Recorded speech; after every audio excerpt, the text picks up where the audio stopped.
Hey there, Silver-Tongued Devil here, and in this live stream we are doing a Deathless run challenge because I started playing this game and started running the game from front to back, and then I thought, oh, I haven't died yet. Cool, challenge on. So the challenge is, because I haven't explained it in the other two episodes, because I've only really just started embracing it now, because we're almost halfway there. As you play through Ghost Signal, a Stellaris game, it is a cycle play game. It is truly a roguelike, roguelite, or what have you, in that there is permanent death. So if you die during a run, you go back to the start, but you get your meta progression, blah, blah, blah. Going through the cycles, different events, different pathways, different enemies, randomness, and all that good roguelikey stuff that we all know and love.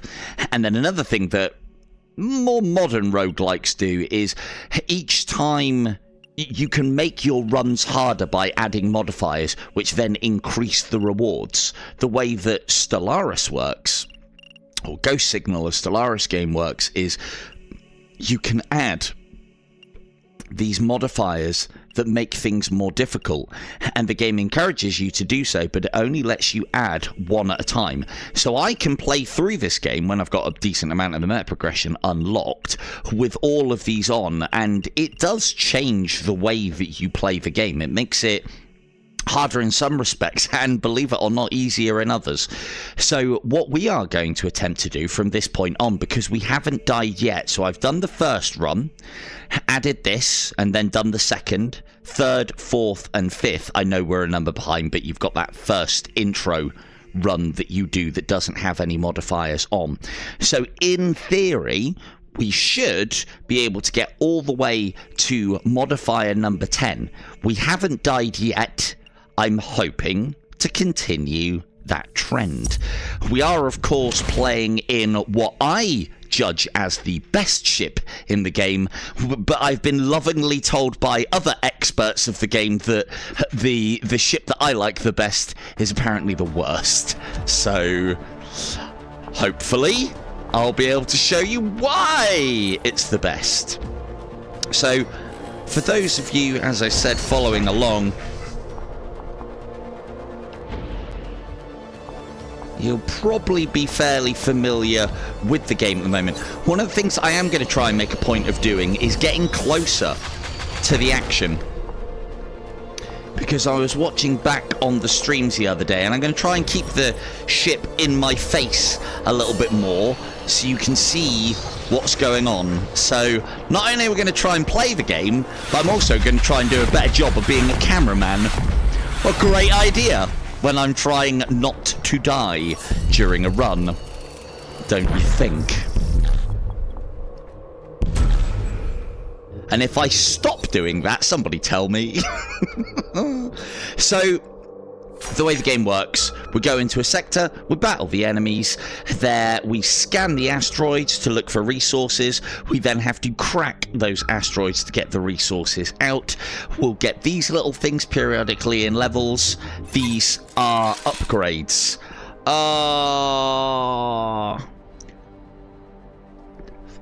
That is fantastic to hear, Shimmy. The thing is, I think I completed this on my first run out, but the whole way that the game is designed... Oh, yeah. I'll try and keep the view a little bit closer, and I've upped the stream quality as well, so you might be able to see things better. The way the game is designed to work is you are supposed to die, because each run that you do and you die, you gain more meta progression, i.e. the unlocks that make you stronger for every run from that point onwards. So you should be dying. I think the hallmark of a good roguelike is one where you don't have to. There are some roguelikes that are literally that hard that you cannot complete them on their first outing, and you definitely wouldn't be able to complete them in the hardest difficulty. This you would struggle to complete in the hardest difficulty straight from the get-go. I'd like to give it a try, but I don't really. Well, it kind of is a way, but anyway. So, this is what it is. It's all about choice. Curious Soul. That one basically gives us more meta progression. That is something that is good if you're you, but not so great for me at the moment, because A, we want to make ourselves as strong as possible, and this is a very good upgrade for us, blaster range, because we already have a huge range on our blasters. Now, the reason why you could consider this one good is if I'm going to try and attempt to do what I'm going to do, or hope to do, and do an entire run front to back, so that's 11 cycles. I mean, we're not going to get it all done in this episode, but 11 cycles. If I can increase the amount of meta progression that I'll get, it will make me more powerful later on. So these two choices actually become long-term or short-term. I would rather survive in the short term than make things possibly easier for myself in the long term that I may never get to. And as I said, the reason why blaster range is good, 10, 20 and 30% isn't actually that much, but the Iris has an incredibly long blaster range already, and if something is already big, then these factors that increase those percentages increase it exponentially again. So the way that you normally play this game is you fire your lasers to destroy things' shields, and then you fire your blasters to destroy things' hulls. Mine and enemy shields are blue, my hull is green, enemy hull is red. You don't have to do it that way, but that's the most efficient way. Now, here is another rogue-like element of this game. We get to choose our path. Now, as I've said before, we are going to try and avoid random events. We want shops, but only when we've got a decent amount of currency. We want to go and visit space creatures, but not as often as you would think. Hello, Sarah. We want to go to these little things that have P, because that is the shipwreck of a player, which will guarantee us an item. And it can sometimes be a level 2 or level 3 one. And we want to go for these elite battles because they will make us exponentially stronger. The thing with elite battles is they always give you a choice of rewards. And now that we are where we're at within the meta progression, there's a chance that those rewards could be level 2 or level 3 rewards, and that's very good. Even if they're not good rewards for us, our style or our ship, the higher level they are, the more they sell for, which then just makes them a damn sight easier to use. So those are the indication of additional threats. See, I'm using my blasters here. Oh, go on then. Let's get some mines in there.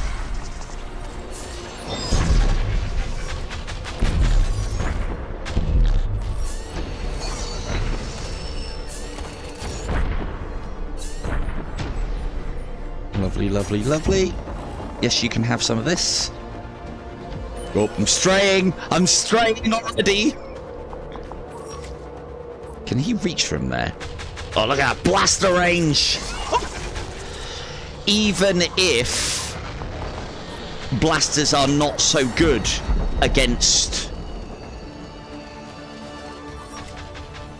shields, at those sort of ranges where the enemy can't do anything, any damage is good damage. It's obviously not as efficient, but any damage is always good damage. So we want to be keeping everything at our blasters.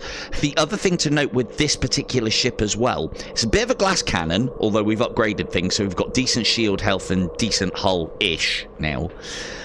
Blasters are usually your short-range weapon. Lasers are usually your long-range weapon. So you use your lasers as you are advancing in to whittle down their shields and then use their blasters for the kill. The other thing that we have is we have a skip drive, very much like on Star Trek Discovery. I can't remember the class of the ship. I didn't really rate Discovery that much, but they had a spinny hull, which was great, I guess, if you like spinny things. And this is one of what I think is one of the more powerful ships. As you normally do, you plot your points when you are plotting, you go into slow motion. So even if you are somebody who is not a massive fan of RTSs, the fact that the game is put into slow motion for you during the planning phase can make this game a lot easier to manage. Now, let's just have a look at the map. So we're going to a player shipwreck. This isn't going to be any more or less a difficult battle. This one is. Now, the reason why I'm looking at that is, do I want to upgrade this to its top level? It'll cost me 200. I would rather wait. This is good, but it's already at level 2. I'd rather wait and see what the next upgrade that we get is, because as I said, this battle isn't going to be difficult. It's just going to be a standard battle with a potentially decent reward. And then if that's useful, we'll upgrade that. If not, we'll upgrade the blast range. Oh, it's a Pandora, and we'll get to see whose it is as well. You'll see that I, a lot of the time, layer my navigational points. And the reason being is because, as I said previously, we're dropping bombs. The way that this ship works, every thing of navigation that we have allows us to drop an additional mine. And one little thing that those of you who watch the channel probably don't know about me, I do love things that you can just drop and leave to kill. I'm a big fan of anything that like has summoning in it. Give me a class and and if I can play any class in the world, it'll always be a necromancer, and I'll always have a horde of skeletons to do my bidding. And so, let's get out of the way of that. This is the problem with those mines. They usually blow up very prematurely because they don't move that fast. But if you're good with them, they do obscene amounts of damage. The only problem with this ship, I believe, and the reason why I think it is... I mean, I haven't heard of that many people complain about it. There's one person that I do know that frequents the channel, and he can play the game to, I would imagine, at least a reasonable standard. So he can get to level 8 on the old difficulty spectrum. And I think a lot,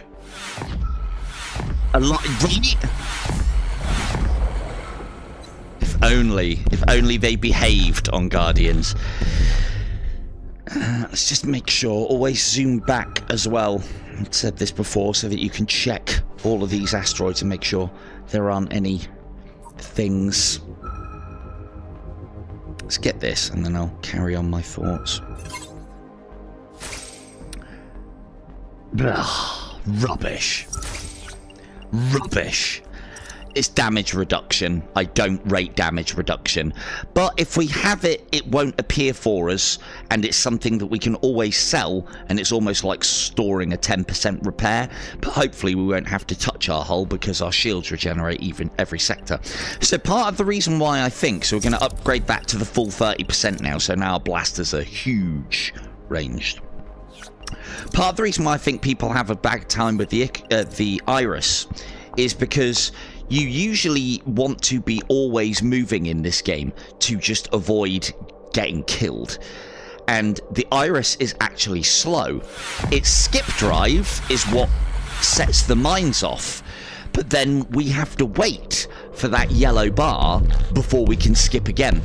And so what that yellow bar is usually is your evasive actions. The problem with the Iris, I would imagine for you new player, and obviously me sometimes as well, is your evasive option is also your offensive option, and if you use it offensively, it's very difficult to use it evasively.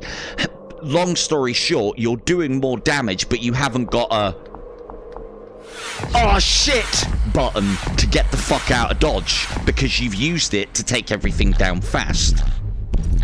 So let's try not get our ass handed to us, because these battles early on can be very difficult. Try and do a good job with the cameramanning. Try, I said try. That is a huge asteroid field. Right, 1, 2, 3, 4, 5.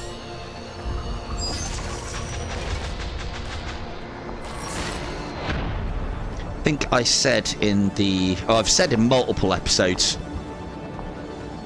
One of the big tricks that I have on this game is if you hold the A... Oh, no, it's just the A button. Crap. That was silly. If you hold the A button... Uh-oh. Might be in trouble now that I've done that. Keep moving, keep moving, keep moving. If you hold the A button, it puts the game into slow motion, which allows you to do your waypoints. You hold A and then press the trigger button, which is normally your weapon, your button to shoot. Now, if you use the X button, which is the button on your other hand, it then means that you use the left trigger to maneuver, which then allows you to be in slow time and fire. And you can see how quickly I've managed to fire off my entire salvo. Get out of the way of that, because that can hit you. You can fire off your salvo very, very quickly. I think we might have an easy time here, which is nice. Because these guys, as long as we stay away from them and keep moving around at a distance, it can't do an awful lot to us because they are ramming ships. So they have no firepower to speak of. Try and keep the old view. I said view, didn't I? I didn't say sound effects, did I? Just view. And then slow time and you can just fire it all off very quickly. Now, I know that doesn't probably look all that good, but when it can be the difference between killing something really fast that's on low health and it not damaging you, it makes all the difference. You see, I did things the wrong way around there. Again, always be basically making use of your armaments.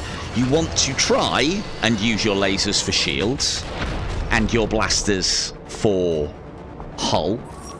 But at the end of the day, we've got ridiculously long range on our blasters, and I can just be hitting him from so far away and he can't do anything about it that I might as well use the full complement of everything that I have when I have it. Any damage is good damage, whether it's efficient or not. Relax, Captain. Uh-oh. That's a problem. Now, we might have to use a missile here. Yes, I think we will. Now, the reason why these guys are problems is these are carriers. They will spawn an infinite number of fighters. What I'm hoping I can do, though... 1, 2, 3, 4, 5. We'll do this. Use our skip drive. And now I'm going to try and get the hell out of here. 1, 2, 3, 4, 5. And go. Don't expect any of those mines to hit any of those because they're quite fast. I think we got one. Ow. You fought them off. Good work. Not bad stuff, that. We did take a fair old amount of damage to our shields. If you're playing this game and you are dying inexplicably, or you're just dying really quickly, a lot of the time is because those enemies, when they blow up, have a huge blast radius. Like, ridiculously big. Be aware of that, because it takes silly amount of health from you. We will skip over here to get this asteroid. Again, something I've said before, always use your lasers to do all of your mining. Get into the habit of doing it. Another special feature of this ship is you'll see that as I hit something with my laser, multiple other lasers branch off of it, and that is a special ability that you can pick up in the game, but it is a special ability that this ship starts out with. As I say, the reason why you want to use your laser beam to farm the asteroids is because you can use either weapon, and in this situation, because our blaster is longer range, it would actually be easier to use the blaster. But in this game, there is an upgrade that you can get from one of the space creatures that increases the yield of asteroids based on what you mine them with. Based on what you mine them with. And it wants you to mine them with lasers for up to a 200% yield. It's a very good ability, especially if you get it early on, or with a few levels at any point. Missiles, I've spoken at length. Hello Beavis, how we doing? I've spoken at length about missiles. I don't rate them, and the reason being is because they are in limited supply. If you can upgrade something to do a little bit more damage and you've got infinite use of it, that is much better than something, even if it does amazing damage, that you're only able to do once or twice. This is great for us. Just increased damage for the blasters. Brilliant. It's only 6%, but even if that doesn't pay dividends, we could sell it. Hello, boys. Zero Caliber 2 and Ghosts trying a hard run on Into the Radius. Booked right out, right? I get that feeling. I've just picked up Zero Caliber 2 as well. I don't know if anybody's kept an eye on the Discord, but there is a 50% discount code if you use in the promotional thing on there. You know what? Actually, no, I don't think I can do it from here, can I? So you go onto the app, find the game, go to checkout, hit add promo code, put the code in, 50% off. I'm glad I waited, because it doesn't feel like that game's been out very long and already I'm getting 50% off. I don't feel like I've missed out on that game. So, and I got hold of that code thanks to a good friend of mine, Desert Frogs, popped it up on her Facebook, so I thought, well, what better way to spread the love, and sure she'd want me to, than to get it up on the Discord and at everyone. Right, and yes, I have ZC2, and I think we will see about streaming that, but we shall see. We shall see. Right, zoom back, come to me, laser these. Ooh, and bop, bop, bop, bop, bop, bop, bop.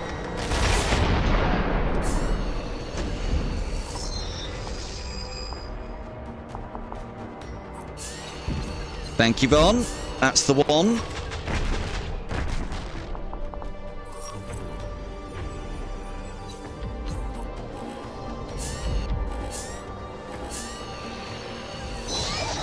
There you go.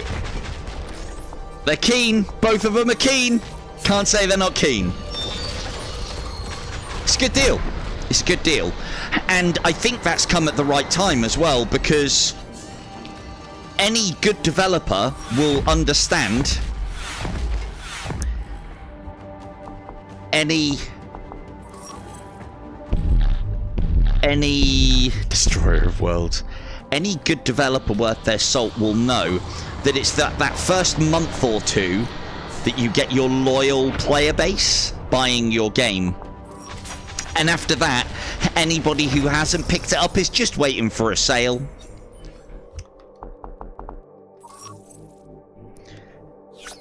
Myself included. I had no rush to play Zero Caliber. It kind of just looks like an upgraded version of the first one, with a better and nicer upgraded weaponry, an upgrading weaponry system. It looks great. It looks good. Well, it looks great. It looks good. I'm keen to play it, but I've got so much on my plate at the moment. And so, yeah, 50% off. I probably would have picked it up at 30, if I'm honest. But, yeah, 50% off will do. Right, so we have a random encounter. I do not like these because I'm a gambler in these sort of games. I always want the next best thing. And yeah, to a fault. It's more exciting that way. I just get carried away with these events. I really do. Right, so Before we go into that, though, we have a decent amount of cash and no shops that we're going to be visiting until we go here. We're going around this way. So, this is already at top level. This is already at top level.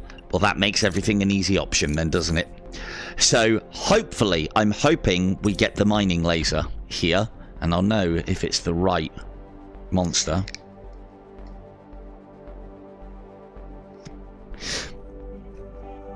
Oh no, it's not a monster, is it? It's a random event. Okay. Here we go. Gamble time.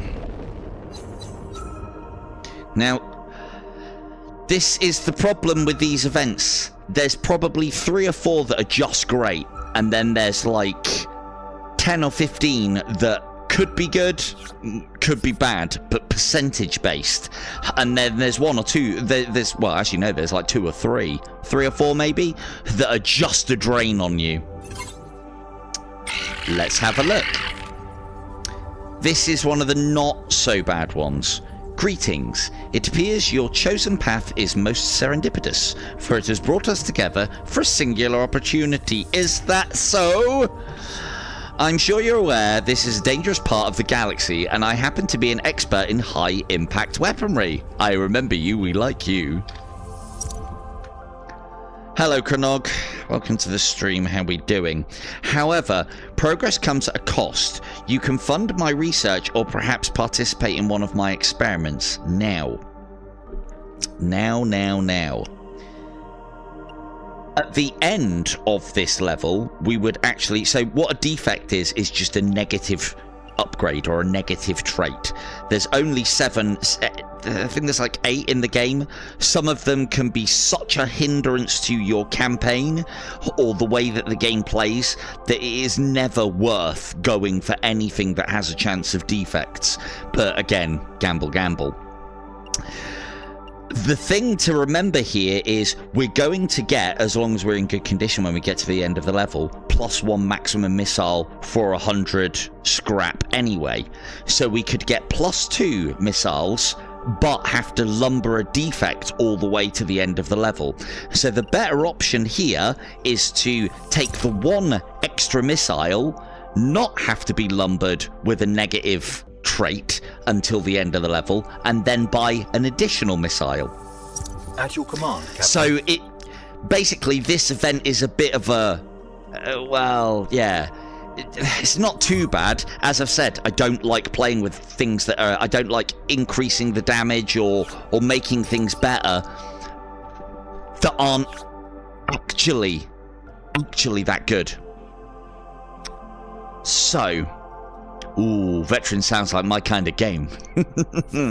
So, it's these events that we do want to be using our missiles. The missiles on this ship are particularly good. They are particularly powerful, but you just don't get very many of them. But again, we never want to be leaning into power-ups that make our missiles better, because finite resources... Powering up finite resources is not a way to play this style of game. Ooh, is that a... Oh, it is. Now, for us to get these mines off, we need to wait for it to be in. I'm going to launch a missile, and then we're going to go.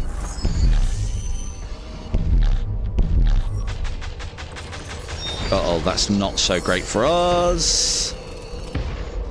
Look at that damage. Look at that damage. This is a particularly nasty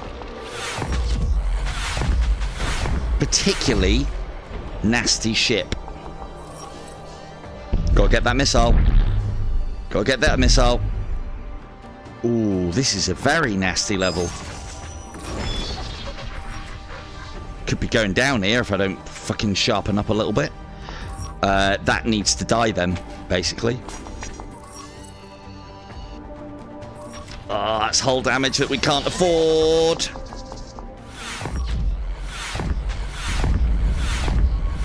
Right, there's the bad boy. Gone. How much damage those missiles are taking. Ridiculous. We've taken a nasty amount of hull damage there as well. Hopefully, that's the end of this level, but I doubt it. So that's something. That's something that I haven't seen before. That was a ship that is basically a combination of both. I didn't even realise that was in this game.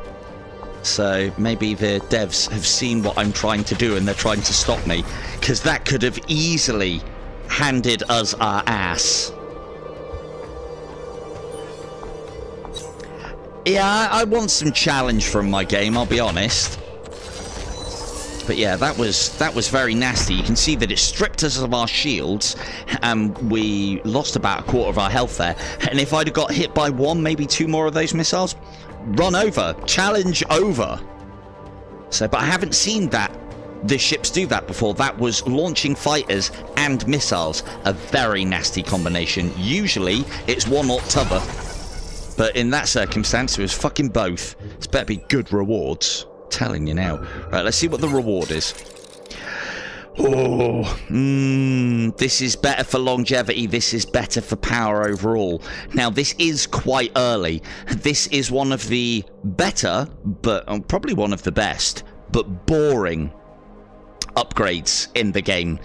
In 9 sectors, we will get a item that will give us either... We can upgrade it for a +5, +10, and then finally a +15 boost to everything. Health, shields, weaponry, all weaponry, and speed. So it's a very good upgrade. If you get this one early on, you can make good use of it. If you don't get it until later on, by the time these 9 sectors are done and your item gets to evolve, you don't get a chance to use it. So we will take that, because it's the better of both. Taking a level 2 might have not been a bad idea, but we're doing actually really well on items at the moment, and we've got lots and lots and lots of scrap.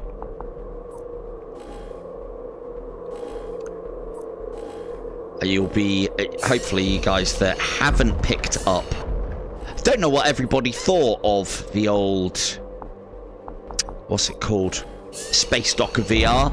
I've had a great time of that, but I figured we're gonna definitely do at least one more stream of that, and I am not playing it again until I'm streaming it. I'm just gonna play that game when I'm streaming it, because I'm gonna up the difficulty and try and give you guys the stream that I was hoping to create last time with all the faff.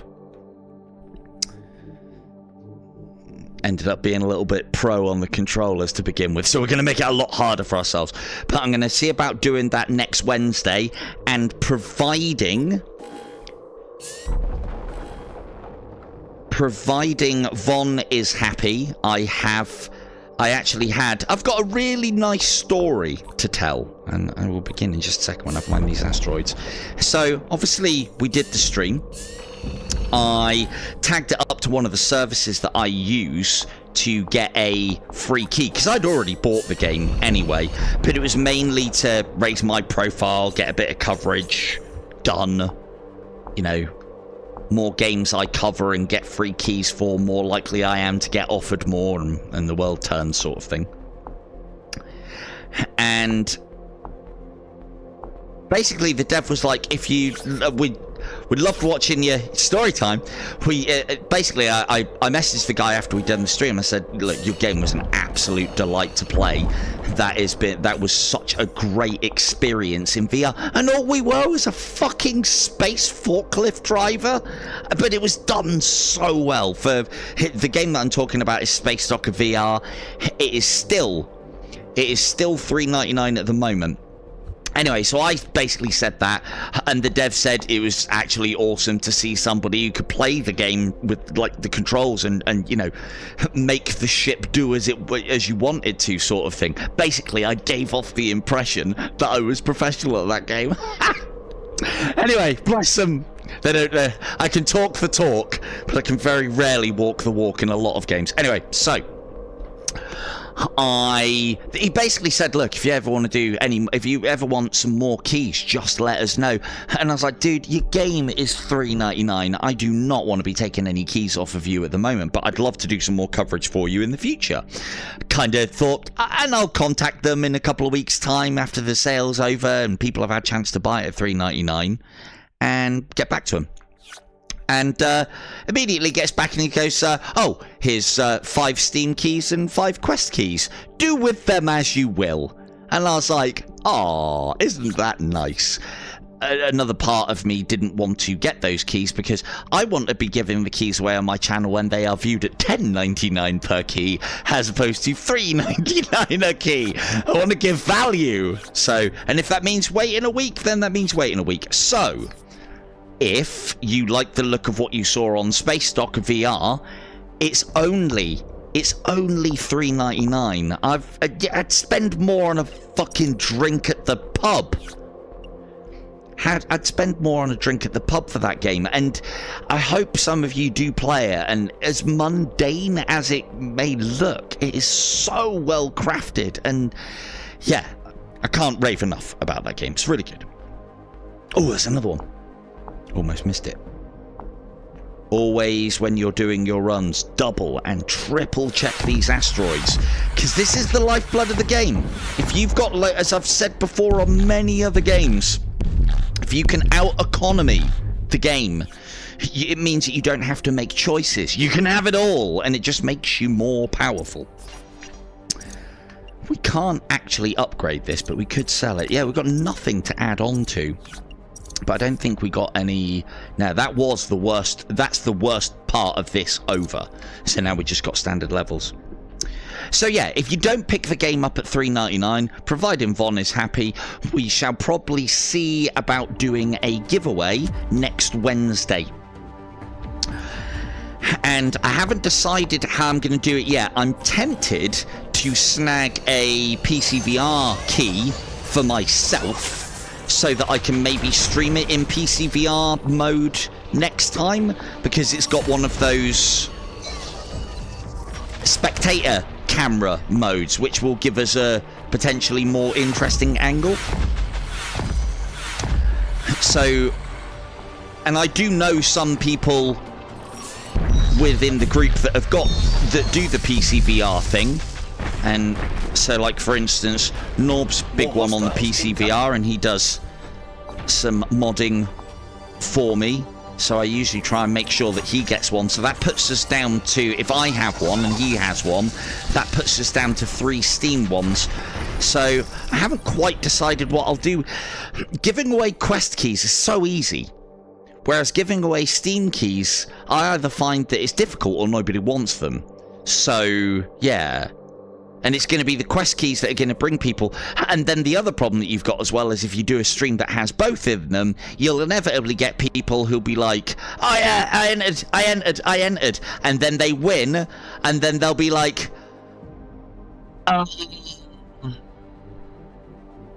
oh, I wanted the PC VR version and I've won the Quest version. That never happens. Oh, I won the PC VR version and I won the Quest version. That always happens. So, yeah, and I can't swap them over, because if I do that, then we run out of the ones.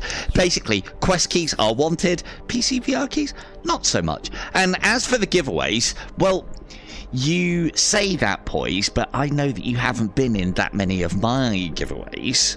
And it's a numbers game, mate, and I do try and get as many keys as possible. I'm starting to get up to an averaging 5 keys to give away, and we usually have, oh, it depends on the live stream, really, doesn't it? We usually have 20, maybe 30 people on a live stream giveaway, and if it's a game that's only just come out or is particularly interesting, I think we've been in the heady heights of 50 people.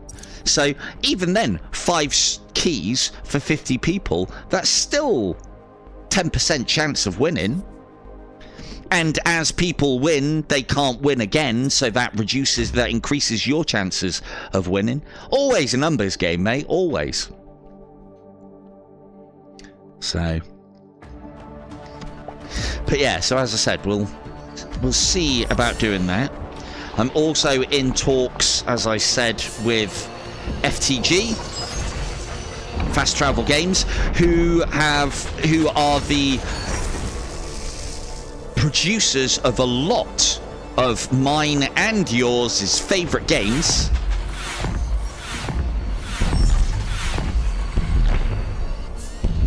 Right? One day. I used to make good money out of games of chance. Not gambling, though. No. You can have some mines, too. Go, go, go, gadget mines. Oh, crap. That was very bad. Oh, look at that. It's getting worse.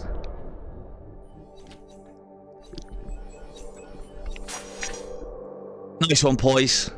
Sorry about the camera angles tonight. Yeah, cheers, boys. See you later. Sorry about the camera angles tonight. I'm having a tough time of it. Look at that. So what I did there is I used my skip drive to drop the mines to get the ship killed quickly. And I mistimed it, and one of those missiles hit me, and then it shot me with its cannons. We're at less than half health now. That not good. But we do have something that we can do if we are feeling it. Let's go here first and spend some money. Here first, spend some money.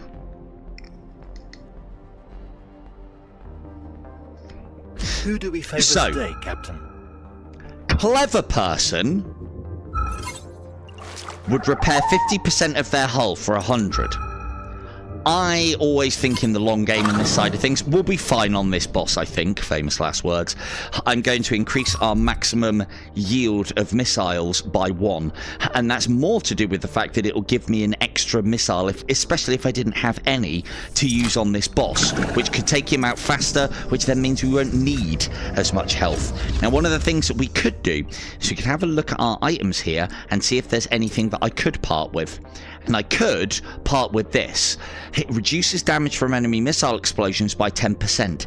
Even at 30%, you've still seen the amount of damage that it absolutely rinses off of everything of yours. So it doesn't make enough of a difference to make it worthwhile taking. However, we will get a 10% repair, and that could be the difference between keeping us alive or not. If I'm going to do it, I need to do it now. And the only reason why I don't like doing that is because this item could then be offered to us again. And if I have it in my inventory, it definitely won't be. So, crap items that you get are good to keep hold of because they won't be offered to you again. But in an emergency, this isn't really an emergency, but we could do that. But it's only a little bit, but it could be enough. We will get a decent heal at the end of this level, providing I can take the boss out. And I think we should be fine on the boss because we can stay very far away from it and just blast the fuck out of it. Cool. Chimera time. So this is the one with the satellites. Oh yes. The same. But yeah, so FTG have got a lot. Now we could. I'm going to play this one safe and not use the mines. I'm going to that one. Why am I going after that one? Because it launches fighters, if I remember rightly. And those 2 missiles, plus a little barrage of shots, should put it out. There we go. That's the hard one dealt with. Now we can use our skip drive a little bit. Still got to be awfully careful of the missile one. There it is. Look at this. Look at this crap. So let's put some mines around it and then make sure that we are far away. And then give it the blaster. And it's done. Now with this one is where we want to be using our skip drive because it actually allows us to get out of the way. But it's not going to be recharged in time, but it doesn't actually do. It did do a fair amount of damage. Actually did do quite a lot of damage.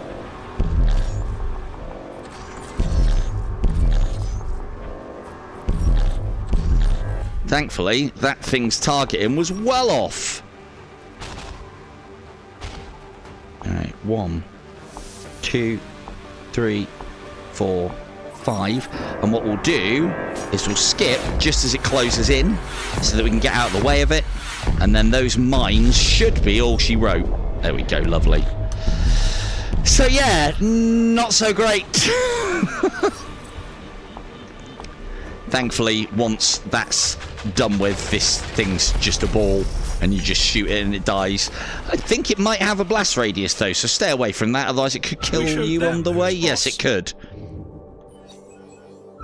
There we go, got a nice chunk of health back. Not full, so that's a bit worrying. Woo! This is why you always check your surroundings, regardless of if it's boss or trader or secret level or special level or space creature or what have you. Always check those asteroids, because they could have the good stuff. And again, it's what, 12 scrap? And then probably about 7 here, so just under 20 scrap in total. Doesn't seem like a much, but it all builds up, and if you keep missing it, just makes the game harder for you. What's that? Another 7. So yeah, like almost 20 scrap from those two. Miss that 10 times and you've missed out on an upgrade. Or, you know, miss that 5 times and you have missed out on the cash for a purchase from the merchant. Anyway, let's see what we got. No choice really. Well, actually, I haven't said that. We've been taking quite a lot of damage, but decoy drones. These are actually quite good if you're struggling with damage. I know we've been low on life, but we're not actually struggling that much. This ship is a bit of a glass cannon. I don't think we need to worry about that. I would rather up damage.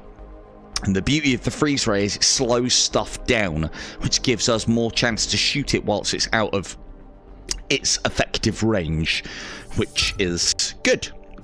We like the freeze ray. However, do be aware. Oh no, we've already done that, haven't we? Good. Do be aware. The freeze ray does work in combination with the link ray that we've got, but it's only the first target that gets hit that actually gets affected by the freeze ray. If you watch when I shoot things, the first laser will be blue. Additional lasers that link off of it will be green. That denotes that the first ship is being frozen and slown. Subsequent ships are just being damaged. It's still good, but yeah, just be aware. Now, we actually haven't got anything we want to upgrade, but when you have finished a boss, never just go, ooh, upgrade, upgrade. Always check the next sector, because look, we have a shop here, and this is the way that we're going. And if I had loads of things that I wanted to upgrade, I could have potentially missed out on good stuff in the trader, because I might not have had the money. We got shitloads of money though, so we're good. So that was a very good example of why you don't bin all of your money on upgrades at the after a boss. And it's tempting to, but Scanners indicate a friendly trading vessel. A friendly trading vessel, is there? Right. Take a step back. Right, I'll try and do a bit better work of the camera now as well. Excellent. Right, so this is actually quite good. We're always going to take it because it's 60% off. This is meta progression. Again, as I've said, the reason why we always take this is because we can actually sell it for more than we pay for it, and that'll give us a hull repair. We do not want to sell this. It's actually quite good. And for 40, it's even better. Shield Catalyst. Chance of restoring ship shield by 50% if depleted, once per sector. We don't want to be playing a game of percentages. We want guaranteed things that happen, like increase this, increase that, not chance of thing happening. You know, I don't need... You might get your shields back if it's raining on a Tuesday for 5 minutes, but if it's not, you won't. I can't play games like this, like that. Oh, that's a good one too. So this is very much, if we pump our money into it, could be a money run. And that just basically means that we'll want for nothing. Now, let's have a look, shall we? So, gain guaranteed scrap upon entering new sectors. will have to pay 200 to get this up. And this one increased the amount gained by 10, 20 and 30%. So we're already getting 10%. Now, I would have personally said, because I can't guarantee you how much actual scrap we're getting from enemies, but this I can guarantee you, this I can tell you that we'll make our money back on. So we've got to do some math here though. We're gaining 10 per sector. If we spend 200, we'll be gaining 30 per sector. That means after 7 sectors, we'll make our money back. At 50, we'll have to spend 400 to get there, which means after 8 sectors, we'll make our money back, and then we'll be in even heavier profit. So I would have said that is the one to go for. This should, and this popping off in 4 sectors. This one we're probably not going to bother with, because 10, 20 and 30% is not quite as big a factors as these, I don't feel. And this is every single sector from now on. It'll basically mean that we should have loads of currency. These are great ones to upgrade, get at the start and upgrade to high level as soon as possible, because the more sectors you have, each one of these is a sector, the more money you'll make. Simple as that. Now, let's go this one. 1, 2. Now, what I might also do...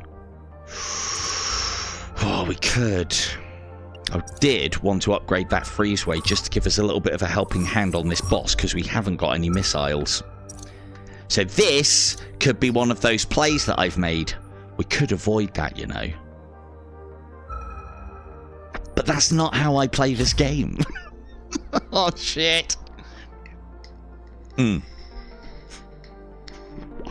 I genuinely find the elite battles on the second sector easier than the first. See that scrap that just got pulled straight into our ship? All bonus. Let's get all of this scanned. Now, this ship, the part of the reason why this sector is usually quite difficult is because this ship is a bit of a nightmare. Because it fires a lot of missiles. But what have we got?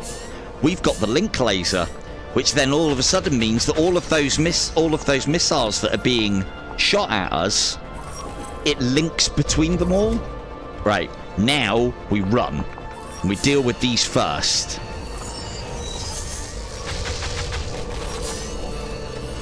Try and do some camera work whilst I've got the time.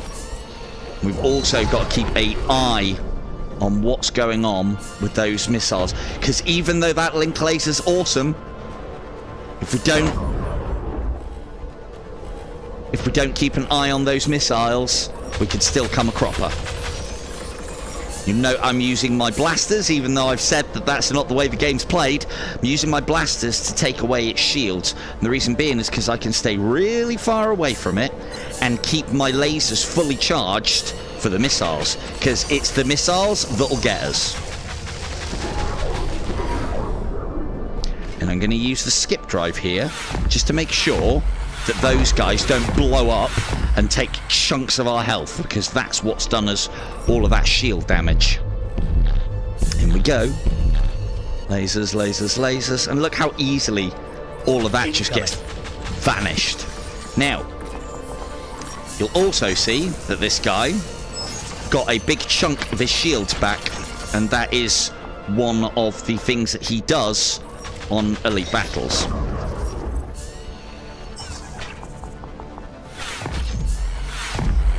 Again, I'm just using that to get out of the way.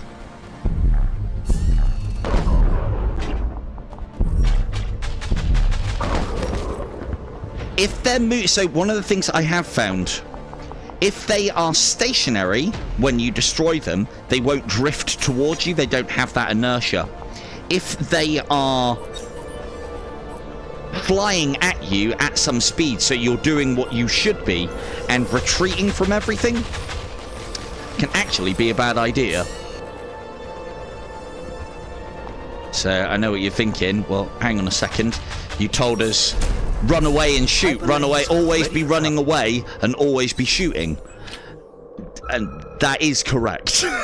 But yeah, it's kind of run away but pick your times to when you should destroy things is the way that I would update that advice. So the other thing that I will say is a lot of the tactics and strategies that I'm using are very much extreme and min-maxy, and for me to do, well, I'd even stand a chance of doing this challenge, because we've already had a couple of hair-raising moments this stream, and we definitely had some almost over moments in the last one. But yeah, it's all min-maxy stuff, and if we're going to be able to complete this front to back, adding on all the challenges as you're allowed to and not dying through the entire run, min-maxing's what you got to do. Neither of these are good for us. Shield catalyst, again, percentage chance of stuff happening. Enemies do have a tendency to get close to us, so this will do something at least, but not very much. All of our weaponry is actually quite long ranged. Our best weaponry, I will blast these because I know to laser them. Always get close enough to laser them until you are in the habit of. Right. Come on, Jax Bond, we could really do with this. We've got a decent amount now already as well. We could... Let's see what we're like on sectors. 1, 2, 3, and we might need cash for this as well, and we're going to have to go through it. So we will not do, and we're going to get 50, 100. We're going to have 150 regardless of what we do with this before we get there. So now herein lies the problem. We haven't actually got that many sectors left. We've got enough to make this profitable by the time we get to the end of the game. However, this we could dump a lot into it and not get the return. So I'm going to actually start spending some money on upgrading stuff and getting our lasers a little better. Again, I don't know if 30% would be better than 50 scrap a level. I've never analysed how much you are getting from enemies and whether an extra 30% would be worth it. But what I can tell you is getting an additional 50 scrap per level, you'll be rolling in it by the time you get to the end. And that we can trust.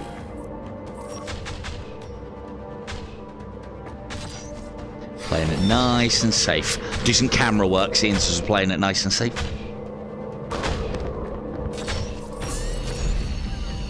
Multiple signals on the instruments, Captain. Uh-oh.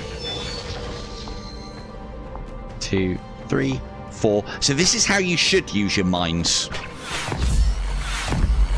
If you were going to use them correctly. But note how they've got some inertia on them, so they come flying towards me, and they can be a difficult dodge in that circumstance. But yeah, that's the correct way to use your checkpoints and mines if you are going to use them offensively. Put all of your mines in those first 4 checkpoints. Hello, Wang. Enter the Wang indeed. Put your checkpoints close together and then use that last one as your escape checkpoint, is the way that I do it anyway. But we shouldn't need them for these guys now. We should be able to just blast these at range. Thanks very much. Should be able to blast these at range. We will use the old skip drive just to get over there. Yeah, nice and quickly. Any more for any more? Zap. Let's just have a quick... And again, it's one of the things that I do say. I'm trying to play a little bit close to the camera today just to give you guys a better view of this game, because it is a very nice... It's simple, but a very nice and well put together and designed game. It's very clean. But what you should do when you first start is the first thing you should do is, because you are basically a massive baby crawling through space, and what you should do, like Gods of Gravity, if anyone's played that, what you should do at the immediately start of battle is put your hands behind you and then pull back, just so that you can give yourself a bigger view of what's going on. You shouldn't be in close. And if you see me being in close, I'm doing that for your lot benefit, not my own. It's a bit of a hindrance more than a help. So, what random event have we got now? Have I said how much I hate question marks? I fucking hate question marks. Okay. Another reason to pull yourself backwards as well is the devs will make some of the asteroids that are on the peripheries of your vision. If you stayed where you started, they will make some of the asteroids on the peripheries of your vision actually have resources in them. And if you didn't pull backwards or have a look around, you would miss those asteroids. If that's what I'm doing when I do this as well. And it's why all you need to do, you don't need to hold it on the things to scan them, you just do that across the level. But if you pull all the way back and then do that across the level, you'll tag everything. And it's those ones that we want. Always get all of the resources before you engage with the event, because some of these events require cash. The more you have, the better it could go for you, or the more you can mitigate the bad. I think this is the upgrade, dudes. That's a glorious vessel. Greetings. The light of Antares slips off its surface like morning dew. That's one way to describe my ship. Bestow upon me the honour to make improvements to its majestic form. Fine. Make your improvements. Plus 20% max health, but suffer minus 40% health. Or repair 40% health, but reduce the max. We're not actually that far, if you can see there, we're not actually that far off of our max. 40% of that is going to be a decent chunk of health, but we have got opportunities to repair. So we basically get...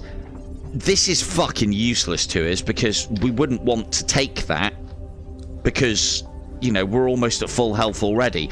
Why repair 40 to lose maximum? We'd actually probably lose health, more health than we would gain in this circumstance. Whereas this one, we will increase our health bar by 20%, but we'll suffer 40% damage.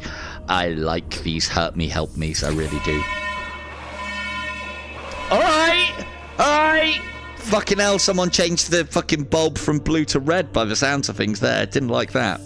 Event resolved. But it should be okay. So, providing we can heal ourselves, we should be fine. So we'll just not get hit and just get loads of heals in, right? Because all the heals are coming thick and fast.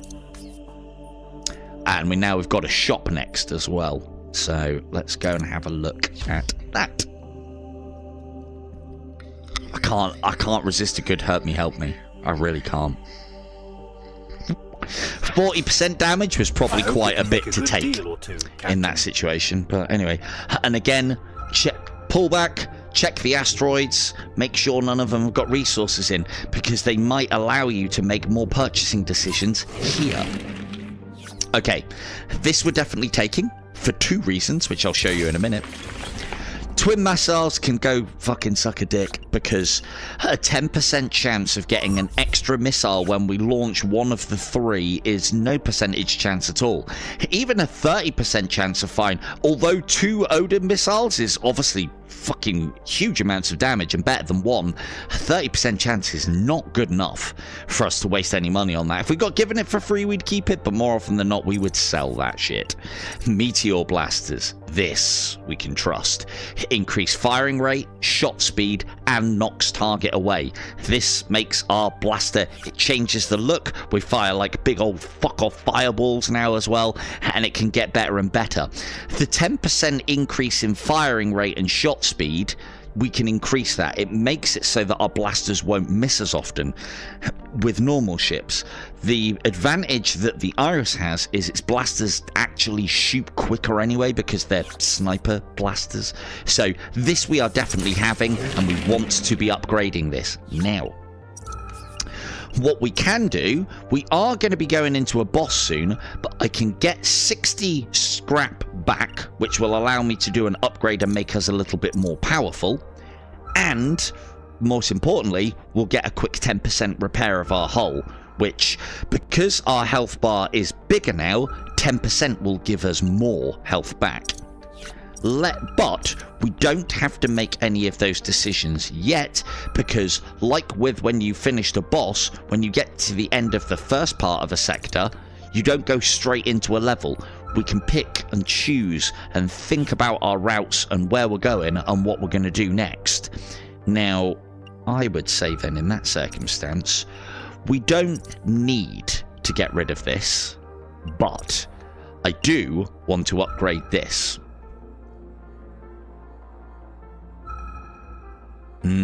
Right, okay, so here's what we do. We are going to upgrade this. Why? Because if our hull is bigger, then when we sell something for the repair, we'll actually net more health back. So, and the thing is, that level's just going to be a standard battle. It's not going to be difficult. This one could be difficult. So we're going to go and do this one and see how we look at the end of that. The one thing that I will say with the way that, I mean, you could say it's a boring way to play the game, but the one thing I will say with the way I play the game is there are some really cool events in this game that I very rarely, very rarely get to see because I don't do the chance events, basically. That did us a lot of damage. You remember how I was just saying how this is a normal battle and it'll be fucking easy? Yeah, right? Easy. Keep flying. Just keep flying.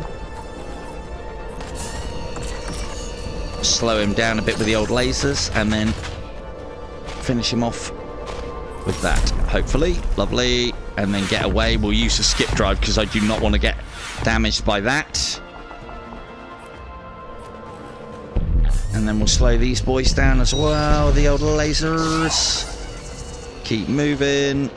And then 1, 2, 3, and then blast, blast, blast, blast, blast, blast. Lovely. Easy money. Oh look, it's us but the enemy. So this is what our ship, the Iris, is based on. This has been in the game since its inception. Let's knock him away, and then we'll use our lasers, because this guy drops mines when he skips on his drives, just like us. And ideally, what we want to do is we want to be using lasers on him when he's got a mine near him, so that it takes him out and the mine, because of how our weaponry works. Standing by. Lovely. Now then, so we've got a decent amount of cash there as well now. So, 279. So we're going to upgrade this one. This will go from 5% chance to 10% chance. Now, normally a 5% increase I wouldn't rate, but it's basically a 5% increase in stats for everything. So everything just goes up. It's already gone up by 5%. Now it's just going to go up by another 5%. And that includes shields, hull, guns, lasers, missiles, and ship speed. We do move like old people fuck in this game, or at least this ship does, except when it is skip driving. So we are upgrading that bad boy. Now we've got a hard battle, so I'm going to err on the side of caution, and we are going to get rid of this. 10% damage against the bosses. This will be the last thing that I would upgrade. Now, an increase of 10% for everything is good, but a 10% increase for everything against just bosses isn't all that. And paying a lot of money for 10% increments to this, it's just not good enough, because there's only 3 bosses in the game. So, you know, you could, if you got this at level 3, happy days. But I'd also say that's a candidate to sell it as well. If we get rid of this, though, it'll give us a reasonably decent chunk of health back. So we're probably, yeah, just under half health. So if we can do this without too much damage and get through the boss without taking too much damage, which you should be able to, then we should be able to recover quite nicely. And keep this run fucking going. Time to use those missiles. Hopefully got given some back. Bear in mind, I have been on 0 missiles. This might be tough, Captain. Since the boss. So, and we're finally back up to the full 3. What you got for me? Stand by, Captain. I do.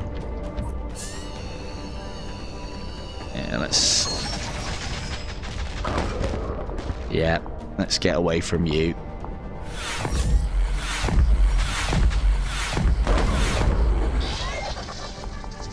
Now, I'm trying to use my skip drive to get away, because that guy bloody hurts. Again, I will be really good at my camera work later. For now, just trying to survive. 2, 3, nope, 2, 3, 4, 5. Use our lasers to slow him. And you'll note that when you get far enough away from some of these tougher enemies, they kind of just like lose interest. Beauty of that is, I can hit him, he can't hit me. Now, this could be problematic if we didn't have the old laser thingy, but we do. And I could skip drive in and finish both of those guys off with the mines, but I don't know what's coming next. So I'm going to err on the side of caution.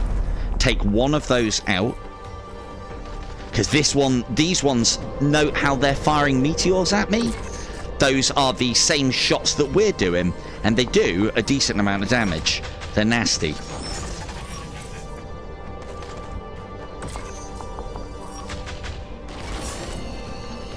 Slow him down a bit, keep moving. And we didn't do too bad. I am going to skip just in case he wants to take a chunk of shields off of us. We're not done yet, Captain. One more. Oh, good. Now, note how we are really far away from all of those ships. They ain't even fucking bothered. Good news for us. I'm going to fire a missile. And we'll close the distance to try and get the interest of some of these ships. Not all of them. I don't really want the interest of the big boy. I want the little ones first. Because dealing with the... Always try and take the little ones out first before the big ones. I mean, that stripped him of his shields, which is decent.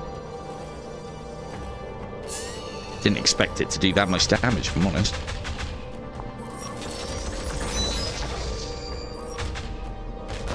He's closing in. He's closing.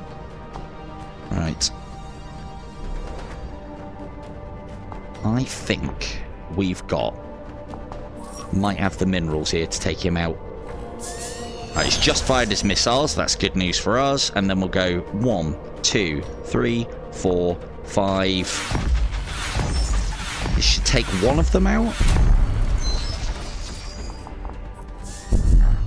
Probably still not a great trade, but I think that saved us more shields, and I don't know how much more is coming yet. It's probably the end of the level though, so we'll probably be alright. But again, it's that skip drive is incredibly powerful, but it can absolutely fuck you up as well. Absolutely ruin you.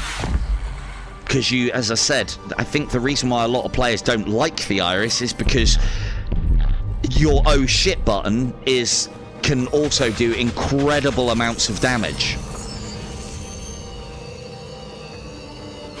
And even though I like the Iris, I'd prefer to have an oh shit button, because we've had plenty of opportunities already plenty of instances already where I've been in a bit of oh shit moments.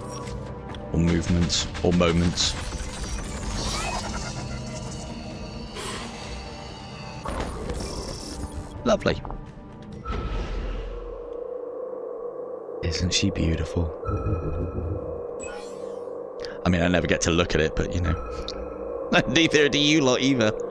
But again, the models in this game are so good. so clean. Haven't even got any of the unlocks for them as well. But it's like most RTS games, they're just something that happens. You never get to smell the roses. It's the one thing that I think this game could really benefit from. I might try and get it on Steam, because I'm sure there is a spectator mode in Steam, which then means that whilst I'm playing the game, you guys would get like a proper cinematic battle, or half cinematic battle, I would imagine, which could be cool. But replays would be really good for this game. Shield Catalyst, it's about the 5th time we've been offered that bollocks. It's shit, don't. We'll go for this. 20% increase in meta currency isn't bad. Not my first choice. I might actually sell it. I'm not going to upgrade it because we've got more important things to worry about than meta progress at the moment. I would imagine we've put a decent enough amount of work in on our first few runs that we should be able to have the meta progression maxed out to where I want it before, hopefully way before the last run. So one of the other things to note as well, if you are attempting this challenge, don't do what I've done and spread your meta progression across the different ships. Concentrate on one. I've tried to play the different ships just to, I don't know, keep it a little bit interesting, a little bit more entertaining. Right, we are going to get this one. Let's have a look. We've got 2 levels before we see the trader, and we'll get some cash out of the actual battle from that, which will give us enough to buy everything from the trader. So, for that reason, we will get this done. So now we are plus 15 to everything. You'll see that our shield, that's our original shield. That's how much extra we've gained. That is our original hull strength. That's how much... Oh, no, it's not that. Where our shields and our health are about at the moment is about where they start out originally. And we've upgraded it. It's when you start getting these extra bars. Like, I think that represents 100, and I think the first bar represents 100, and then after that, it's more. Again, I've never really checked on the numbers, because it doesn't give you the numbers. So, let's go to here. So, again, remember, normally if a shop was coming up like this, I wouldn't do that. I'd wait until we get to the shop before we start choosing upgrades. But in this circumstance, we are guaranteed 50 scrap per level because of that scrap thing. So I can kind of plan and play a little bit differently than how I normally would. But you always want to do your upgrades after a shop, I feel. Oh, why is my hand wandering off? Bloody Quest Pros. They're supposed to be really good for tracking. Didn't have any problems with the Quest 3 controllers on this game. Really didn't.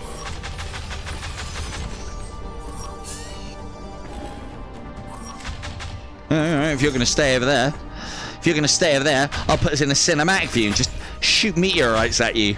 Bam! So this is the important part of what this shot thing does, is it's got knockback.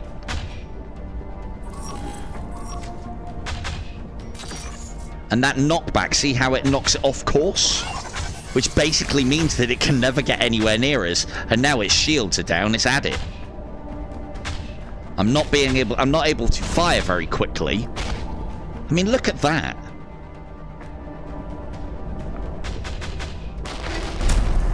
Fucking great. The models in this are absolutely fantastic. Oh, look, it's given birth. Lovely. Die, young'un. Have some laser too.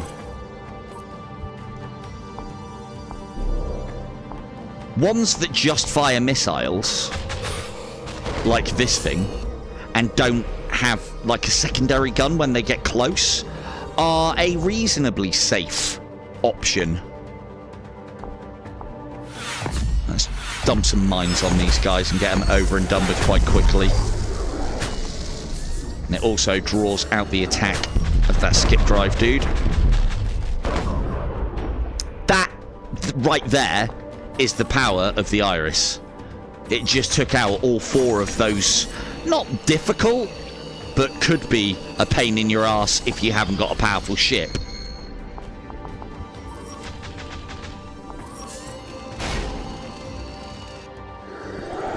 And then we save our lasers, keep moving.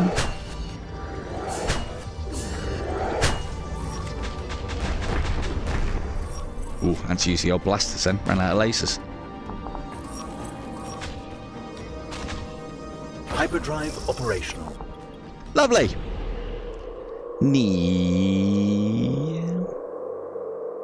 Brilliant. So on so this is part of the reason why I've been like quite concerned about my camera work is obviously, you know, I shouldn't have to be. I should just be able to play the game.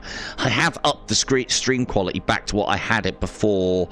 I thought I was having problems with my PC, but it turns out it's just virtual desktop and Into the Radius 2 being a fucking greedy bastard of a game when it comes to PCs. I have been playing a lot of Starship Troopers Terran Assault, and today I purchased Incoming Aliens hail. Dark Ascent, That ship wants to and trade goods, Captain. I am quite keen to stream both of those. Dark Descent especially. Never before have I played an RTS game where I am fucking nervous and on the edge of my seat. It's done so fucking well, and I'd really like to show it off. I know we're not a PC flat screeny gamey thing, but hey, game's a game, right? But I'm not going to do it on one of the days that I reserve for VR, so I'm potentially, maybe this Monday, do an extra stream. This is great. This is great. We're going to buy that anyway because it's 60% off. And look at that. We can afford it all. Good. Bam. Autocannon. Adds a ship cannon that auto-fires standard shots against nearby targets. If that was another autocannon that does the same sniper shots that we've got, fucking brilliant. It's not, but the most important thing is this is just free damage, and it's just continually firing. Upgrading it isn't quite as good as you could think, but the other thing that it gets is everything that we do that increases blaster, like shot type, damage, speed, anything along those lines, the autocannon benefits from. So it's basically like having two main guns. It won't have anywhere near the range of our sniper cannon, but it will benefit from that plus 30% range that we got earlier. And then shield booster. Shield booster, in my opinion, regardless of how much shield your ship has, is a very important upgrade to take and push into. Now, some ships don't have much shields. We've actually got a huge amount of shields, so 20% will give us a nice chunk. And the reason why shields are brilliant is because you get them back after every single sector. Health is not the same. If you can have huge shields, you don't need good health. As I have demonstrated on many occasions, if you can have massive amounts of shields, you don't even need to heal in a run at all if you are doing particularly well. And we do now have huge amounts of shields, and it's only going to get bigger. Now, we have done a little bit of a faux pas there, because I now haven't got enough to get the missile upgrade. We'll get 50 One from day, this. I hope the Tinkerers will stop bickering. And this is why you've got to plan ahead, like I did. So that anti-laser, I don't want to have to get rid of these if I don't need to, but this is useful twofold. It allows us to take something from the Tinkerers. Yes, it's only an extra missile, but against the bosses, these missiles are fucking good. So, and having a guaranteed extra missile against a potentially tough enemy isn't a bad thing. Again, if I was going to forego anything in this game, it would be interacting with the Tinkerers at all. You shouldn't need to get rid of defects because you shouldn't have them. You shouldn't need healing because you haven't taken any hull damage. Obviously, don't look at my example. And you do not need extra missiles if your ship is configured well. However, I don't like missing out. FOMO. So, and the other thing is we're going to get twofold benefit out of this. Not only are we going to get 60 scrap back, which will allow us, well, threefold. We're going to get 60 scrap back. We're going to be able to buy the extra missile, and we're going to get a 10% repair at a time when we need repairing.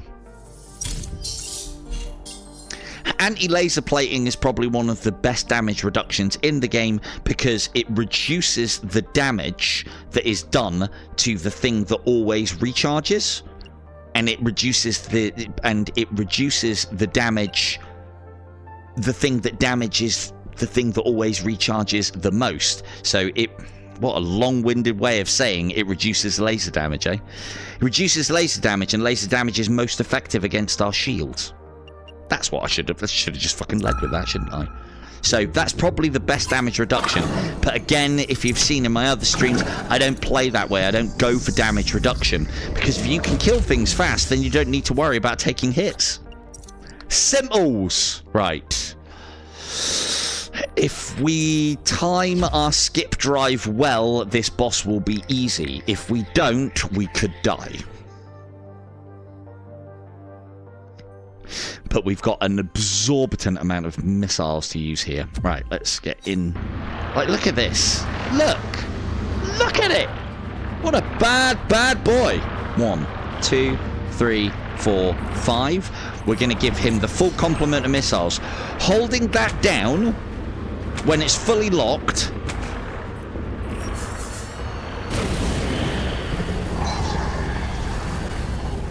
Oh, that was a good hit. And then we might even be able to go ba ba ba ba ba ba ba ba ba, and then some of that too.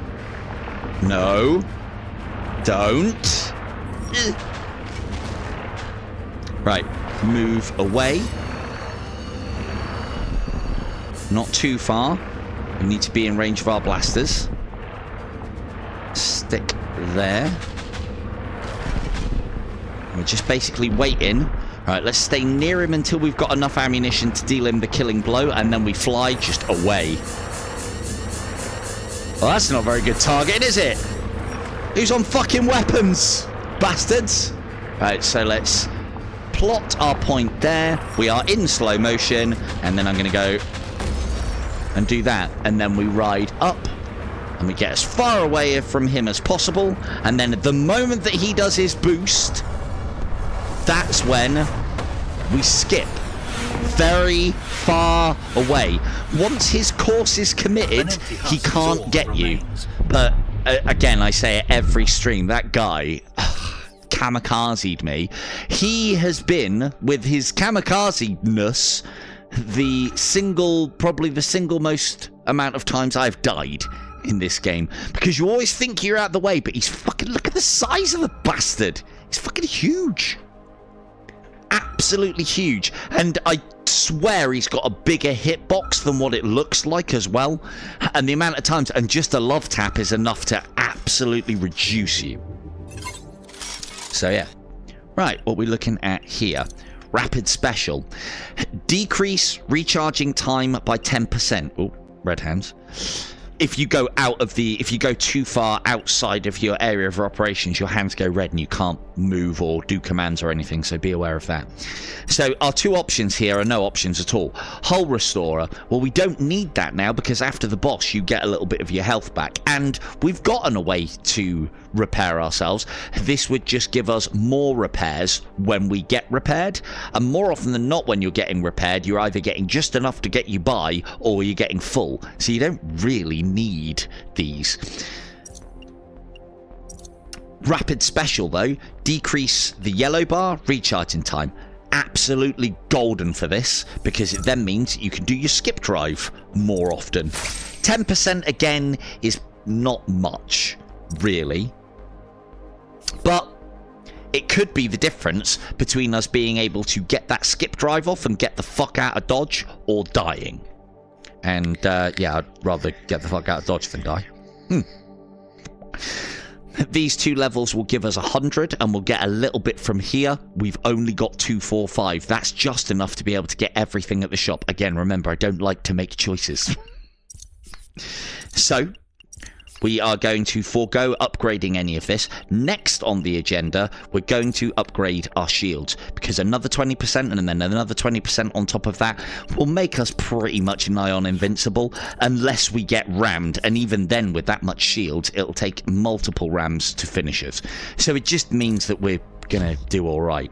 Now, we are also into the next sector, which means that the enemies change. The enemies change to what I believe are probably the worst enemies in the game. Oh, we're doing all right as well. Hour and a half. This is going to be tough, but we You're are not tougher fucking counter.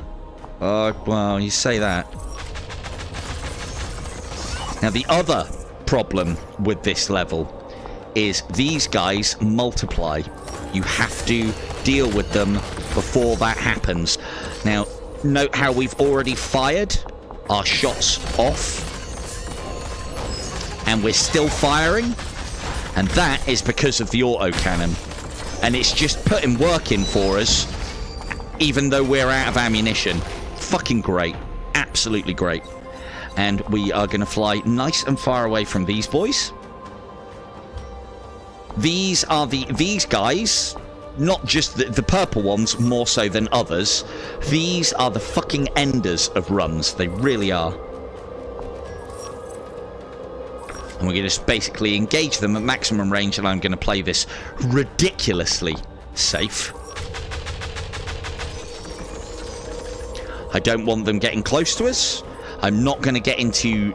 Normally it'd be lasers that I'd engage them with. We're just going to use our blasters against their hull, or their shields and then their hull, and just keep them at arm's length. Because what they basically do is they fly towards you and then they change direction. Getting out the way of them the first time is bad enough because they're pretty fucking fast. Getting out of the way of them the second time can sometimes be fucking impossible. So no thank you. Worst case scenario, we have got the laser to slow them down, but we're just going to basically keep at arm's length. And note how as well that one actually respawned. That's what makes these purple ones absolute pricks. And if all of that wasn't bad enough, they fucking drop mines once you've apparently dealt with them as well, which is absolute fucking horseshit. They're literally the skeleton archers of this game. It's like, it isn't like they're bad enough, but then on top of that as well, they also fucking spawn an enemy? What? What is this bullshit? Now, we have to change our target priority here. We need to go for that thing.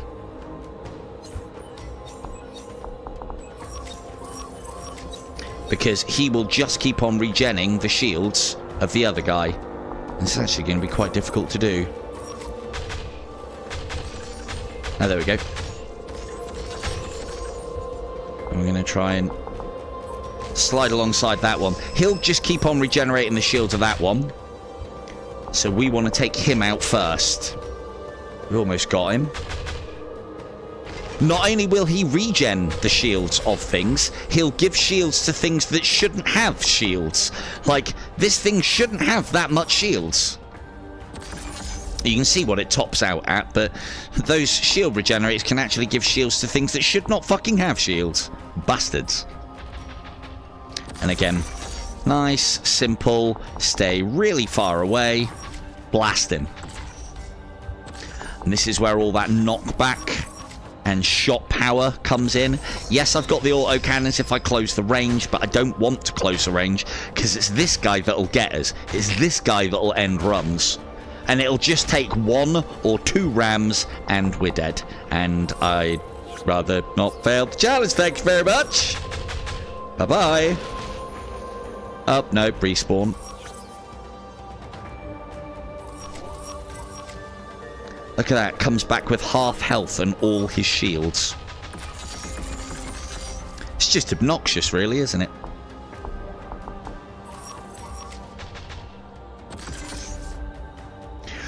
Do note as well, and I think it's the most important thing that I never talk about in this game, is let's do the camera work here whilst we're possibly within the jaws of death.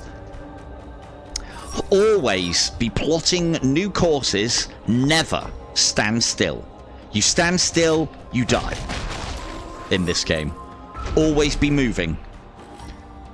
Nothing could be further from the truth with this ship as well. Because as I said, it's slow enough. We have got a 15% speed increase.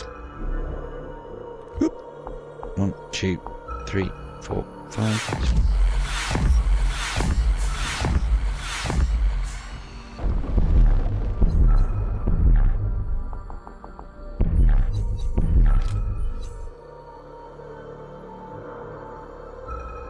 One of the things that I was thinking about as well is for the, if I can make it to the final part of this run,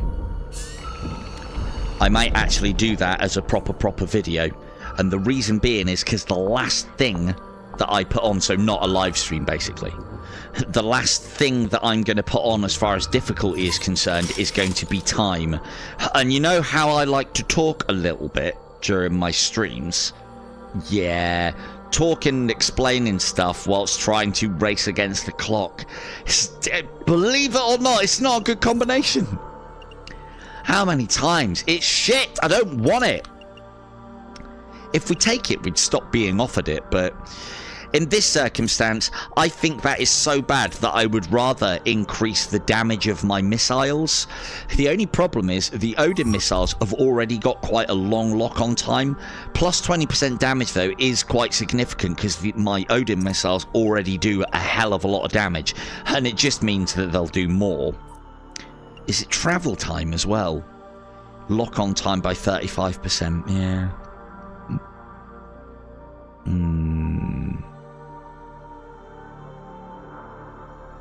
Yeah, we'll take those.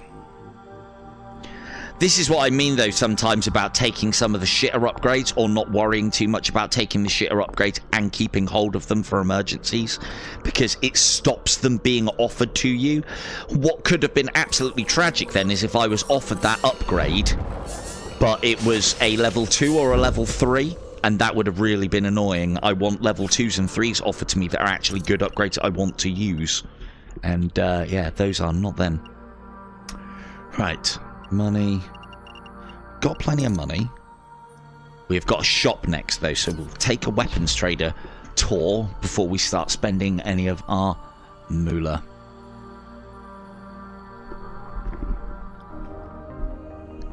Let us hope for some good wares, Captain. Okay, good. Oh, grab a quick wet.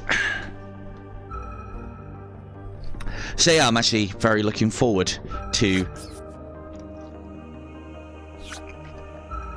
streaming some Starship Troopers, and I might do the campaign, but there's a bit of a roguelike mode in it that really has my attention at the moment, trying to get a really good score against like it's a horde mode in essence, but there's different ways that you can go about it. It's kind of like an RTS, a real-time strategy game with a horde mode that's similar to how Call of Duty Zombies work, where you open up new areas, but instead of buying new weapons, you buy new units, and it's just good. It just feels like one of those last stand things. You're inevitably and eventually going to go down regardless of what you do. But yeah, it's good. So, right. Fantastic upgrades for us. Increase maximum ammunition... Increase maximum ammunition by 20%, just basically means that we can do longer bursts. This one's probably not quite as good as the other one, which means that our ammunition comes back faster, but we'll take it because it's 60% off. It's worth it anyway. And then the shield breaker. You know how we've been using our blasters against enemy shields? It will now increase the damage. So it basically means that our sniper blaster is never going to become a jack of all trades. It's never going to be as good as the laser at taking down shields, but this will make it better. And if it's already then doing a hell of a lot of damage, it can just be doing more. So that's good, because that's what we're actually doing. We're keeping things at arm's length and stripping its shields whilst basically playing keep away with it. And then the hull piercer. This is using your laser on hull, which is not the way round that we want to be doing things, but we do, from time to time, find ourselves doing that.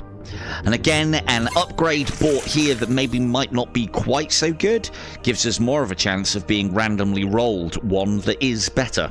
So, but we are getting to the point where we kind of got all of the good stuff now, I think. What would we be able to upgrade if we didn't do that? We'd be able... Oh, no, we can still do it. We can still afford one upgrade anyway. And we've got a decent amount of levels before we get to a choice. And they're easy levels as well.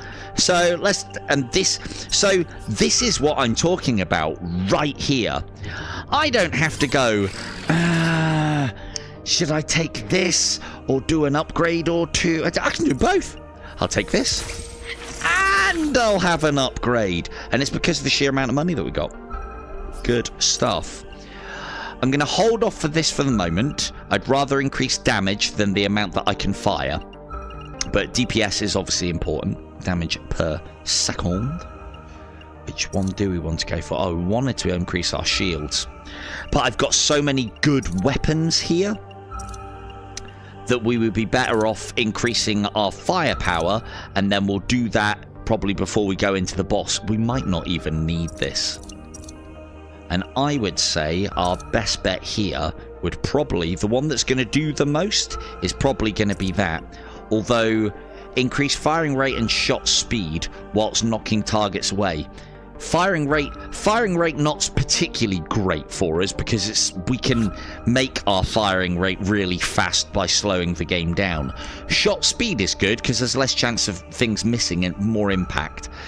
Knocking away, this does not have any effect on. So in that circumstance, now that I've actually read that, we will go with increase the damage to shields, get it up by another 20% because that's something that's always happening.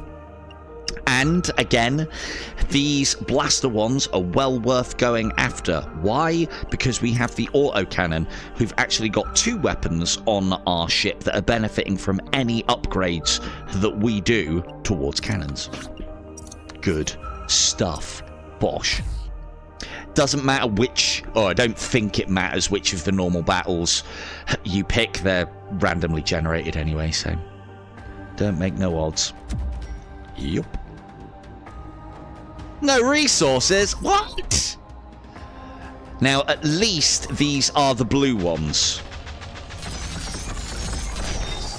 We don't need to worry too much about them. They don't respawn. Look at those shots now as well. Uh-oh. Ooh, that's the first. Thankfully, our autocannon came into play there.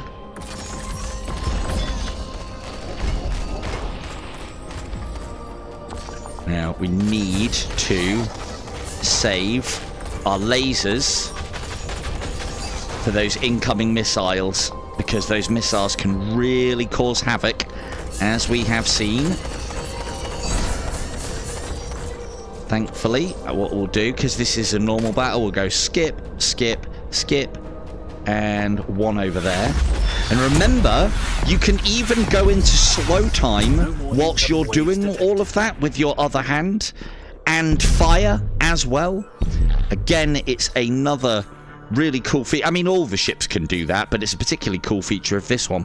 As it's skipping about the place, you can be firing, and you can be locking on, and then eventually firing your missiles with the Iris. I know I rant and rave about this ship, but I love it so. And this is just one of the ways to play, but I think the reason why I like this ship the most is it feels like a different way to play a game that I already love. I played this game to death with just one kind of ship, and then they gave me the Pandora, which was a nice change, but it's not as different. This changes the game for me enough to make it another kind of game to play. I really enjoy the Iris. Don't know if I've said that or not. Can't remember. Can't remember if I've banged on about that enough. Worst ship in the game, they say, not I. I don't know if they actually say that or not. I've heard one person say it. That's about it. Fuck off! Oh, yes, look at that. That's party of our 40% extra damage. Ooh, wasn't watching them. So with this one, if it does dive at you with the Irish, your best shout is get out of the way of it first, then use your skip drive so that you are away from it for its second dive. And in addition to that as well, you also leave a lovely little mine for it as well. What are you? Another one. Good. Look at that. And it's even got like a really cool... I never do this. Because, you know, I'm usually fighting for my life. Look at that. It's got that really cool shielded effect. As well.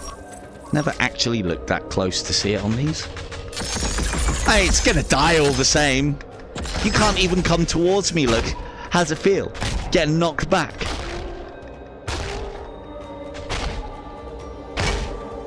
I've never been close enough to hear them screaming. I always thought they were organic as well, these ones. I assume a lot of the stuff in the Crystal Realm is. Maybe somebody who's actually played Stellaris and knows the lore behind any of this can tell me for sure. And it's, again, another thing that I must say every time I stream this game as well. I've never played Stellaris. I know of Stellaris. I know nothing of the lore. It has not retracted from this game for me at all, because the game just is simply quality. It's really, really good. Right. We could do an upgrade. I want to do an upgrade. However, I could then leave myself short of scrap for whatever this bollocks is going to be. Believe you me, it's going to be some bollocks. We've had... I don't think you can have the same random encounter twice.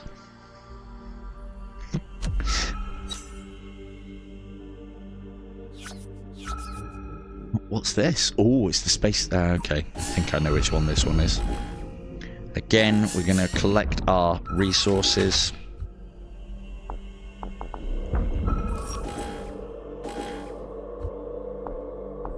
Again, another one of those simple little pleasures in these games. Yeah, I know. You use your lasers on those. I remember to use my lasers on those. I've drilled it into me enough now that even I remember to always use my lasers on those. But it's usually easier to use your lasers on the asteroids because your lasers are your longest range weapon. But on this ship, it's the reverse. So it's a bit arse about face.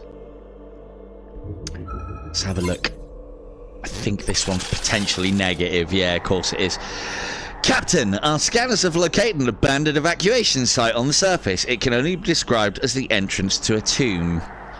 Well, we can send a team to investigate at no loss. The initial readings were correct. Further investigation points to this complex being a crypt with catacombs spiraling underground. 95% chance of some extra scrap, 5% chance of a defect. Anyone played XCOM before? Whoa. The crew have discovered some valuables to bring back. There might be more on lower levels, further from the surface. 50 scrap or a defect. 70% chance, 30% chance. I shouldn't take this. See? Oh, no. No. That's one of the...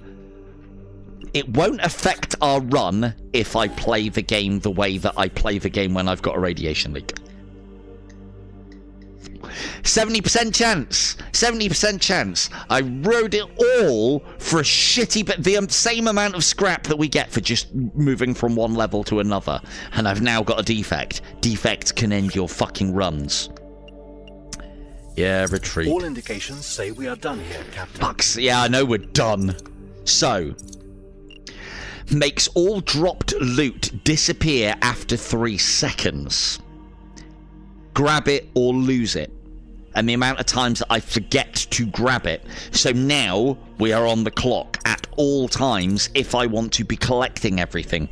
Radiation leak is probably one of the ones that has the least effect on your game in the short term, but if you're then not picking up as much scrap, it can have a massive effect on your game in the long term because you simply won't be able to buy things. Thankfully, we haven't got too many levels left.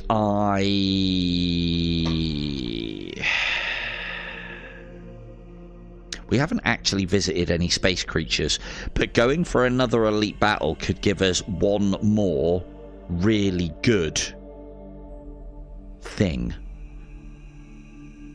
Yeah. Well, we don't need to choose yet. We can get rid of that defect, but I can probably play with it. I shouldn't, but we can. So basically what we now need to get into the habit of doing is as soon as we kill something, we pick up its scrap. If we don't, we could be potentially losing out on cash, basically.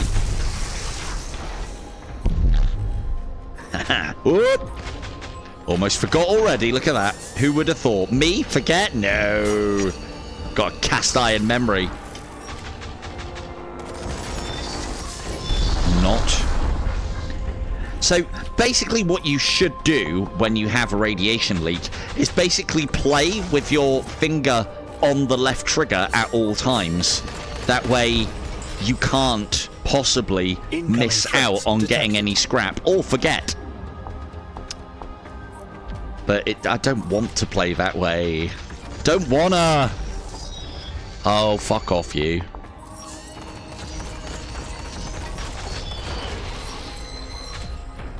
The one thing that I will say as well is we are getting pretty powerful. That autocannon is really putting some work in there. That's the cannon that fires automatically when we get close enough. You could say that it's not as good an upgrade for this ship because of the long-range style and nature of it. And I'd suppose you'd be right. It's the autocannon is probably better on the other two ships, but it's good enough an upgrade that it is good on all of them. It's just not getting used very much here. For us, in this ship, it is a bit of an oh shit upgrade, as in, fuck, we've bitten off way too much more than we can chew, and it's just basically doing additional damage when we're at our weakest, i.e. close range. As I say, still a great upgrade. Indication of additional 1, threats. 2, 3, 4, 5.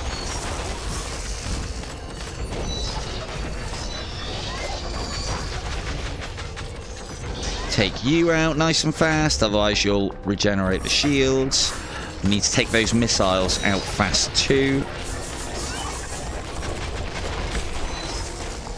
Need to take him out fast also, otherwise he multiplies. And that is all she wrote. I probably missed out on some scrap there. Oh, see, I hate it. I hate it. Not only do I have to remember to do something, but if I don't, I miss out on the loot. Hate it. Hate it. Absolutely hate it. Thing is, it's a memory and a convenience thing.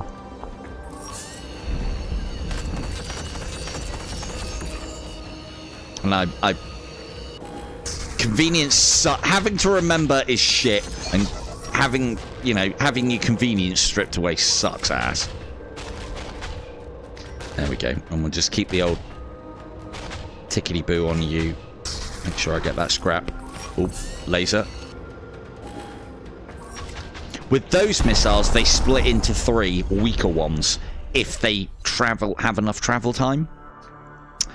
The benefit then of using some kind of high-powered weaponry to take them out fast just stops them splitting.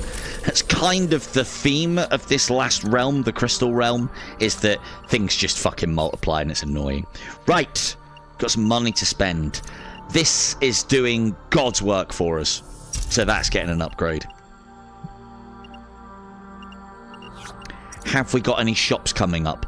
We have got the Tinkerers coming up. We could use that to get rid of the radiation leak, but we're close enough to the end now where it doesn't matter too much, I don't think. As long as all I got to do is remember to pick it up quickly enough. You can laugh in chat every time you see me miss out. I hate you for it. Right. That's up to top level. That's good.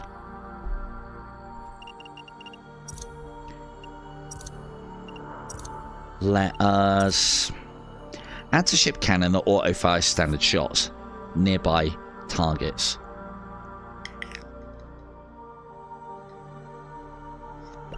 So what would that be then? I've never actually looked at this objectively. And again, the autocannon is our oh shit weapon, so having it firing faster when things get into oh shit range is always good. 33% increase, or decrease rather, and then another... What would that be? 33% and then a 50% decrease from that one. So that's actually probably one of the best things to upgrade, statistics-wise, in the game, in its percentages. Like, here, we can increase shot speed and firing rate by 20%. That's not really that good. The meteoric effect of knocking it back is not increased with this.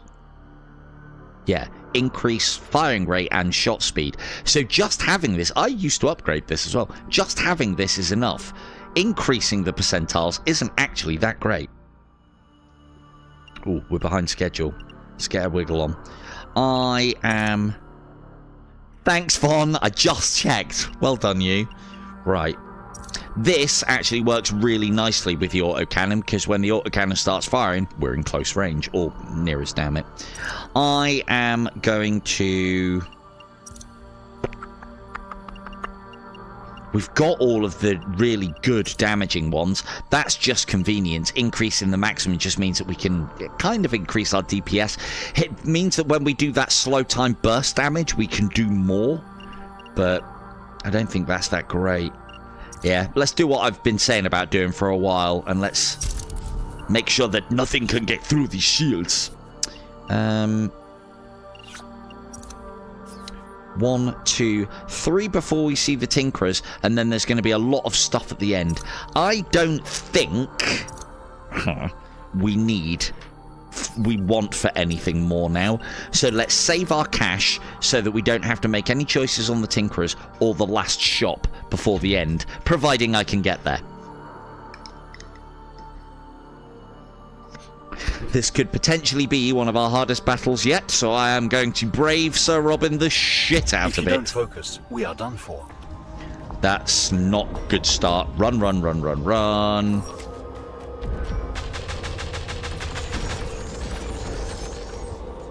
Oh, look at him with this little... Oh, he's got missiles as well. Ugh, look at this nonsense. Thankfully... I want to say thankfully, it's not really doing a very good job. Thankfully, we have the link laser. This is actually going to be really hard. Gonna have to take you out first.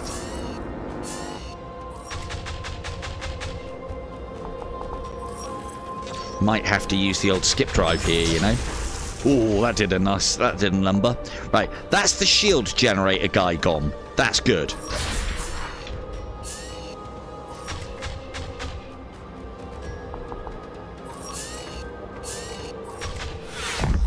That was literally so I didn't get hit by the missiles, because that was too close for comfort. So one of the things that's quite interesting is these lasers usually do a great job on these, but they're not linking as well. So we're going to have to be very careful. I'm going to use some missiles here to get through this, otherwise we could be... Look at the fucking size of those bastards.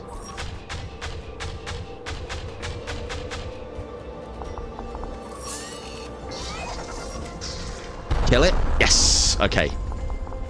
That's not great because I'd prefer to have used those.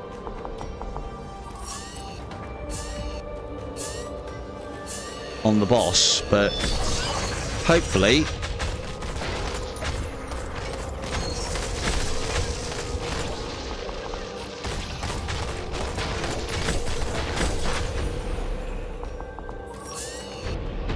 There we go. Now they're linking. Ooh, I've not been doing that. Bastard! And look at this bollocks as well. Anyone who plays Light Brigade will know the bullshit of two enemies that heal and that are happy to heal each other. Bastards. Absolute horseshit. So much so, I'm going to use a rocket on one of those.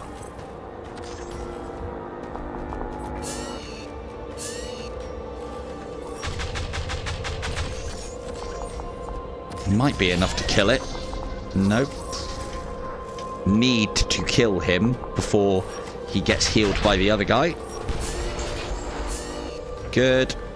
There we go. That's all of our missiles gone. And I'm grateful for them.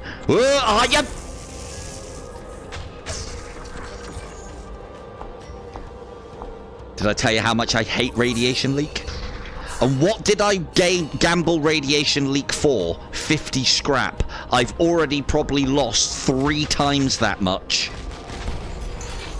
And this is why you never gamble, people. Never gamble. Hey, Mel. How are we doing? Hey, Mel. I've got... What was it called? ZC2? Yeah. I've got Zero Caliber 2 now. I picked it up with the code that Meg dropped earlier to get 50% off. So I'll definitely see about having games of that with the usual crowd. May even stream it, who knows?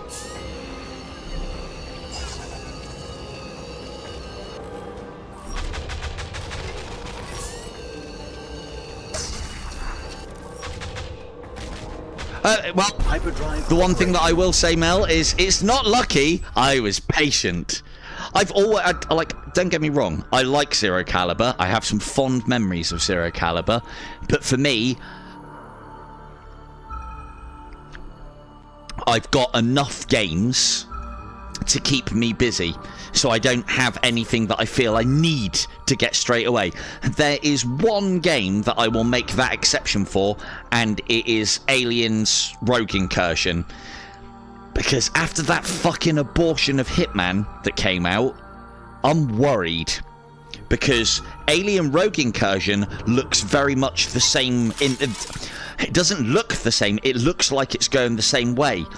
They're awfully quiet. There's been no gameplay, nobody's got any keys, there's no beta, no one's doing any playtesting, and all of these things worry me because that's exactly what happened with Hitman. And it's exactly what's happened with some other games that I have known about. Oh, Ancient Dungeons, yeah, Ancient Dungeons is fantastic. Yeah, we were playing that. Bear in mind, Mel, I've played Ancient Dungeons to absolute death and back as well. So, right. In this circumstance, because I am still a little concerned with us coming up against the boss, I mean, we shouldn't. Actually, no. Stick to your guns. So decoy drones. If you are finding yourself taking an exorbitant amount of damage, decoy drones are really good. They just basically give you decoy drones each and every sector. So it gives the enemy something to aim at. And it basically means they shoot them before they shoot you. If you can have 3 of the little fuckers flying around you. In fact, I'll get it because we haven't seen them. There you go. Look at that. I got a little robot. And what does it do? It sits there and it fucking dies. That's basically what it does.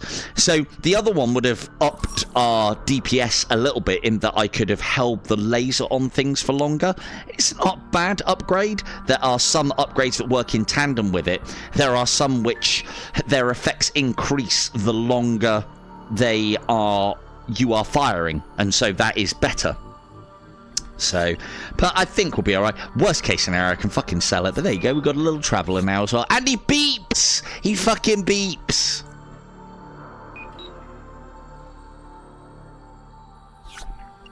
But there you go. Right, Bosch.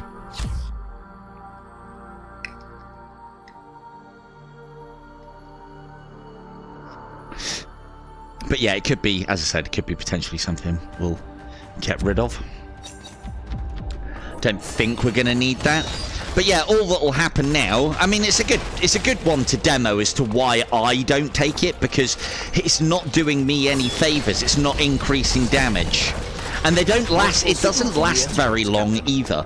Because we are doing a lot of damage, it will last long, because a lot of the enemies aren't getting their shots off, and they don't always go after the decoy drone. Sometimes they'll still shoot at you. Fuck!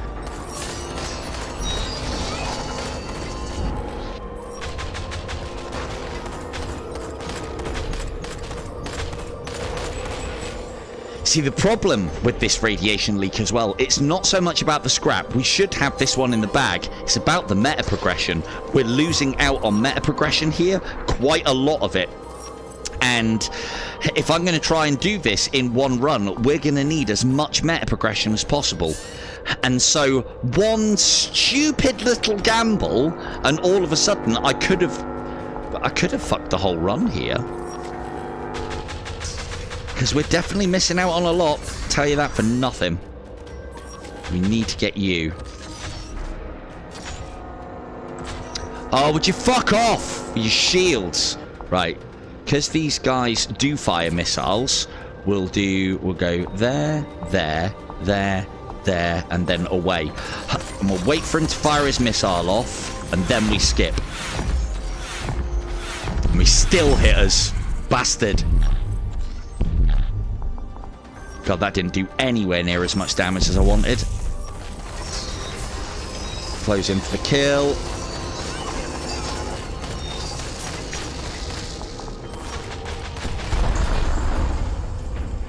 There we go. That was a bit risky, but I'm trying to speed things up because I want to get another run in before we end things tonight. So...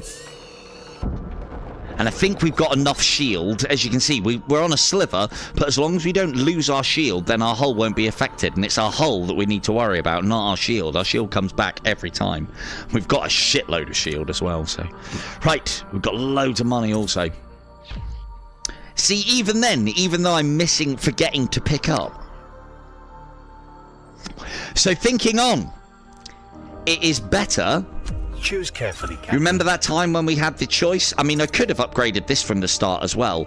Increase the scrap gain from enemies by 10, 20 and 30%. So this would have been okay. I still don't think it's as good as this because this is awarded automatically.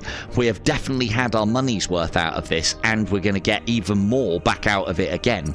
But if we'd have had this, the amount of times that I've forgotten to pick things up because of fucking radiation leak, it disappears now, and that's really annoying. So this is what I was talking about here. We could get rid of a defect, but we're not going to do that. We're going to make sure, we're going to guarantee that we have at least one missile to start out with. You do get quite a lot of missiles given to you during the boss. Another reason why I used to say do not go for shield tech, do not go for missile tech, is because there was a time that one of the defects that the boss could give you... God, I didn't even scan for asteroids then. I didn't look like there was any.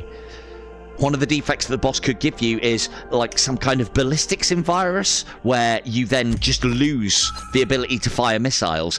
They have taken that out of the game now. You can still get it, but it isn't one of the ones that gets given to you by the boss. But, oh, look at that. Cheeky. Yum, yum, yum, yum. Another little 8 there. Always check. Always check. So, we're going to have a look at all of these. We're definitely buying the 60% offers. We know why. Going to have a look at this one as well. Oh, no 60% off? Come on! Where's your 60% off? I do want this because we want as much meta progression as possible. Normally, if you are struggling with the boss, save your scrap for upgrades and doing good stuff. This we do not need. This, when you take damage, it recharges your... this by a certain amount. Not great normally. Very good for the Pandora, but not great normally. And against the boss, again, I don't like playing into techniques which are, you'll get better when you're taking damage, because we can only take so much damage before we're fucking dead. We're having this, though. And again, the argument is, you shouldn't really take this, because it speeds up your progress through the game, and if you speed up your progress through the game, then you'll be finished with it faster. I can tell you, if you get into this game, you're going to want to do multiple runs, and you're going to want to do multiple playthroughs, if you can even fucking complete all the cycles. And I'm having to do this though because I want as much of this currency as possible so that I can make the run overall, these 10, 11 runs that we have to do, even better. Right, and all of these are missile related. You can fuck off. I don't need them. Now, one of the things that we could do, if we were a bit shy on hull strength, is we could purchase these to then sell them to get our hull back, but we don't need to do that. Now, very, very important. 10% scrap gained by enemies. You don't gain any scrap in the boss fight. Get rid. 50 scrap when we're entering a new sector. We would get that 50 scrap when we enter the boss area, but we'd have nothing to spend it on. Get rid. And note how, so we have already had a lot of value out of that. We've probably spent 400 on it and probably got about 700 out of it, I would have estimated. 600-700 maybe. So a net of 300. Then we're going to sell it again for another 300. So that is just gangbusters on value.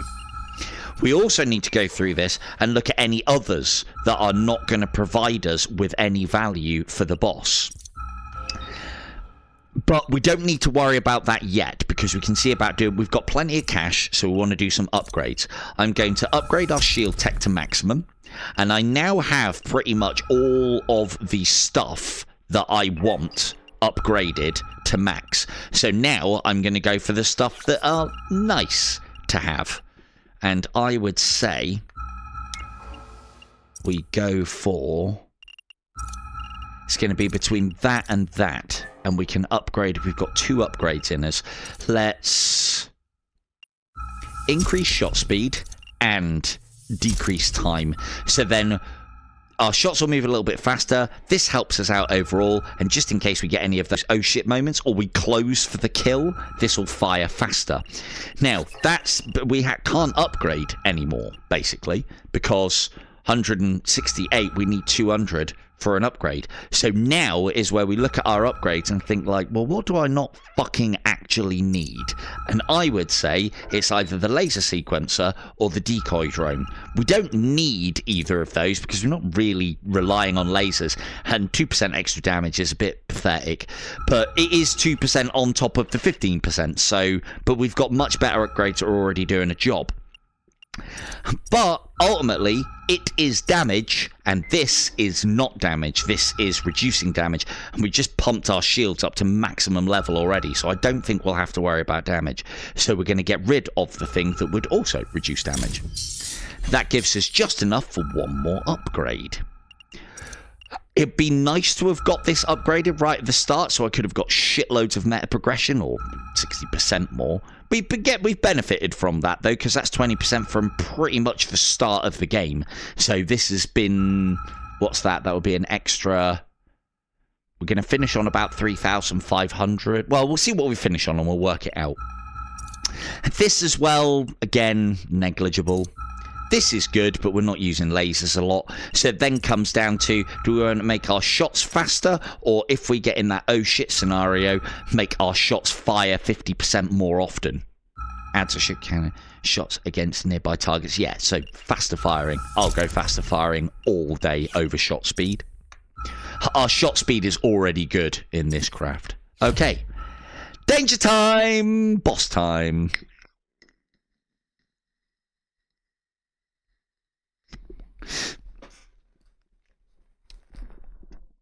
And I might go back to smooth original ship for the last run. We shall see. So we've got to keep this on. We should be keeping it on anyway, because there is a lot of opportunities to collect missiles on this end level. And move, move, move, move, move, and blast, blast, blast, blast, blast, blast.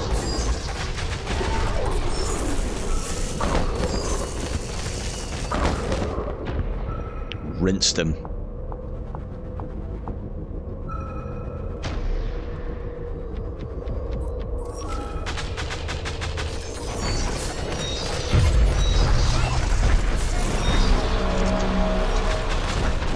Been given another defect. Disturbance field. I can't remember what that one does. I think that's just damage reduction. You can't find out mid-battle. And we don't really want to find out at the end of battle either, because I'll forget to pick up the meta progression. And the meta progression at the end of the game disappears whether you have radiation leak on or not, if memory serves. Oh, could have done without that. malicious presence. I think that reduces all of our damage for everything. So that's a nasty one, but we're pretty powerful already. I think we should be alright. Need to deal with that bad boy. Have we picked up any missiles? No, of course we haven't. This is why you don't push into missiles on this game. Oh, shit! And that's what the skip drive's for. Or at least on the boss, anyway. It's nice that it does extra damage, but you want to use it as your oh shit button more often than not if you're not au fait with the game. The thing is, you shouldn't be as concerned as dying as I am, but we are attempting a challenge here, and I would like to actually be successful at said challenge. So, part of the reason why we're being caught by that is because I am not playing it proper. Right, let's give him the missile.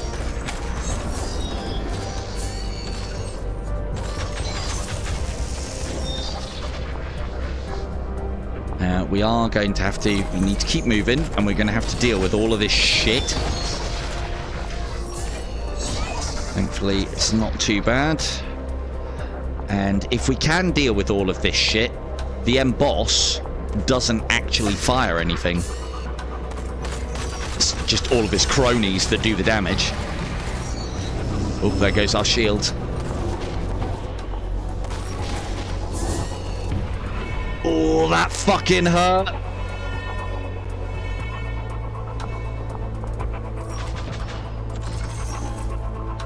Look how much damage that took off of us. That is a nasty amount of damage.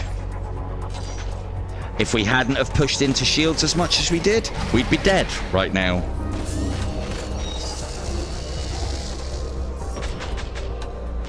Gotta keep moving.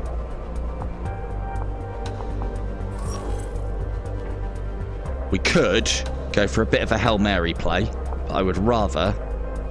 Oh, you know what? Fuck it. 2, 3. We'll stay the other side of this. That should be all she wrote. Lovely. Final sector cleared. Another run down. Look what happens here as well. If you're investigating all your shit, look at that. 340 meta progression that I could have completely lost by not paying attention during this screen and going, oh, look what I got, and look at the nasty stuff. Fucking radiation leak. Hate it. And if memory serves, that bit of meta progression that you get for collecting can appear like in your vision, but like up, down, left, right, below, or what have you. I think it's based on where you are within relation to the universe. And I think regardless of radiation leak or not, it can disappear. There is the potential that a lot of the time that disappears is because you get given radiation leak at the boss, but I don't know. Disturbance field. This one is it doesn't matter in a battle, in the boss battle, but is a nightmare for playing the game. There is one of the things that we're going to have to go through twice, I think, or maybe I'll leave it until last, is we'll get given 2 defects at the start of our run. If one of them is that, then all of my plans about planning your route go fucking out the window. Increase all enemy damage by 10%. That's why we were hurting real bad. And increase maximum shield. So yeah, our shields got reduced by 50% and enemy damage went up by 10%. That's why we almost got fucking trounced by that one missile. But then again, missiles are very hard hitting. Bosh, and we'll get a battery change in now as well. Not because I need one, but because I can. Stops my batteries feeling like they're on fire by the end of the night as well. As I've said previously, one of my only concerns with these KKCOBBVVVVVVVVVR batteries, or whatever they're fucking called, is that they get incredibly fucking hot on certain games. That wasn't that hot tonight. Hello. In order to clarify this situation, I need to burden you with the truth of why you are here and your purpose. Well, I'm here to talk and stream, right? I mean, go on. Oh, shit. My task was to create a digital copy of your ship, your crew and you, and run you through a series of simulations to elevate your threat level. Sorry, if you don't want any spoilers, obviously look away now, or, you know, just turn the sound off for a minute. Just a minute, though. You've got to listen. If it is found high enough, the source will personally commence the destruction of your empire, stopping it from causing damage to the universe. You are the copy. I evaluate you. So basically, this is the prelude before the Thanos snap. I am a simulation. Is it over then? Meaningless? So the only way to win is not to play. Is that what you're saying? Not necessarily. If we use the failsafe, it will allow you to hack me. If the timing is right, we could build a logic bomb. Logic bomb? We use the collapse of my systems to send out a signal through my legacy protocol, but it would take both of us working together. My core routine is vulnerable. This all sounds like that fucking Star Trek nonsense, doesn't it? That Star Trek psychobabble that, you know, sounds plausible, but then when you actually think about it, it's like, these words don't go together. System collapse, wouldn't that mean the death of us both? Your physical form did not endure the scanning process. As far as the universe is concerned, you are already dead. Omoe wa mu shinderu. Nani? When the bomb is deployed, our message will be broadcasted across the universe, giving your empire a brief moment to prepare, our code for their survival. So there's no going back, is basically what you're saying. And I'm going back.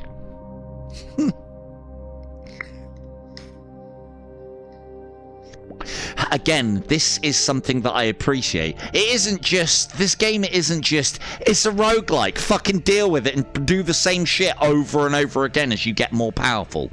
They've actually incorporated why we are in a fucking loop for a reason. And although it's not quite a... I suppose it is a bit of a time paradox, and I usually fucking hate that, but at least it's done in this simulation setting.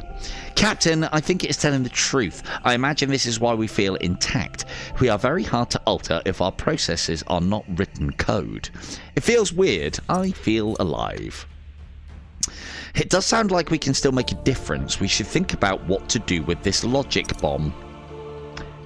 One of the things that I have never done is actually set off the logic bomb. I've been reliably informed, and the game warns you on multiple times, that if you do set up the logic bomb, which you can do before you complete the 11 runs to, you know, complete it on every level of difficulty, the game deletes your save. Just think about that for a second.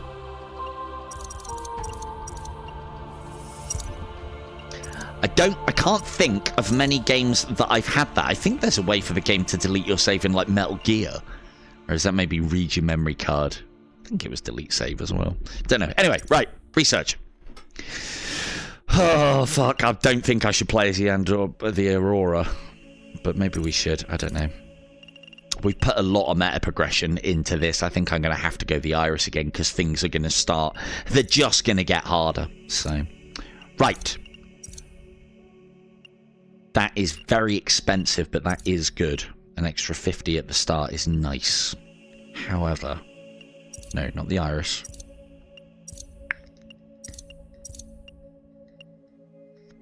More shields is nice. More missiles. Well, no, it's not even more missiles. More damage and radius. They're good enough already. This is great, but it's very expensive. So we might go down this line. But it's the components and the assistance is the research that you kind of want to prioritize. And the reason being is it doesn't matter what ship you're playing as or what ship you're learning when you first start the game, this will help you regardless. What was this one? That's convenience. That's convenience. That's auto-scan traders upon sector entry. That's convenience. Increase all damage to asteroids. Convenience. Auto-collect loot whilst convenience. Increase scanner analysis speed. Convenience. Convenience. Allows unlocking of creatures. These are all convenience now, so the only one left with an assistance that's worth our while. These are important. Trader discount is very good in the early game, but it actually becomes useless later on. That's no good to us because it's only outside of combat. 100% movement speed whilst we're in combat would be nice. It's not. So from after that one, all of this is just fucking convenience. You do not need convenience, especially if you're trying to do what I'm trying to do. Components, though, this we want. We want that, and we want that. Adds a chance for loot, 30% chance that looted items will be a level 2. Yes. 15, another 5% that they will be level 3. Yes. Come on, leave us a thou. Nice. Now, yeah, let's be clever about this because I'd actually like to complete this challenge. So we're going to stick with the Iris because it's easily the best ship. And we're just going to make ourselves a little bit better. If I get a load of meta progression and I've got nothing better to spend it on, I'll pump it into one of the other ships and we'll start flitting between them. But right now, I need to stay with the most powerful ship. If you are going to attempt this challenge, pick a ship, fucking stick to a ship. I've spent meta progression all over the place and bounced between the different ships in an attempt to make the stream as entertaining as possible. But challenge on. Now, let's take it easy, shall we? So, I don't want shops to only sell one item. This makes our run hard. I don't want to get less scrap. This makes the game harder, a lot harder. I do definitely want to not begin the journey with hindrances. If we become powerful enough, battling a 5 satellite chimera isn't as bad as you would think. And I think we're powerful enough to be able to do that now. We're just going to have to hope that we get a good setup when we start. So let's begin again, shall we?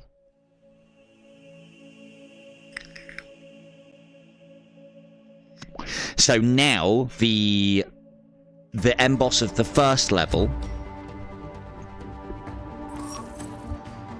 will have 5 satellites, making it even more important that we take him out quickly. Get away from me with your blast. Thankfully, we don't need to be scanning those each time now. That laser, do the work. Shame none of those asteroids actually had anything in them.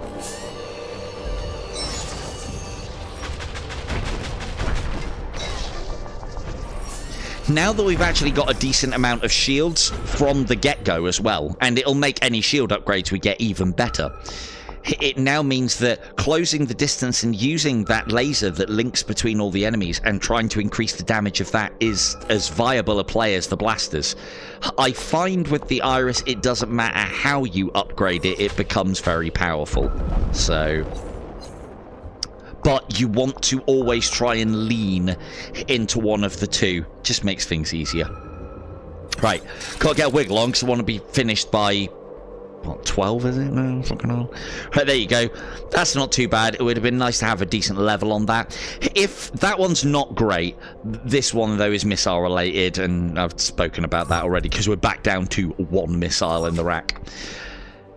If that was level 2 or 3, though, I would take that for the ability to be able to sell it to get a shitload of scrap to further the game. But, yeah, they're both level 1s, so we'll just go for the one that's actually useful. And go. Oh, yeah, go.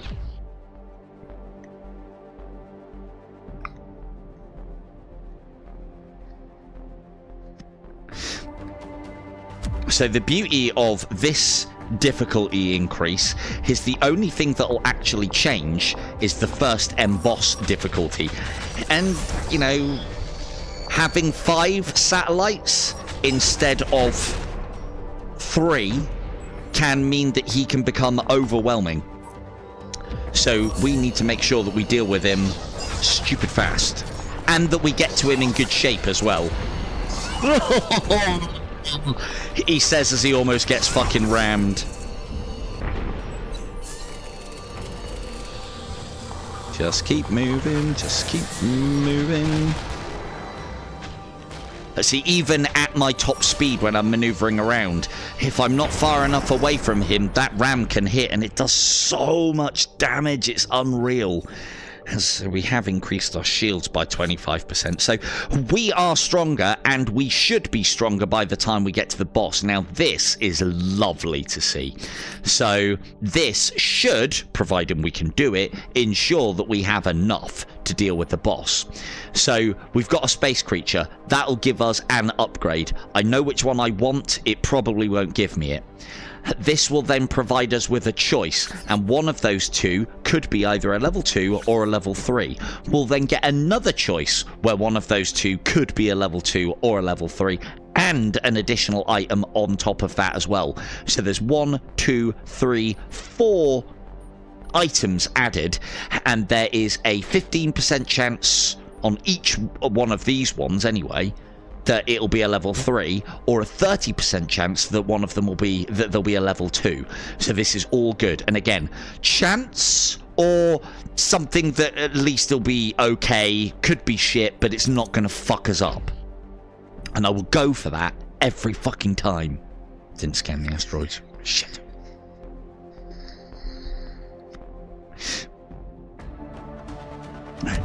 The friendly space whales are also Yes! in this team. Right. Okay, so this is a good one. Now, we want to stay as far away from the asteroids as possible. We don't want to actually blow any of these asteroids up. The reason being is because the Tianki, or space whale, or space cow, or whatever they call it in this game, this is the one that increases the yield that you get from asteroids when you use the laser on them. If we can get that and upgrade it to 200, it will be worth its weight in gold, and we can sell it for a decent buck at the end. For that reason, we do not want to be using our lasers, because our lasers will chew through the asteroids regardless of whether we're aiming at them or not. You can't actually, whilst there's enemies on the board, aim at the asteroids. You can't target them. Oh shit. But if the enemies are too close... That was a bit of an oh shit but moment. If the enemies are too close, that's the problem with the bombs for this thing. If the enemies are too close, our laser will link to the asteroids and blow them up, and we don't want to do that yet. Again, this is massive min-maxing going on right here, but, you know, this is how you get these sort of challenges complete, you know?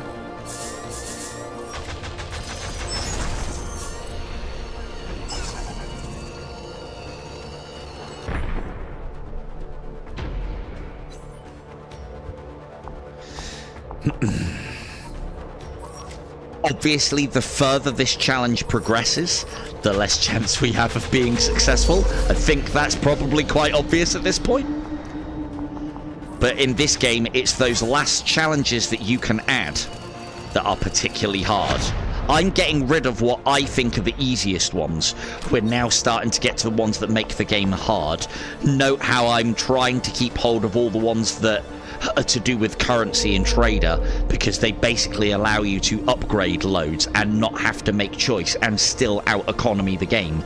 But then you get to that point, we will get to a point where traders are no longer worth dealing with, and that actually wastes quite a lot of our meta progression. Thankfully, we needed to go through it anyway. Well, we didn't need to go through it anyway, but it helped us out early doors. How'd you come back here, you prick? Oh, we'll skip drive to him. I think we'll be okay.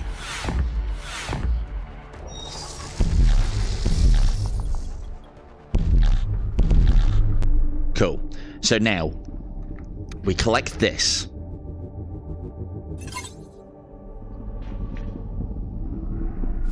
Bosh.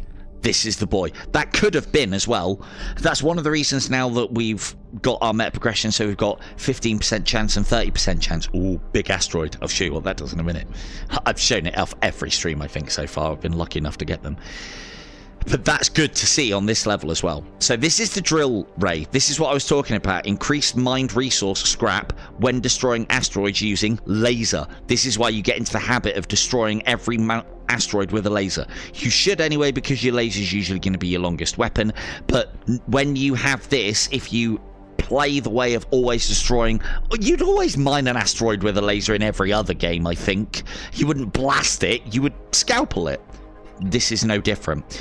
So we haven't cracked any of these. It's actually reasonably difficult to crack asteroids in battle or just before a battle. You have to be very quick. But we're waiting so that we're now getting a 50% yield. What else can we do here? We've got some tough battles coming up, but I think we'll be okay. And we haven't really got anything that we can lean into anyway. We have got a decent amount of scrap though. So let's get that up to 100%. And then the moment that I can increase it to 200%, I will be. And I could sell a component, but we are actually coming up a little short on decent weaponry. So the moment that we can get this upgrade, we take it, because it'll increase how much we get from these. And this is min-maxing at its worst, people. This is what I do. There we go. So now we've got enough to get that upgraded. So that now means that we'll be getting double the yield from every asteroid from now on. And as you can appreciate, getting that early, because we do a lot of mining in this game, getting that early pays dividends. It's probably one of the biggest paying things in the game for the amount of money that you would spend on it. So look at that, we're now getting close to 25 scrap per asteroid, and we do a lot of mining. A lot of mining. Note that this doesn't combine with the ones that give extra percentages, because asteroids are not, as much as I destroy them, they are not the enemy. God, there's loads of asteroids here, lovely.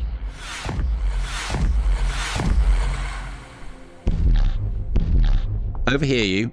Come on now. Even, like, the asteroids are done reasonably well. Another 20. Lovely. Where was that other little one? A little glowing one down here. So this is part and parcel of the reason. It's one of my favourite upgrades. I know it's boring. It's one of my favourite upgrades because out-economying the game becomes easy when you're getting shitloads. Like, normally each asteroid that we do is worth, like, what would it be? Like 7, between 7 and 9, and now it's between 24 and 30. Substantial. Now then, for those of you who haven't been watching, paying attention, these big asteroids. Note how scanning does not reveal that this asteroid is a asteroid that is a mineable resource. If you get close to the asteroid and measure it that it is bigger or about the same size as my head, because obviously, you know, giving all these tips and tricks, my head gets huge on occasion. If the asteroid is bigger than or same size as what you would imagine my head would be in real life, crack it. And the reason being is because, and it doesn't matter what you crack it with, inside are asteroids that contain resources. If you didn't know that, you would have lost out on about 30 scrap. They don't actually come up all that often. If I hadn't have known that in the situation that we were in, I would have missed out on about 70 odd scrap. That's like almost a weapon purchased. That's half an upgrade. That's a lot of scrap. Lovely. Right, one last check and we are going to be uber on it with our scrap dealings. Now, I have got a lot of scrap. Unfortunately, I have fuck all to spend it on, and we are going to be going into a very difficult battle. Hopefully, we get something good out of it. Hopefully, I can survive it. This is where I will probably use my missile to make things a bit easier. It depends. Usually, the first one of this is just going to be a lot of those fucking ships. Hey, look, there's another one. There's a silver-tongued devil head size one. Look at that. 1, 2, 3. Right, let's get it. Let's get at it quick. Because I think I know which one that one is.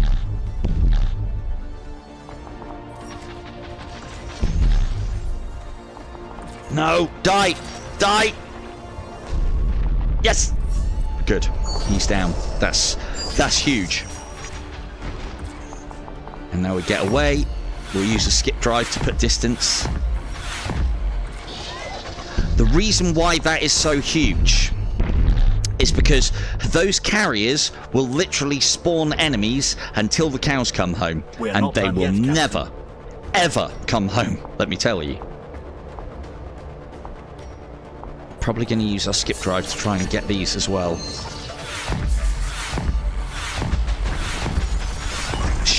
Those mines should take out at least 1 or 2 whilst our weapons are recharging.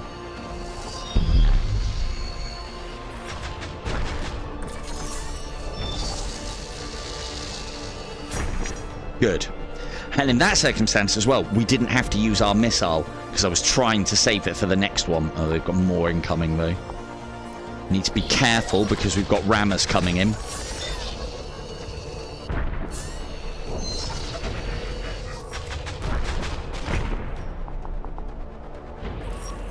No, thank you.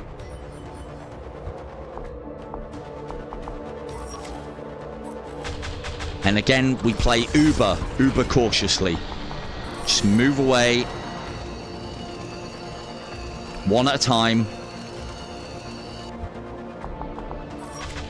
Plotting courses away from those at right angles. With good reason. Oh look, we got given a missile. Who would have fucking thought? Yeah, always try and plot courses that are, what would it be, perpendicular? You can see even then we're only just getting out the way. So your courses always want to be going like a 90-degree tangent away from these things. And then in theory, as long as you've plotted that course early enough and they are far enough away, you shouldn't be able to be hit. Oh, right. Heavy missile. Remember what I said about missile? Yeah, fuck these. But level 3 means that we can instantly sell that for 300, which is a lot of scrap, which will allow us to buy an extra thing and upgrade an extra thing. I am tempted to go for the laser reloader, but we've already got the other one, which is... Which one have we got? I don't know. But anyway, so this now becomes a no-brainer because for the long game, 50% increase in lock-on time increased by 35% damage, but a 50% damage increase on missiles for the Odins is substantial. The fact that we get it at level 3 straight away is great, but most importantly, we can sell this for a shitload of scrap to upgrade things that are good. Which one did we get? Yeah, we've got laser reactor increased duration. The other one just increases the recharge time. With lasers, it is beneficial to have both. With blasters, one or the other. Alright, let's get over here.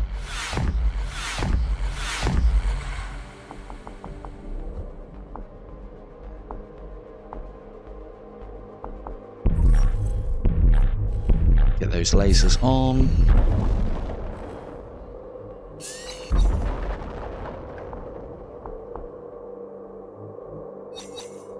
Again, using the lasers to do the farming. Anything more? No. But what do we have here? Has everyone got the tape measure out? Saw how big this is in comparison to my head? That's right, this is one of them. So that's what they look like, just so that you've seen it again. Actually getting quite lucky here. And then we scan. And look at that, is that 4?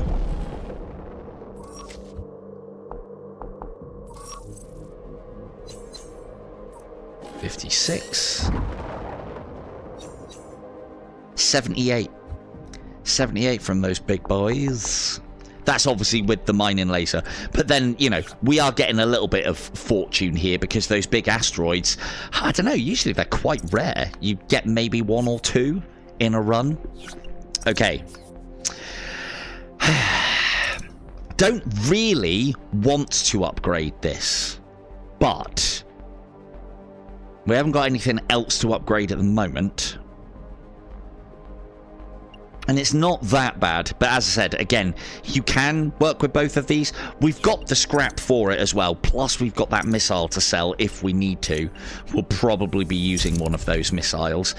That, again, that's not a great upgrade. I'd rather have saved that, but I feel like we need a little bit more power, because this elite battle will most likely be one of those nasty carrier ships. It might even be the one that has carriers and missiles. I've never seen that before. I played this game a lot. Right. But if we do this, it should, in theory, set us up for the run. Right, we're getting well out of the way of that straight away, because I didn't like that. Lovely. Oh, we've got one of the easy ones, I think. So sometimes with these elite battles, it looks like we've had the hard one. We've had another bit of fortune here. These ramming things, again, the importance of plotting courses and continually moving means that ships that ram you can't. And we'll just stay at a nice long distance and shoot. And now that one's engaged us, we'll pull alongside him and engage him back and stay with him, so that we're not dealing with multiple ships trying to ram us at the same time, because that could break my fucking heart and ship. So, well, that doesn't matter about those other plot points as long as I course correct that. There we go. And just one at a time. They're slow moving until their blood's up.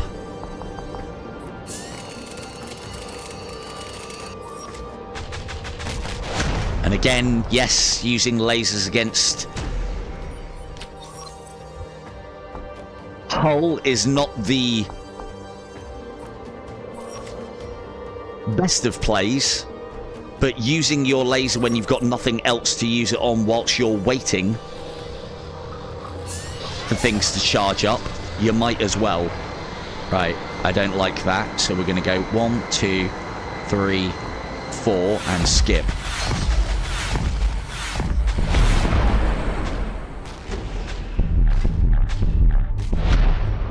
Ah, bosh. Hopefully no more. Ah, crap. Okay, this is bad, because we're really far away from the carrier, but we might be able to take advantage of this. So we'll fire a missile. This is going to do a ship. Look at the size of that thing. It's bigger than my ship. And we're going to go 1, 2, 3, 4, 5. Laser them. Wait for the missile to hit, then skip.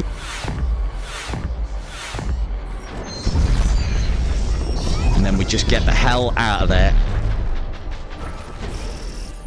Oof. And that is a pretty good example of why it is better to use the skip drive for damage over oh shit button. Because I could have pussyfooted around with that and stayed on the peripheries, and they would have slowly whittled my shields down and slowly got me down to nothing. No choice at all here. We know the blasters are good on this. A 6% chance of causing an explosion. Those explosions cause additional damage and, probably more importantly, knockback. And we like knockback. We want that up to 10% as soon as fucking possible. Yes, please. Plus, it's the level 2 of the two, which basically means that it has more intrinsic value, even if it wasn't that good. And the other one was that aggressive aura, which we spoke about before. That increases damage when things are close, and we don't want things close. No thank you.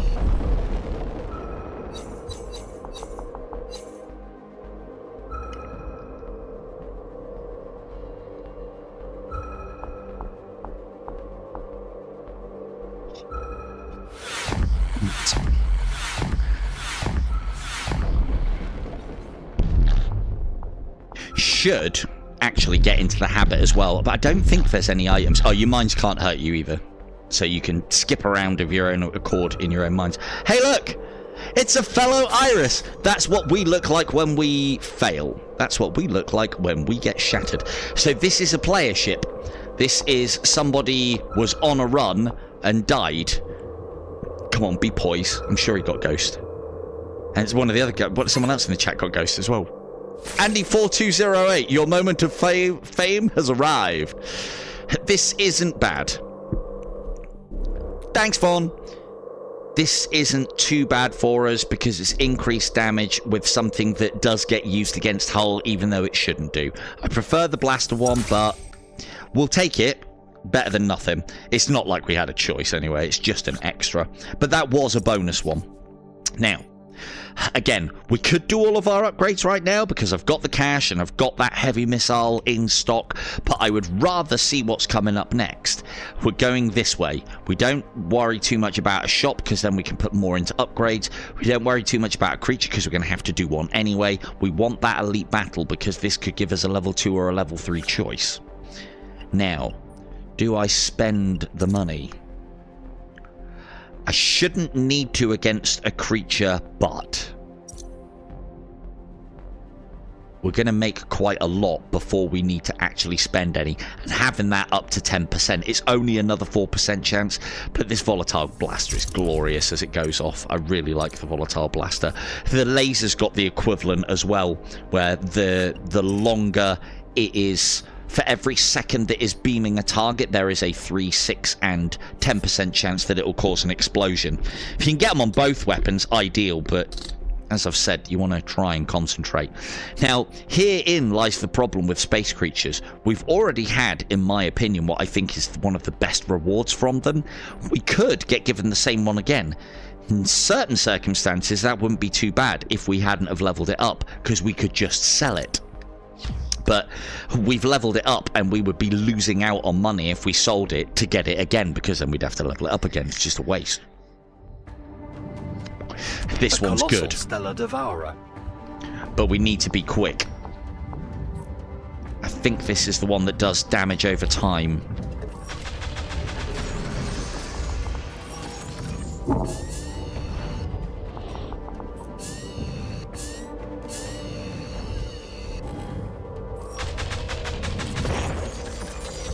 Love those. The other bonus of those explosions as well, doesn't matter if you're firing against the right thing or not, it just works. Just works. Stop it.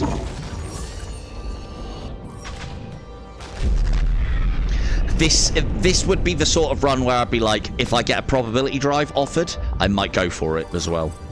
Normally not a fan of probability drives, but we have a very good ability.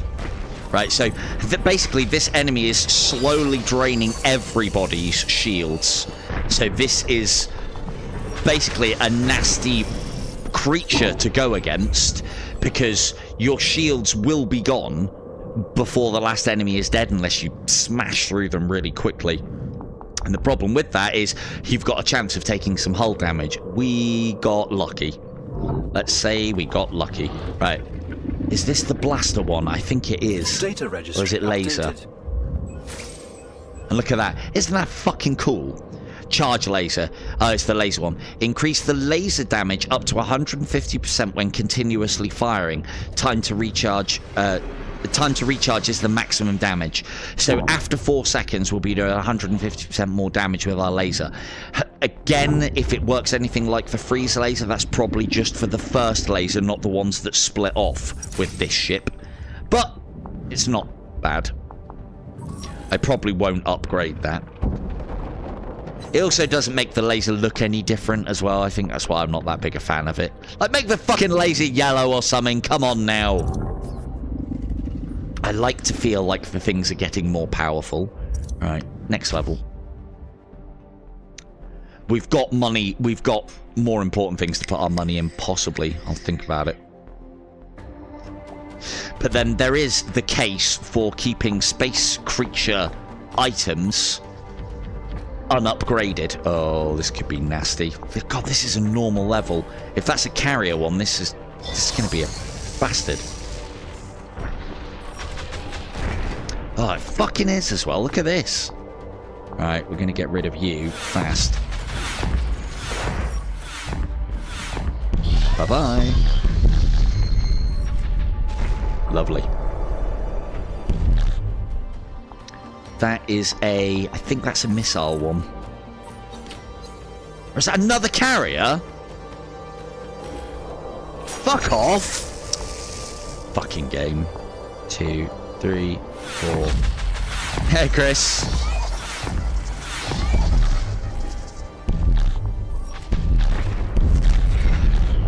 I mean, I know you're dying to find out, Chris, but yes, the run is still on. just. Haven't had any hairy moments tonight. No, not at all. Haven't almost died twice. Right. So we've still got this to sell, and it's worth 300. I don't need it yet, and I want to keep hold of that as long as possible, because we'd also like to get the 10% repair out of it as well, if we needed it. But I will bin it off the moment I need it for something. Hey,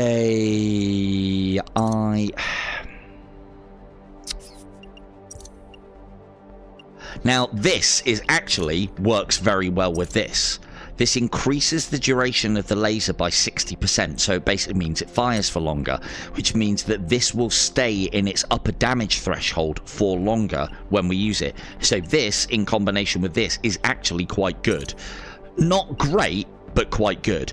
I would rather increase the duration first, and then we'll look at this, because that's only increases it by a second. Ah, you're alright, mate. You're alright, mate. That's why we do VODs on this channel. Right. And we're going to go for the elite battle. What have I got? 1, 2 before we get to the end. Plus, we got the missiles to sell as well if we need them. But I'm probably not going to have to.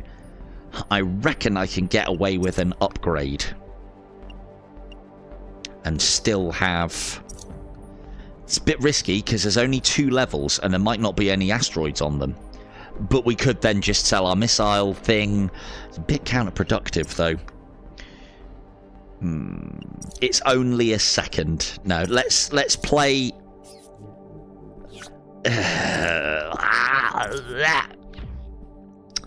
Let's play safe. Let's play dangerous by playing safe. Let's play safe by playing... One of the 2 combinations. It's like a...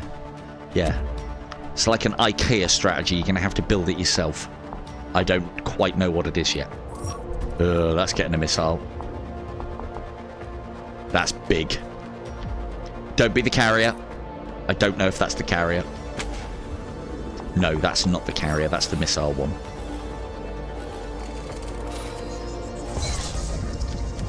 Haha! Fuck off you! Uh-oh. He's got friends.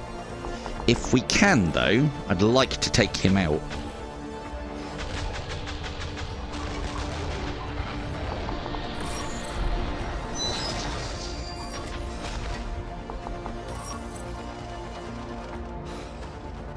Gotta take those missiles out. We know they'll fuck us up. Gotta take these out as well, though, because we know they'll fuck us up also. That was close. That was very close. This is the problem with these elite battles as well. Those missiles take a lot of damage before they go down. And it can be the end of you. It really can. A couple of those and you're done.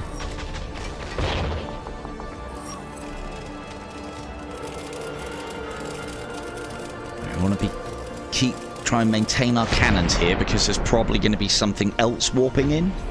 Incoming. Yeah, there he is. Look.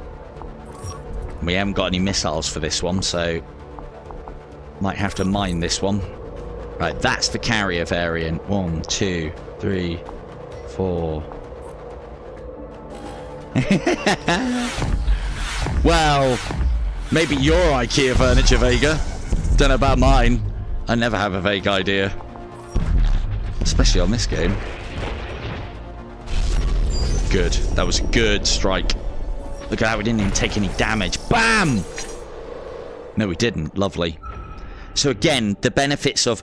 I'm trying to use the skip drive cautiously, but at the end of the day, those mines, when you've got them fully upgraded, do a shitload of damage if you can plant them on your enemy. Well... It is an obvious choice. Damage reduction? We are pushing into lasers. Decrease target movement speed when hit by the laser. Damage reduction is all well and good, but this helps slow the enemy down, which keeps them at arm's length for longer, which means that we can put more damage on them.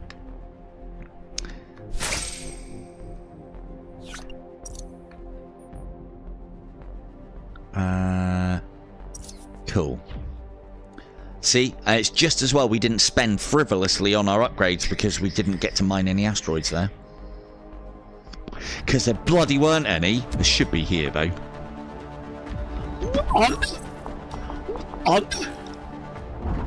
Shocked and appalled. More incoming, Captain. That laser doing work.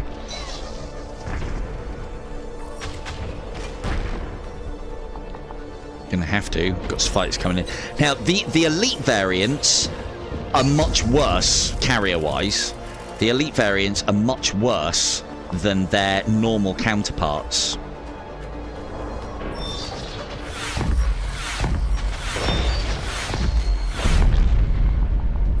Because their normal counterparts only fire one or only launch one, maybe two ships on you.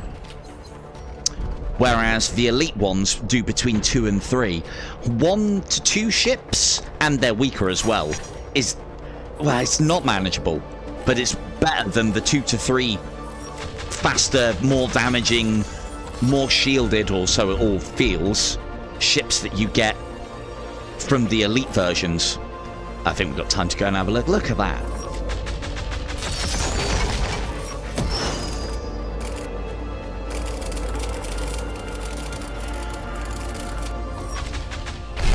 Glorious modelling on this game, it really is. Again, it's not even that they've got a decent level of detail. I mean, come on, it's Quest 2 this was made for. I think it had a Quest 3 upgrade, and this has been out year and a half, maybe even not that long. I don't know. It's been a while. I think it's been out a decent amount of time. And it's, I don't know, there's something about having that clean art style in these games, because we know that it's just standalone. We know we've got a mobile phone strapped to our face, so make it look classy, but make it look, I don't know, clean, you know, as best as you can. But then you've got other games like Asgard's Wrath, and even in Death Unchained has got very good graphics for standalone. There's lots of games that have got very good graphics. As I said, I don't know if it's the reason why Hellsweeper never did very well. It's just a bit of a... The character models are great. The environments are just a bit meh. And, you know, I know when you're in the swing of things, you don't see that, but people do when they're watching the footage. And, yeah, I don't know. I don't know about that game. I fucking love it. That's what I do know about that game. Increased damage to enemy, that's not bad. We could go for that. Right, let's get... So if we didn't take the missile upgrade, which I'd really like to have, because then we've got 2 against a very tough boss, we could have had 2 upgrades here. Now, herein lies another choice. If I sell the heavy missiles, I could get an extra 300, which will give me enough to have 3 upgrades, and that is substantial. But the missile damage would drop by 50%. And 50% in the grand scheme of things, I don't think is all that much. Because these missiles are already doing a lot of damage. They'll completely strip the shields and half health without that. I don't think they'll get a guaranteed kill. Whereas, things like we have for the laser will stop things swarming us. Yeah, time to do it, I think. So let's get rid of that. And let's go with... What are we saying? So this is now beneficial. More damage. It's not great, but it's better than nothing. We like the idea of slowing stuff down, definitely. And then... Increased damage against enemy hull. We've already got something that does a lot of damage against enemy hull, so that is going to be our last consideration.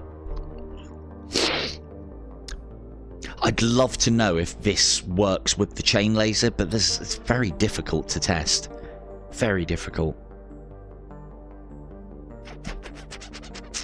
I know that only works on the ship that you're firing, and the chain lasers don't freeze enemies or don't slow their movement. But this is actually really good with the chain laser because of that, is it slows the lead ship, and then that puts the lead ship, its followers then catch up, which then means that your chain laser chains across more. So it's probably just as well that it doesn't freeze everything, but then it'd be the same.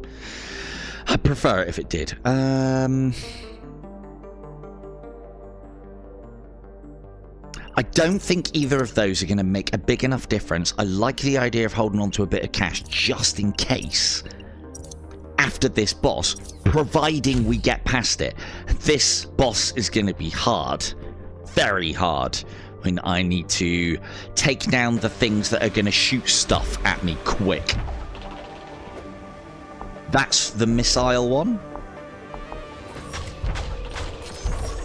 No, that's not the missile one. Where is it? That's the one. Those two, top and right. Those need to go now. Quickly.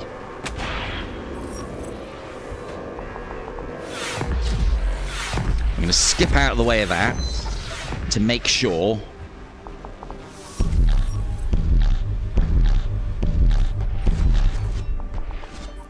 It's not good.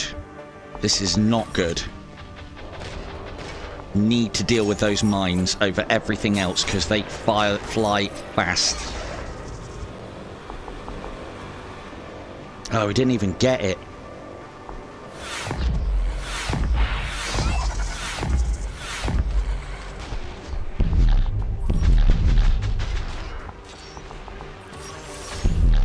And there's no point taking down the shields of multiple... Oh, God.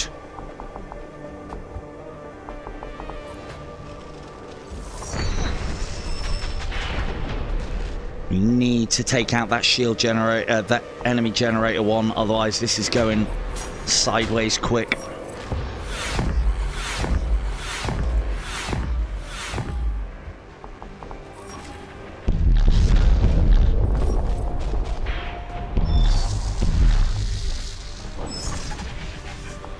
Here goes our shields. Right, need to take out the mines.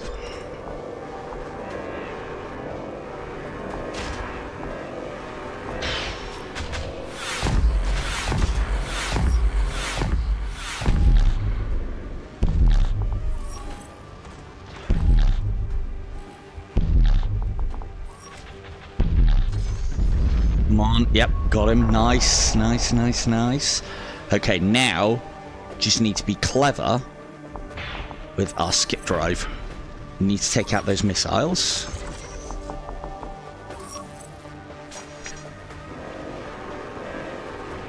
Just need to dodge lasers.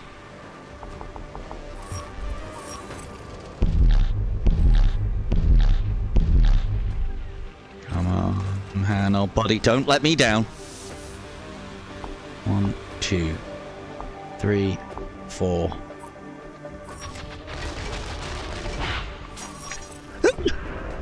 Jesus, that was a lot of damage.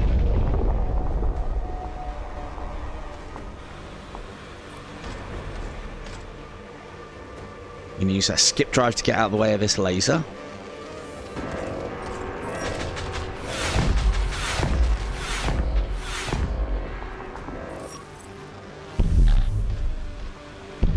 Come on.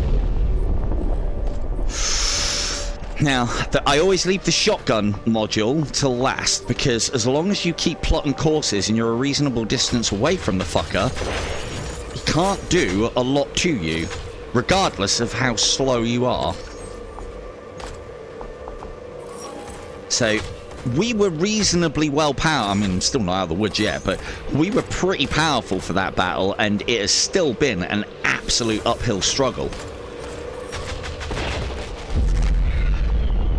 Hello, boys. Fucking hell, you almost got here just in time to see the end of the fucking run. As in dead. It's just going to get harder as well, unfortunately. The one thing that I will say is we'll get another 25% on top of our shields. That wasn't too bad, though. We didn't take too much hull damage. But that missile did about 1/3, and it can fire infinite of those. I hate the Chimera. Really do. Oh, where's Timmy's?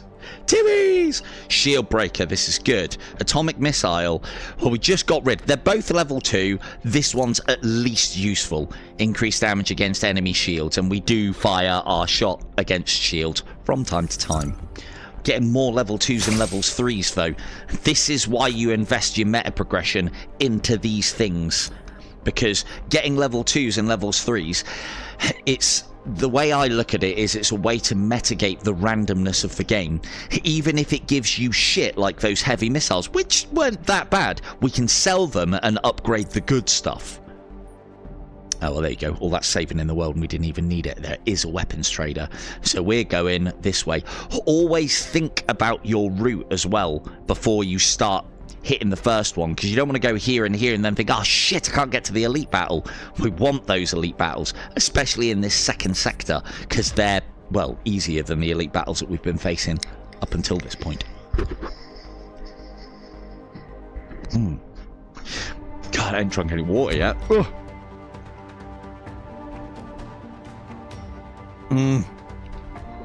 Oh, that's good.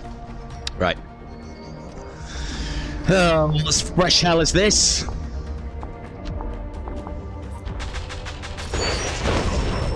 Look at that. Lovely. The only problem that we've got is our cannons are not recharging very fast. Our laser lasts for days, which is good because then we can kind of cycle between the two. This is a teleport instance. And then we go.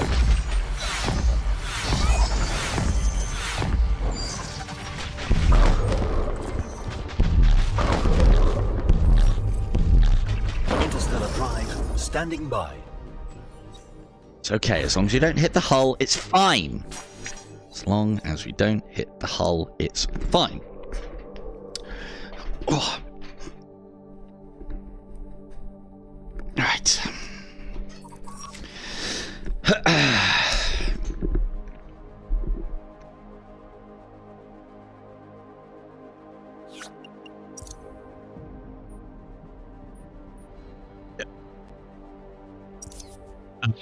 Yeah, Symphony of the Night's great. I never completed that. I did complete that. I just didn't properly complete Trader it. Ahead. Don't spoil it, but if you know, you know.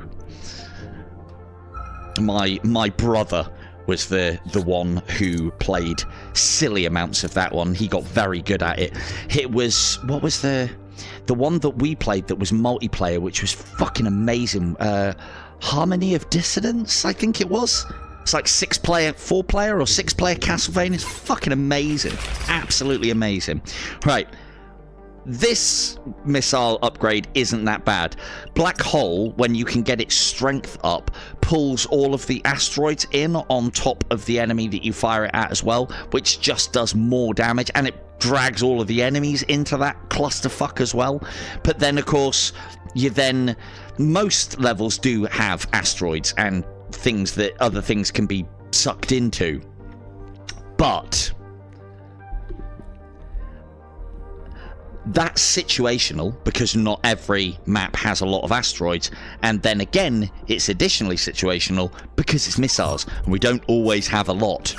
So in fact we never have a lot. We never seem to have a lot. I know I've just used them, but again, 40%, 60% off means that we can sell it for more than we buy it for, so we're definitely taking that. Blaster range, great on this ship, we know why. Meteor blast, great on this ship, just in its standard form. Again, we should know why. And that gives me some hope for this. Oh, I didn't scan the fucking asteroids.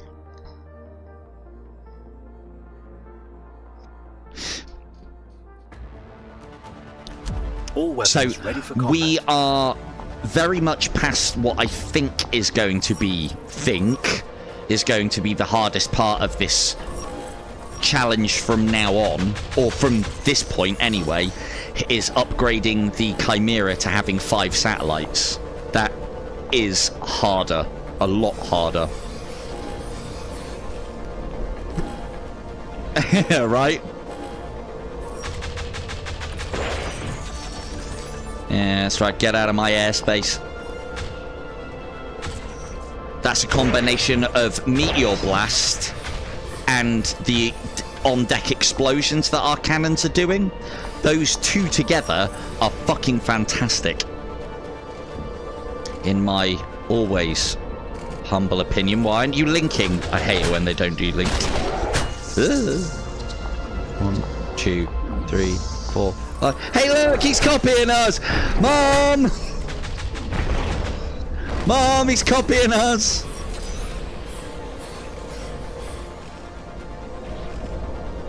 I don't know why. They are close enough to link and they're not, and it's really fucking annoying.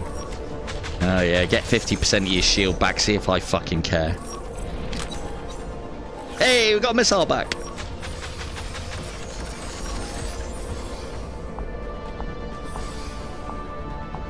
This is Quest Native, mate.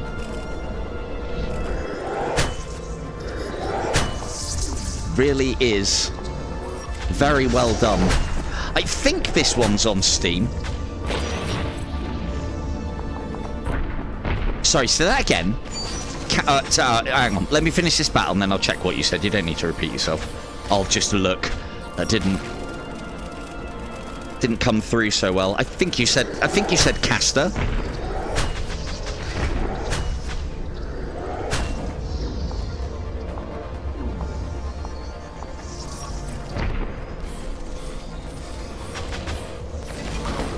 Lovely.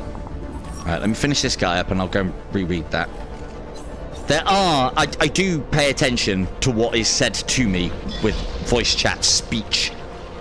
But sometimes my lady just says the fucking strangest things. Or sounds like she's saying the strangest things. Oh, right. Okay, I think I know what you're getting at. Yeah, the original game, Stellaris, is one of those, like, 4X type games.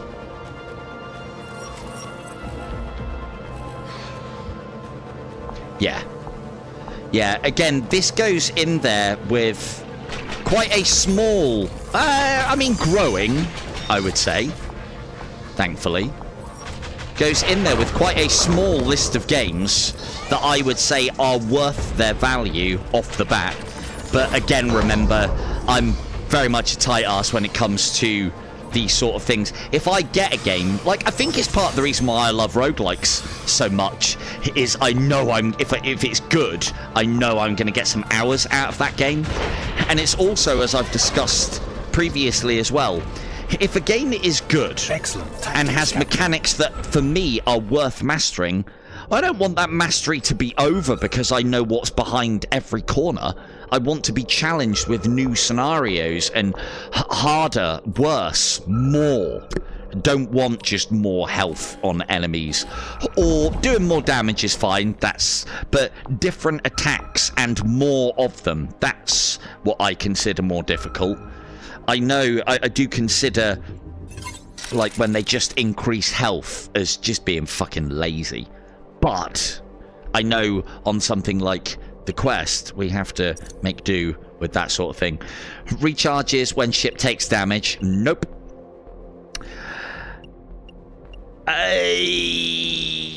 Even in this scenario, though, we're very rarely going to get to actually use that. 50%. I mean, an increased explosion radius with the black hole missile, that's not a bad combination, but the black hole missile I'm going to sell. That is then leaning into when you take damage, you get stuff. I don't like playing that way, so I hate to admit it, but I'm going to take the missile there. Shock. Right, hang on, let me just get this level finished up and then I'll go and reread what you put. So the only problem with me playing sat-down games is I can't just go and see what people put. I have to get up, I have to walk all the way up to my phone. What are you playing that on? Oh, Castlevania, right, sorry, I thought you were talking about this. I did see a Castlevania game has just come out, or a Castlevania collection has just come out, and I think it's games that I haven't been released in our countries, be that like Europe, America, England. I think they're like Japanese ones, or something. I don't know. Or maybe they're arcade titles or something like that. Or maybe they just are. I mean, there's been a lot of Castlevania games across a lot of consoles, so. But I got the impression they're ones that I haven't seen, so like maybe they're on DS or like Game Gear or something, I don't know. But they look pretty good. They look really fucking good, actually.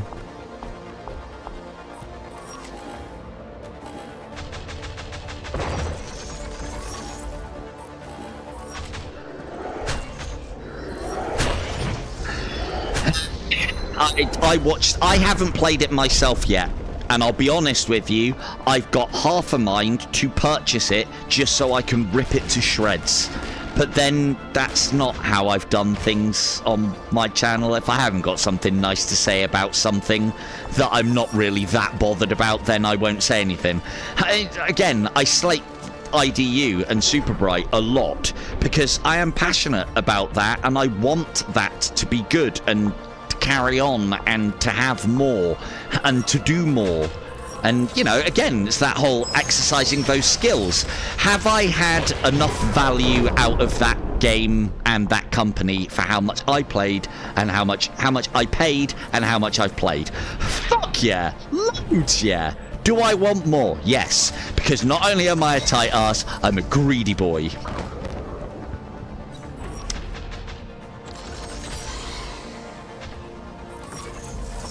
Ooh, interesting, interesting.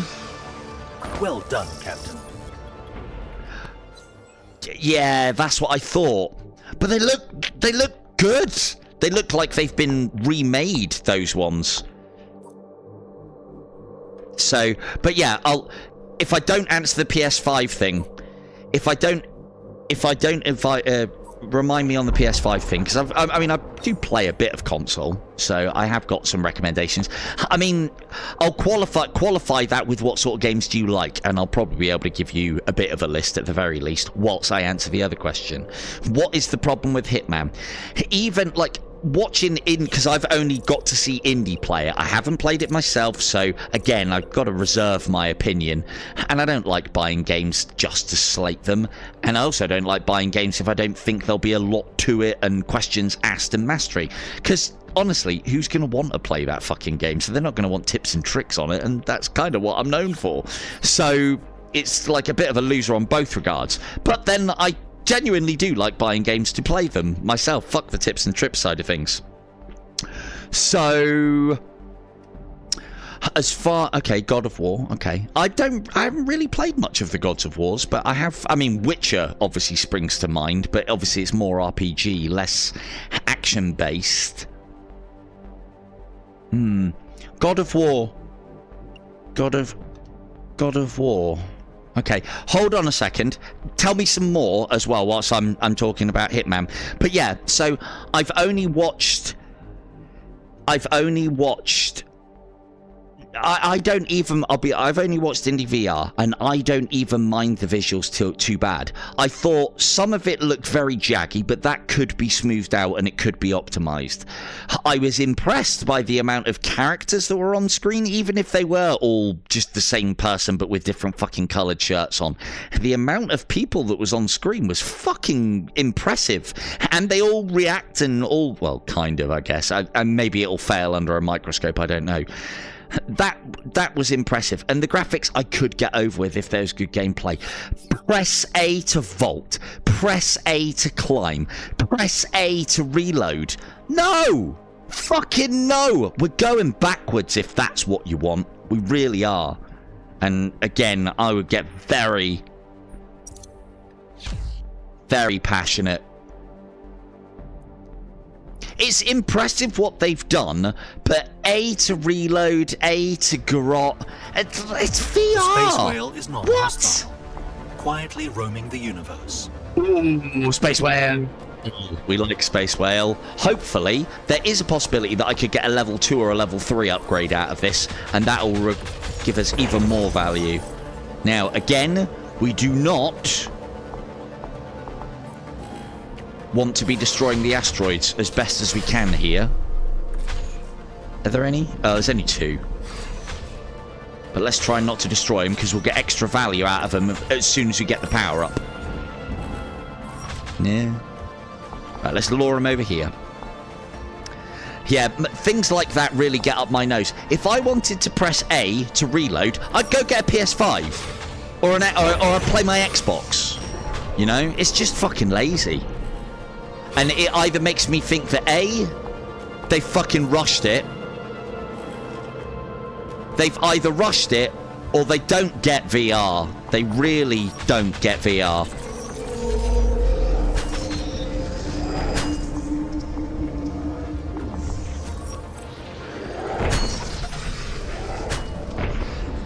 Oof. Ow.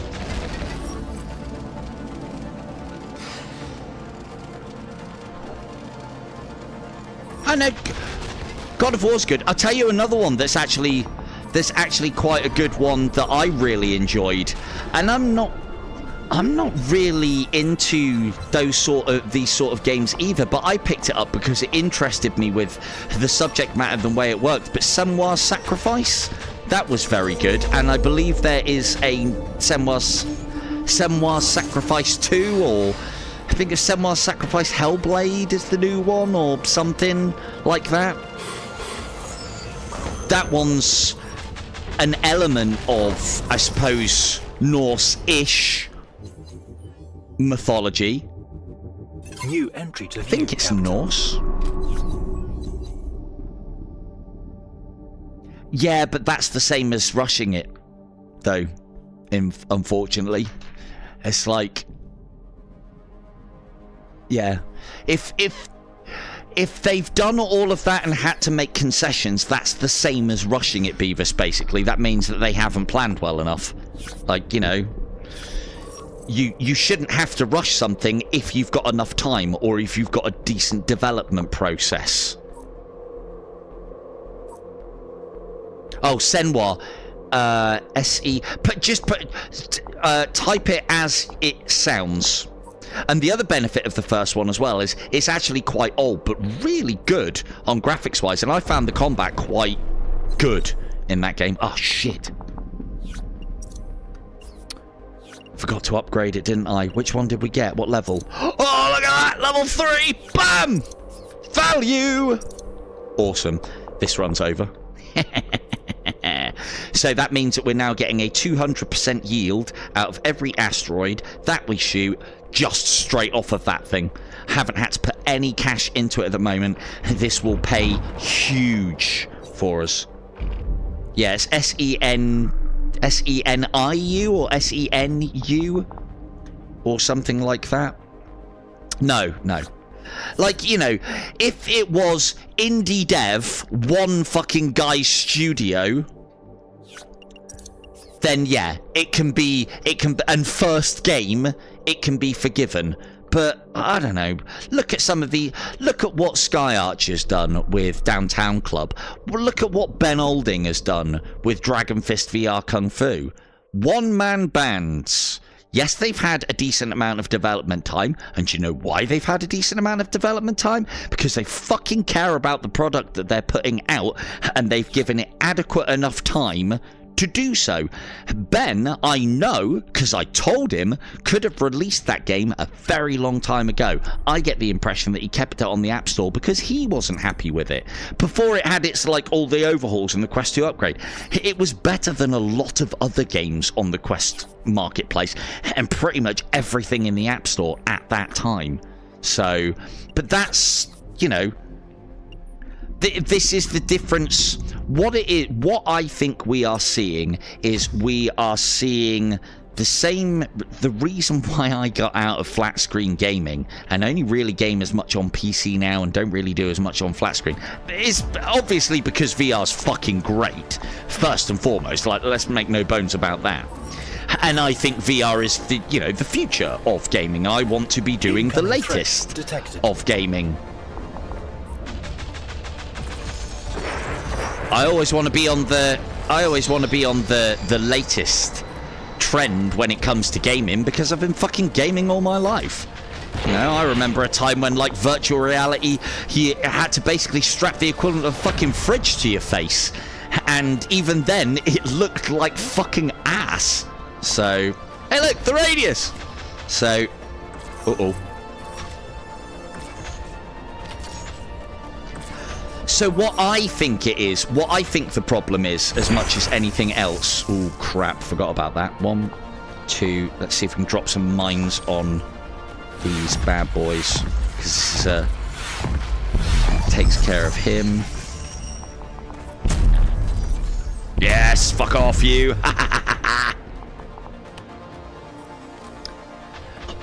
Do you know what? So what I think the problem is, and this is part because I'm obviously going to be quite passionate about these things and have words to say, but again, I'm just a fucking tips and tricks guy. What does my fucking opinion matter? And I haven't got anything good to say, so why fucking even say it? Enough people are going to slate that game. Enough people have got it covered. Do you know the one person I want to get the opinion of, because I know exactly what it'd be, and he will tear it to shreds, is Mr. VR voice. He'll do a great job of saying how shit that is and why. Very articulate when it comes to all of that. I'll just be like, it's bad because it's bad.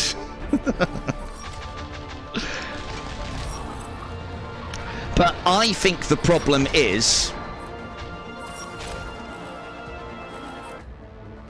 Note how, like, I suppose I can probably articulate the problem as well. Yeah, no, he is fair. He is fair. I mean, there's a couple of times where I think he's not, actually. I don't agree with everything that VR Voice says. And the thing is, I'm pretty sure Mr. V wouldn't want to either, because if I did agree with everything that he said, he'd probably think that I'm some kind of fucking sycophant fanboy of his, and I know he doesn't like those either. So, but, like, the one thing that I don't agree with is how you can't possibly tolerate a game where, like, you know, if you can waggle the sword at them, that it'll damage them. If you put the motions in and it still works and you can waggle the sword and do it, yes, I get it that, like, you know, we should be forced to do real combat, but if you want to do real combat, you'll do real combat. If you want to cheese the game, you're only cheating yourself. What having that waggle sword thing does is allow people to cheat themselves. And, you know, if people have got that inclination, then that's their problem. So, having said that, there are ways that games can be coded where that doesn't have to happen. So I'm on the fence with that. But no, I haven't. No, I haven't done any vids on Walkabout Golf. I think Walkabout Golf is fantastic. Just as a value proposition alone, the fact that I can play maps and not have to pay for them, fucking brilliant.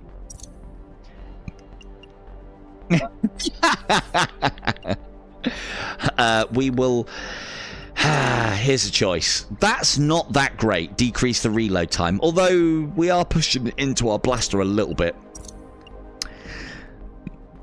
This isn't good at all, but the fact that it's level 2 means we can sell it. But we have got a lot of scrap, so you know what? That isn't a choice all of a sudden. So, part of my problem with what I think Hitman means. So as I said, I feel like I've escaped... Not escaped, because I still go back and play it. Gaming is getting to a point now where I don't recognise it sometimes. I don't recognise it sometimes, and I'm glad to see the back of it. And I remember when I first started playing in VR, it was all a breath of fresh air. And now what it feels like is happening is all of the...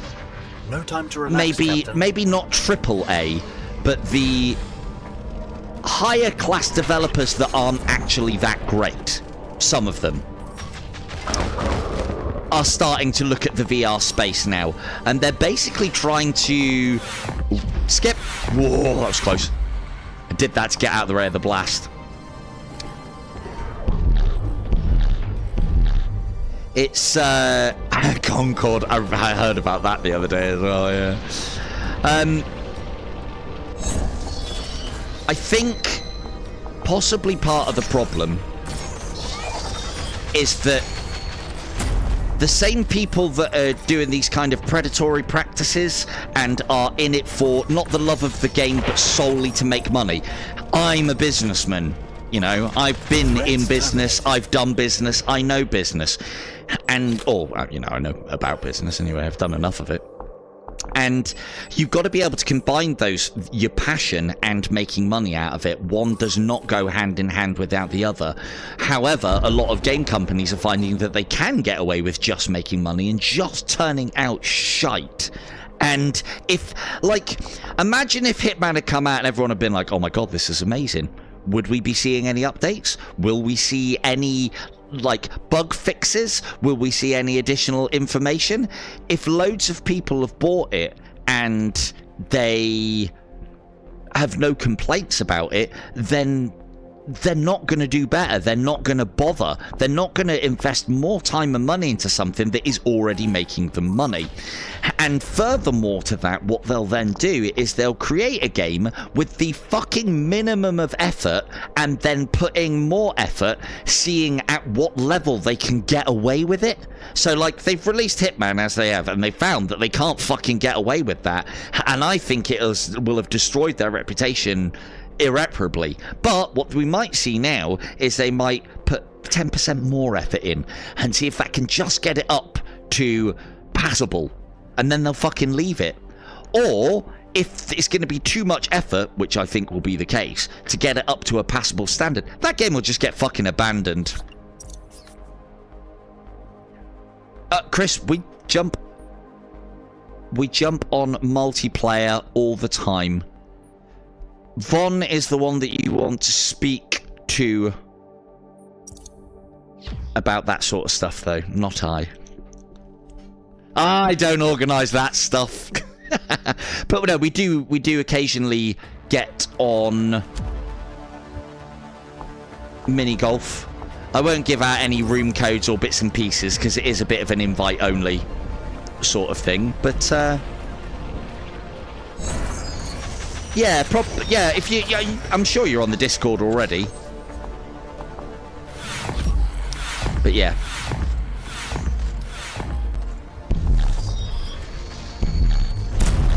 Oh, what a mini golf. I don't know, man. I'm all for blood and death, but there's sometimes when, you know, I mean, you say not enough blood and death involved, but some of the matches that we've had been absolute fucking bloodbaths. So, right, let's get these done quickly. Some mines, a couple of you, a bit for you, bit of laser, fuck off.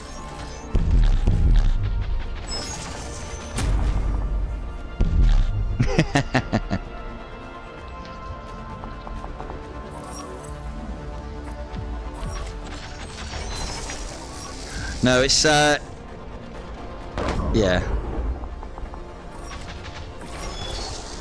I mean, the thing is, it is probably something that I should do, because I'm sure everyone's got walkabout mini golf, and I'm sure it is something that everyone would enjoy. I suppose part of the problem is those 8-player games. Oh fuck, look, that's what I'm talking about. I was nowhere near his fucking blast radius and it's taken half my fucking health. Bastard. Absolute bastard. This is a normal level as well. This is not an elite challenge. Prick. Hate the blast radius of this game.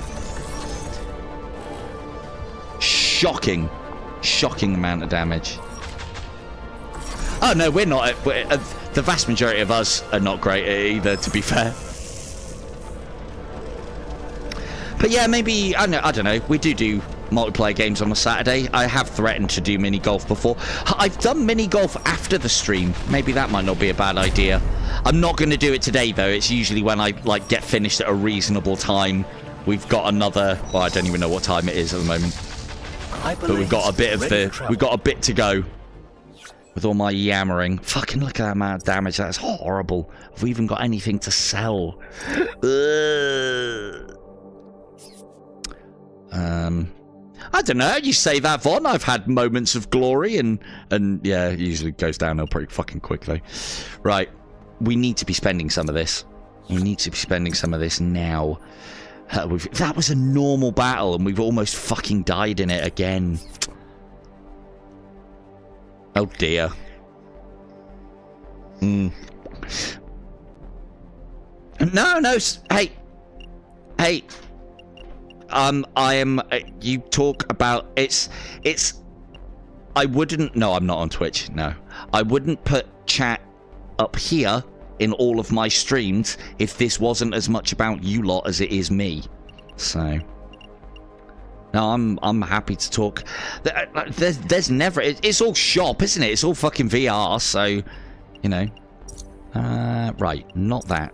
We need to up our damage. We could up our range. That would help.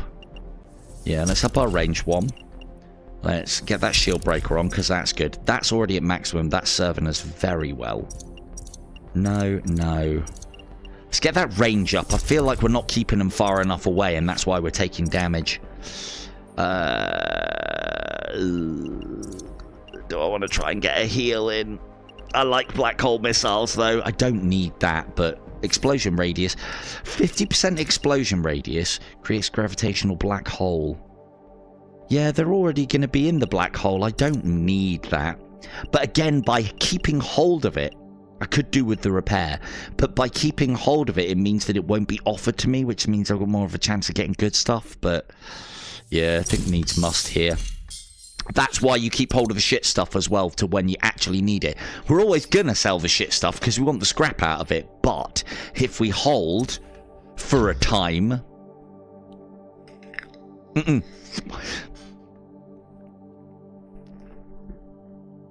No. I'm not that clever. I'm not that clever.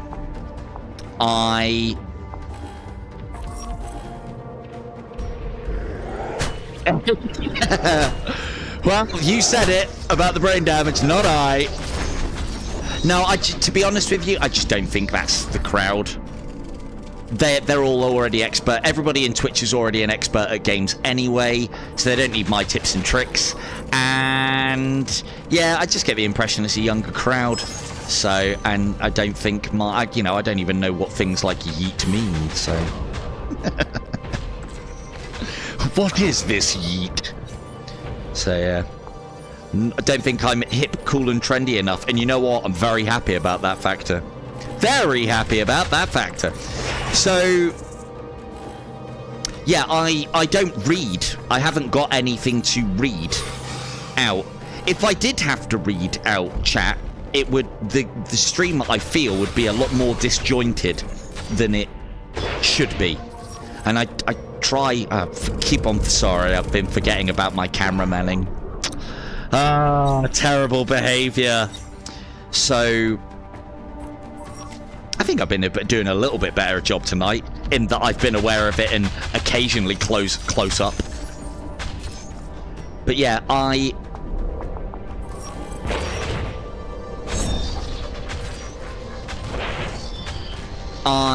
have chat read out to me.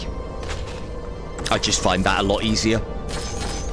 So, I mean, sometimes it's to a fault. It can be a little bit distracting, but usually I'm all right. I've been doing it for years now, so I'm quite well practiced at it, I think, at this point.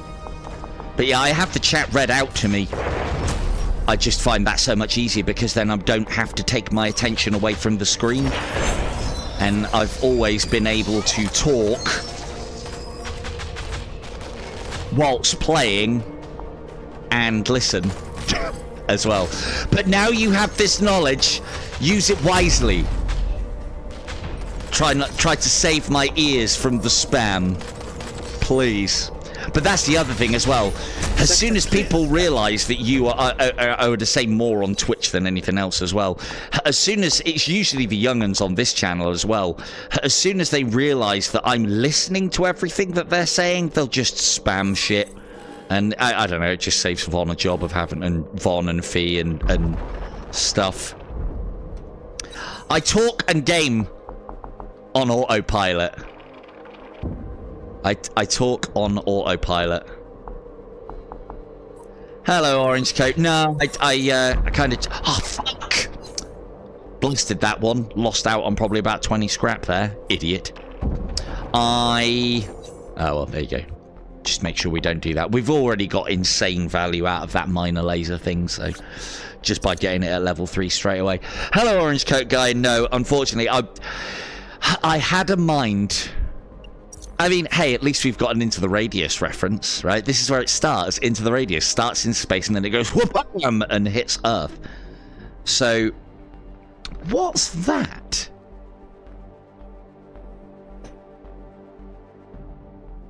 That looks like a mashup of a few different craft, actually. But yeah.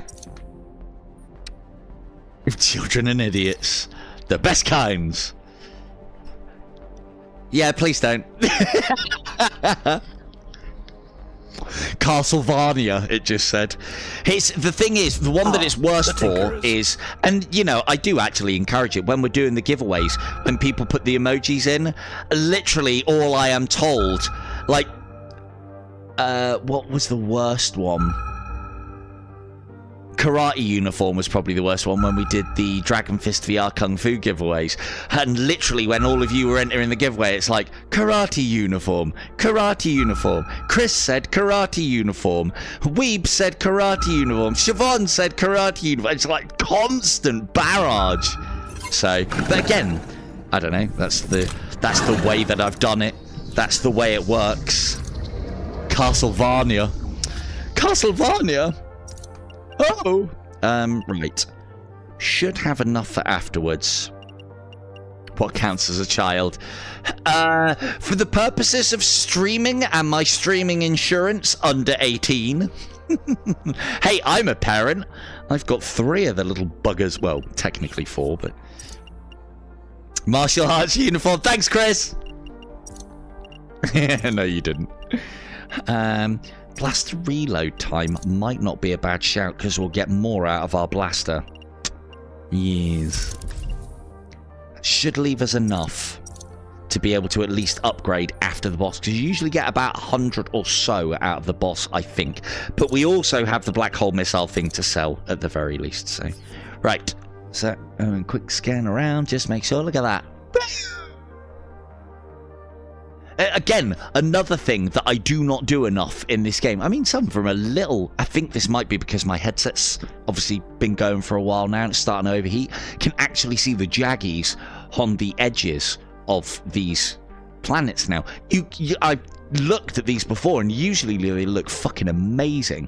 So that might be an overheat thing, that the frame rate goes down or the anti-aliasing gets leveled down when the headset starts overheating, because I have been told by devs that that is something that they do. They lower the game thresholds when the headset overheats. But yeah, my point is, the fucking skyboxes and environments that you play in that you don't even look at look fucking amazing in this. They really do. Can have quite the experience here. I'll leave that to interpretation. But yeah. Yeah, maybe we should have a look at Walkabout. Yeah, and remember I am streaming at the same time during all of this as well. They will never know. That's right, Orange. You're alright, Orange. The thing is, like, it's not about age. As I can safely say to you, it's not about age. I can safely say to you, as a parent of children, it is not about age. It is about maturity. I don't care what age you are. Well, actually, I don't know. Various YouTubers have got into hot water because of that. But it doesn't matter. It's maturity level. And I think any adult would say the same. I know plenty of young adults or kids that are well mature for their age. I also know plenty that are definitely not, and I will avoid the latter and will be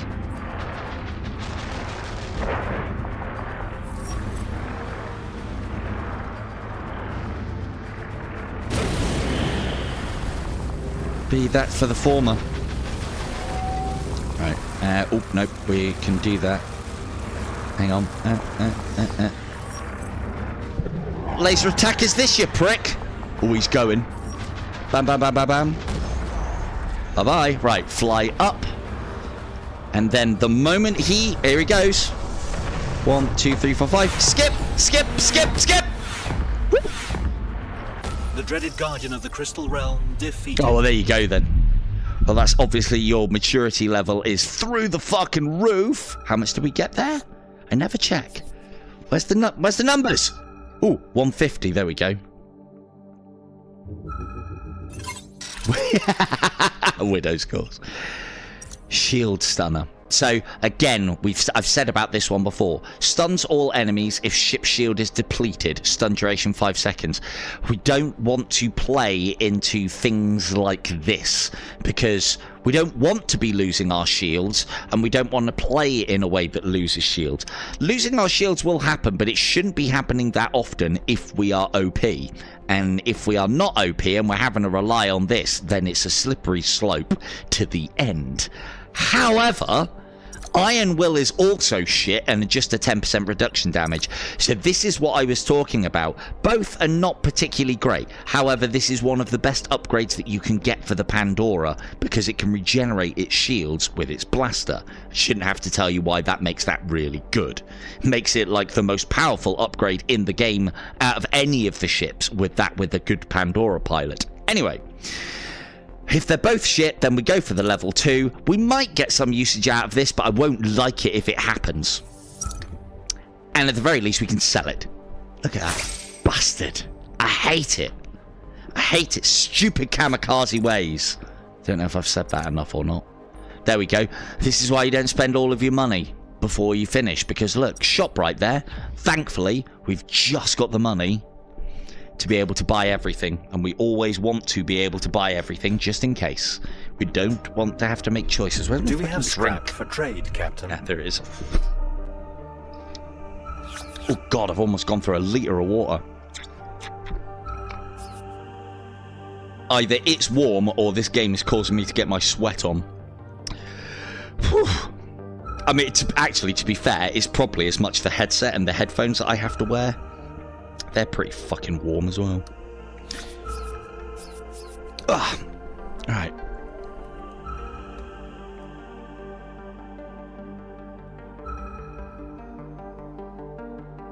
Yeah, no, that is a good one. That is a good one. I'm a big fan of the Labyrinth course myself, but that's because I like Labyrinth as well, because childhood.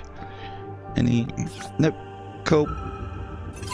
I'm really looking forward to the Mars one that's coming out. The Mars one that's coming out looks good. Looks really good. Big fan of that. Right. We're always going to buy that one because it's 60% off. Again, told you why. I don't really fancy pumping money into that unless we've got a lot spare. And we haven't at the moment. However... Oh, you know what? And we actually look at that as well. Oh no, we've got full health again. You know what? If I'm going to stand a chance of doing this challenge, I do need to start prepping for the long game, don't I? Because every time we step it up, we will be coming away with more meta progression. This is something that I would advise not to do, and this is me now taking a bit of a risk early in this challenge, or, well, maybe a bit late, to hopefully get the good stuff later. So we're going to recycle that shield stun because it's fucking shit, and we're going to put it all into this. So we're now going to be getting 60% more. Now, it's only for the last level, so that's not very good value for money.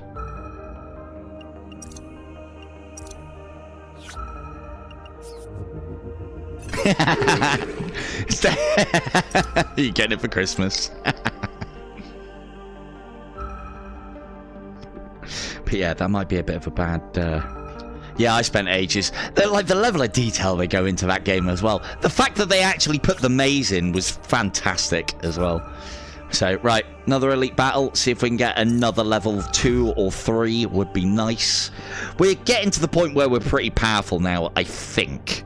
We haven't got some of the ones that I do like, but we're not doing too bad. This is the hardest level, but I think we've got what we need. think.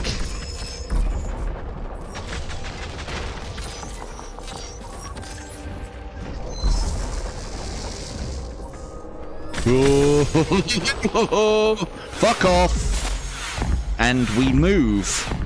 If you want to eat all of those mines, mate, that would be great.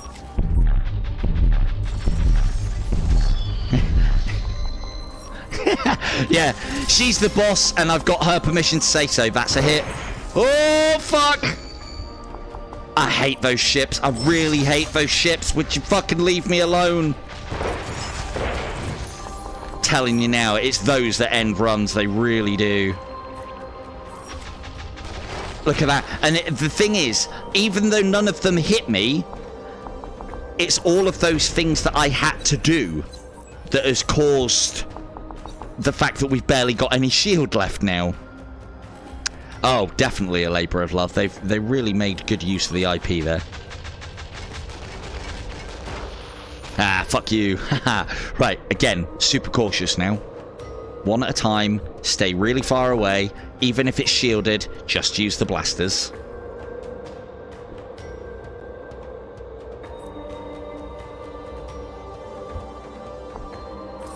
A little closer.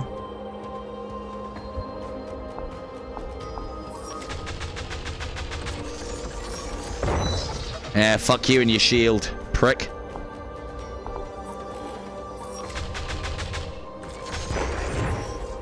See those explosions going off? That's the reason, like, they're causing extra damage, be it shield or... Obviously, they do more damage to hull, because that's how the damage works, but... That extra damage and that knock effect, you can actually even knock them into each other with that as well. And it all keeps you alive.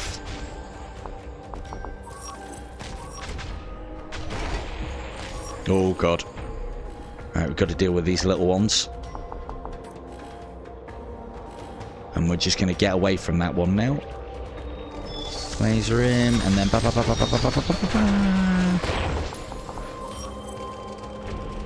Good. Oh, fuck you. Coming in here with your shield. Right, you're having a missile. Oh, we haven't got any missiles. Shit. Oh, we earned one. You're definitely having a missile. That should kill him. Oh, Battlefleet Gothic in VR. Don't get me started. Fucking amazing. Battlefleet Gothic. Like, the thing is, I would love that, but it's never going to happen, is it? Well, actually, having said that, with what's happened, like, one of the games that I might try and get hold of, I'm not going to buy it. I want a free key.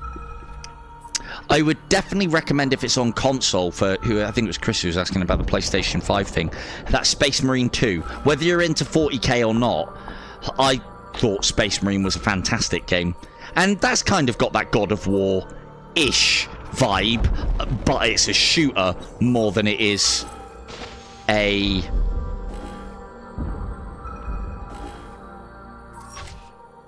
Yeah. This is why I don't invest in damage and stuff or missiles, because you've never got them when you need them. But yeah, if you've got the PlayStation 5, I'd highly recommend getting hold of Space Marine. Highly getting hold of Space Marine. You don't even need to get the latest one. Get the old one. But Space Marine 2 is also very good, by the looks of things. Rapid Special. This is good, but again, this pushes into Blaster more. Not much damage, but we'll take it. What were we saying? What were we saying? Yeah, Tyranid player. Yeah, I think we've already had...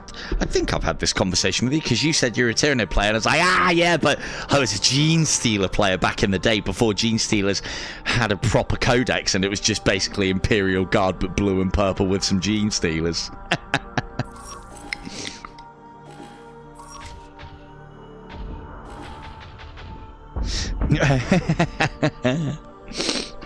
But yeah, I'd love him. Yeah, so with Space Marine 2 coming out and having much fanfare about it, and a lot more Warhammer games are now starting to come out, and they're not just fucking shite. They're actually done really well.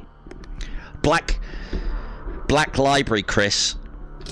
Black Library Chris is all I ever read is Black Library stuff. I have got hundreds of books, hundreds of ebooks, and as long as it's not from the good guy perspective, I'll read it. Fuck the Eldar. Dark Eldar, now you're talking. Dark Eldar have got a very special place for me in the old lore and the reading. Shame there's not more books. The Path of the Archon. Path of the Archon books are awesome. I felt like they were basically Malice Darkblade, which again is another one of my all-time favourite collection of books. But that's Warhammer, so that doesn't count, does it? Does it?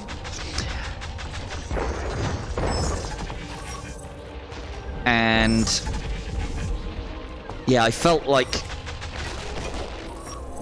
the Path of the Archon books were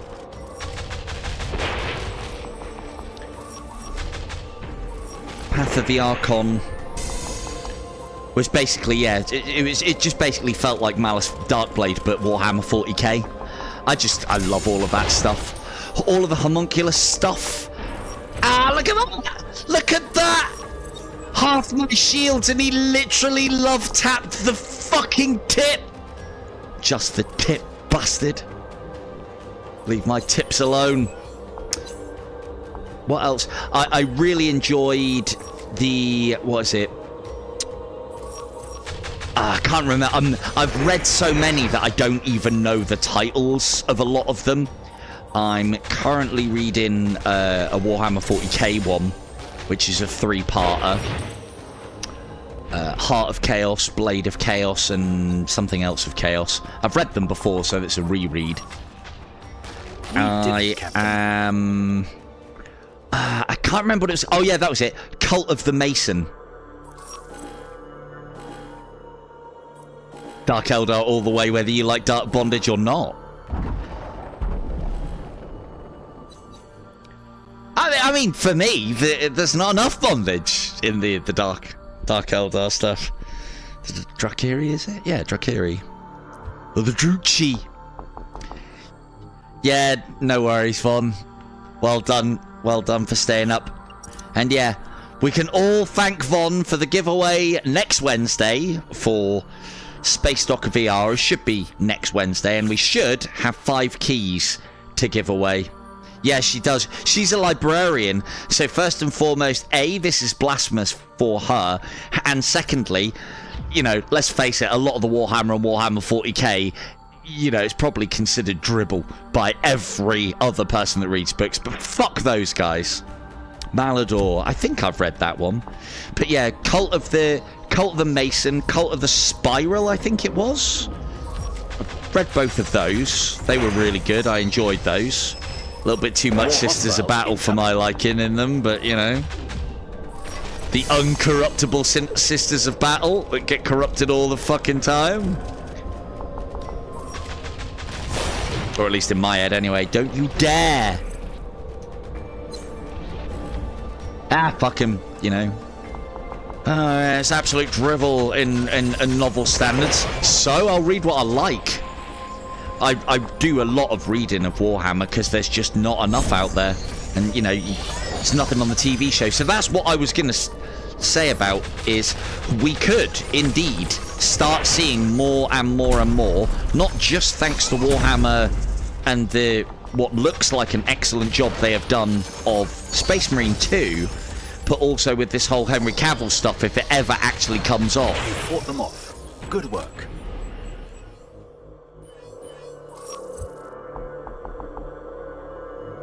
Just bugs, yeah. Talking about just bugs, I've been stomping a lot of just bugs in Starship Troopers. But yeah, Starship Troopers and the Alien Dark Descent are 2 of the games that I've got planned for maybe streaming on an extra day of a week. Because I'm not going to interfere with the VR stuff, but I might add an extra day.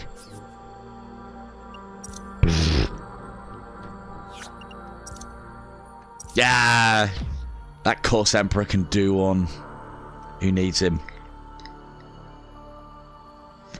But yeah, I always love reading stuff from the Chaos perspective. Basically, anything that's not the good guy. The good guy stories is just so... anything that's fringe, or any, like, having said that, I do enjoy me some Grey Knights as well. And I know technically they're good guys, but that's usually because they're up against the worst of the bad guys, so that's probably why I enjoy that. Yeah, the Grey Knights, I think it was an omnibus. I remember reading that a while ago. I need to reread that one. It was really good.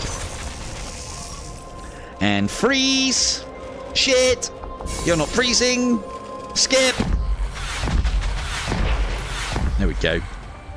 Like, can you imagine this if it was Warhammer, like, you know, your Battlefleet Gothic 2 stuff? I really enjoyed Battlefleet Gothic, and 1 and 2. The one thing that I found is the combat was good, but there just wasn't that bit that built it all together.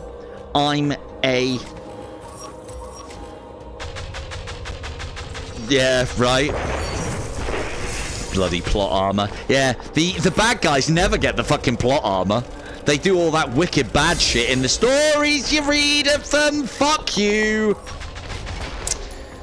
Look at that. Took all of our shields off in one ram. I fucking hate ramming in this game. It's fucking Again, it makes it harder, but you know. Right, new sector available. Okay. Right, so we always have a look. Because there's a shop. And then we'll go in elite battle. Yeah, I'm hoping with Henry Cavill doing what he's doing, Space Marine 2 being fucking lauded as a massive success, Spend that, your scrap you know, wisely, we see Captain. more 40k. Like, that Warhammer Age of Sigmar, I played a little bit and it did not grab me. The combat was a bit rubbish. And Battle Sisters is alright, but it didn't get the love that it should have. It didn't get any attention either. That makes things worse. Increased collision damage. Ugh. But it does increase speed, which means that we shouldn't be taking collision damage. Fuck them, fuck them. Steal all the relics. That's the Reclaimers, isn't it? I'm sure it is literally the Reclaimers. You know, the same guys who sung, I would walk 10,000 miles, the Reclaimers. Hopefully there's no Scottish in tonight. That'll gut me. So...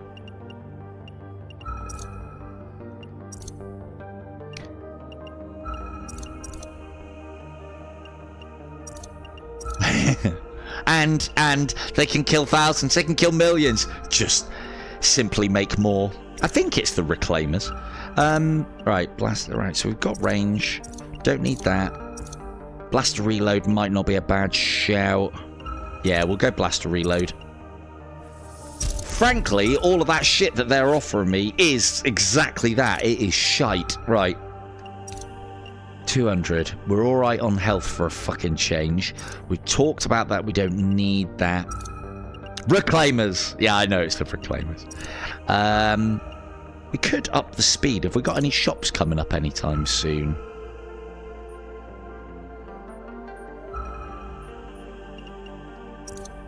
Yeah. Yeah. Yeah, Priests of Mars. Those were good books as well. The Mechanicum I like reading about. Priests of Mars. If any of you 40kers are into your audio dramas, Vox in the Void, go and have a look at his channel. He's got some fantastic stuff. I Am Servitor, fucking fantastic. I could listen to that over and over and over again. And the other one that I really liked, he's got loads on there. Even the stuff where it's from the perspective of a fucking Ogren. Gav and Bob, I think it is. Amazing. Blood Ravens are one of the Space Marines. That is quite right. But yeah, I could talk all fucking day with all the shit I love about Warhammer and Warhammer 40k. I think I like them equally as well. I play Warhammer Total War 3 a lot, or Total War Warhammer 3 a hell of a lot as well. We are going there, aren't we? Yes, we are. I don't need any of your shit.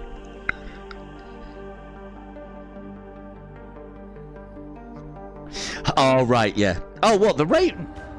Do they? I Give thought they them were all just we've the got, stealth Captain. boys in power armor. Like my stealth boys, the Night Lords. Love the Night Lords Omnibus as well. That's really good. It's one of the things that I'm expecting to happen back in the day when I was simply just... I didn't even play VR and was just simply a console pleb. I was in... It's the only time I've ever been in like a faction-y, guildy sort of thing ever, properly. And we didn't really RP, it was more people who liked all the lore and played all the stuff together. And I was in the Night Lords faction for the original Space Marine game. And because it had a very good multiplayer. Very good multiplayer. And yeah, we had some great laughs in there. It was about 20 or 30 people strong, and then I think there was like 10 or 15 of us that were considered, I suppose, real regulars. I was one of them. And we had some very good players. And I used to main the heavy bolter, and I could dance. Oh, I could dance with the heavy bolter.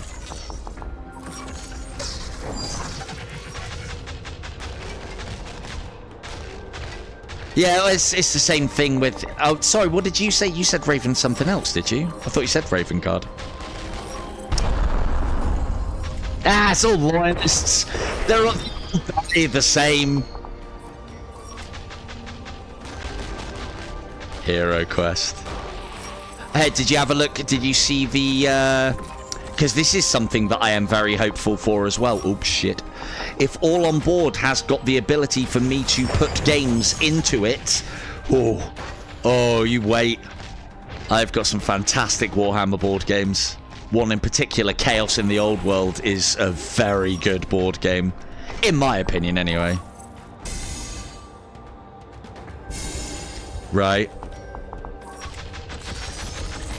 And change direction, and boost. As long as you can get away from them on the second turn, you're fine. But it's that first turn and second turn is still a doozy. Was that an elite battle? I think it was. Or was it a normal one? Maybe it was a normal one. No, they were purple. It was an elite battle. Oh, yeah, as I said, I could talk about that forever. Oh, fuck off, game. It's too late. We haven't got very many sectors. But it's still worth taking, because we shouldn't be losing any health at this point, and we'll get a little bit of extra scrap. But you do not want to buy this and put money into it, because there are not enough sectors left for it to pay off. So that was a bit shit. So, but never mind. And we're going to avoid this bollocks, and we're going to go around and just do some normal fights. And finish off the stream. Lovely. Well, still got a few to go yet, but... Yeah, I keep meaning to have another play of Battle Group VR, because that kind of had a bit of a 40k vibe to it.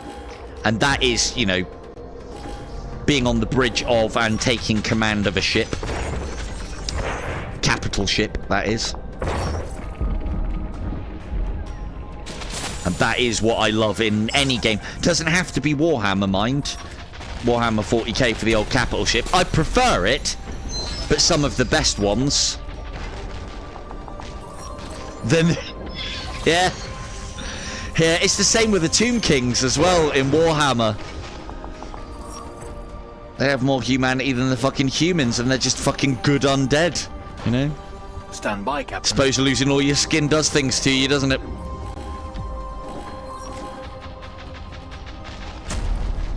But you need skin, really. Yeah. Yeah, Battle Group VR is one that I should have a look at. It's got a roguelike mode in it, and it's got multiplayer as well, and cooperative at that. It could be quite good. I think some of the best space combat games that I've played RTS-wise, my favourite one, even though it does get a bit samey in its tactics, was Battlestar Galactica Deadlock. Was one of my all-time favourite.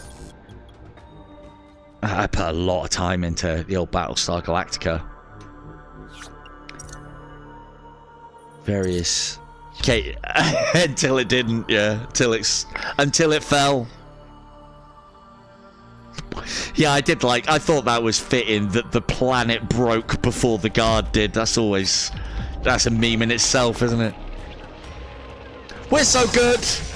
The planet cracked. We're still here, though. Still here.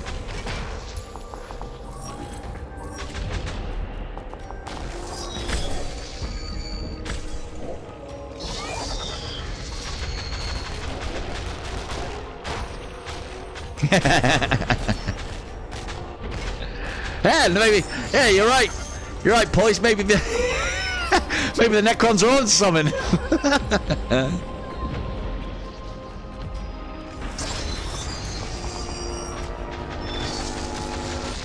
Uh-oh. Go. Go. Fuck you! Ah, you pricks. Oh, shit. There's all that hard work done. Oh, at least we've done a load of hull damage to him. Those healers have tagged onto each other.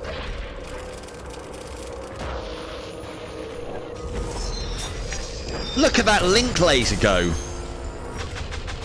So maybe see, that's one of the things that I've never considered with that link laser. Maybe it's not a minimum length, maybe it's a maximum. As long as they are far enough, if they're too close, it doesn't link by the looks of things.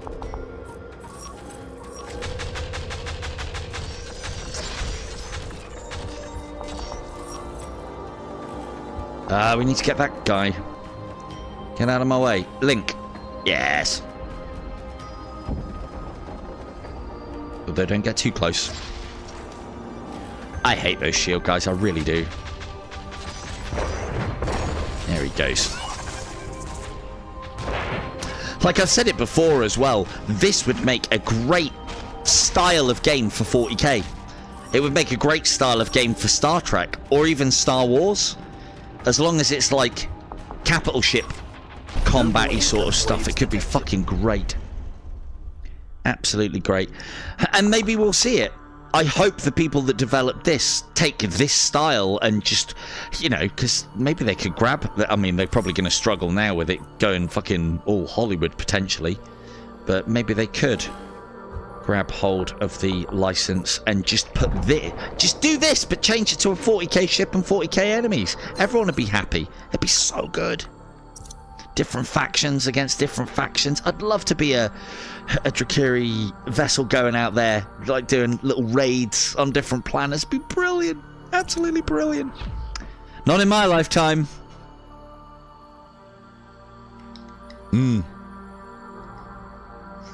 We're actually in the war for watching. Me and the missus are rewatching. One of the Tinkerers is bound to have Star Trek. We're actually rewatching Star Trek Deep Space Nine for probably about the third time. Definitely the best of the Star Treks for me. Voyager's good. Next Generation's great. Star Trek Deep Space Nine, though, something special about that. Having said that, Star Trek Deep Space Nine is great. What was better that was on at the same time, in my humble opinion, was Babylon 5. I fucking love Babylon 5. I would take that over Deep Space Nine every day.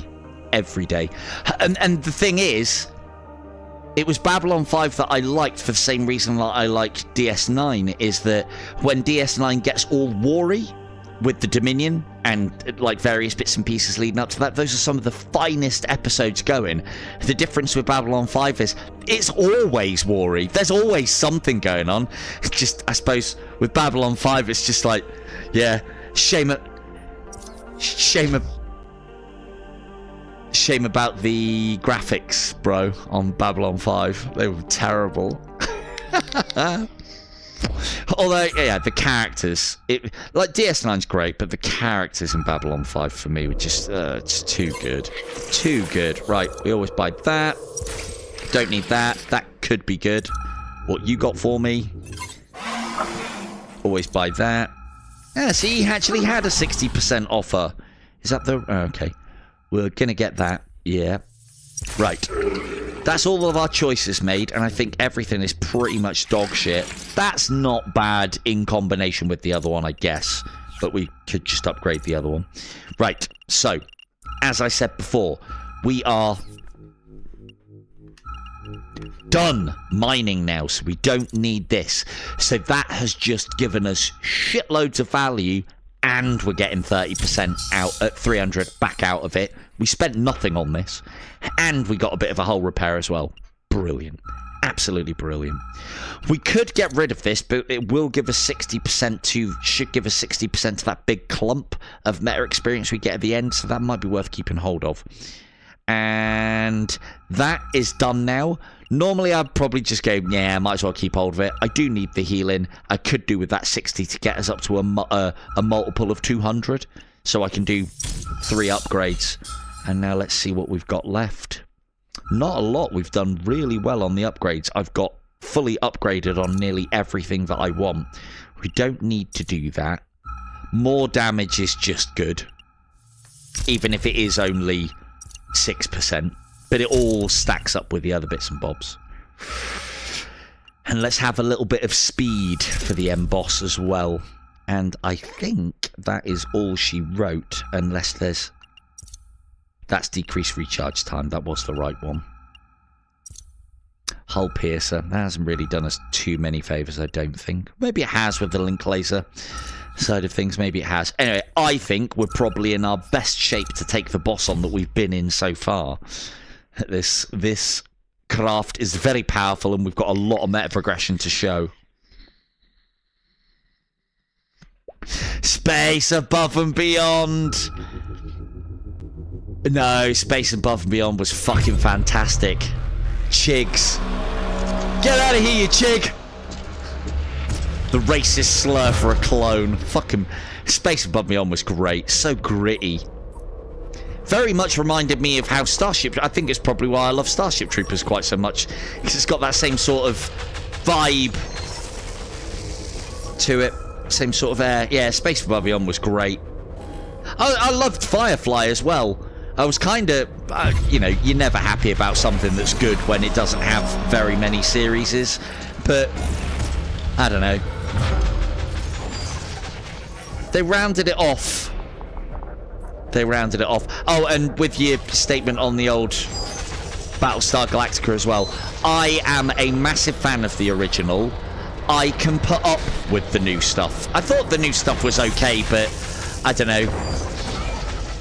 I'd rather rewatch the old stuff than I would rewatch the new stuff. But I've watched it and it was good. To be fair, the reason why I started watching the new Battlestar Galactica, because I was very much like with Dune, yeah, can't be as good as the original.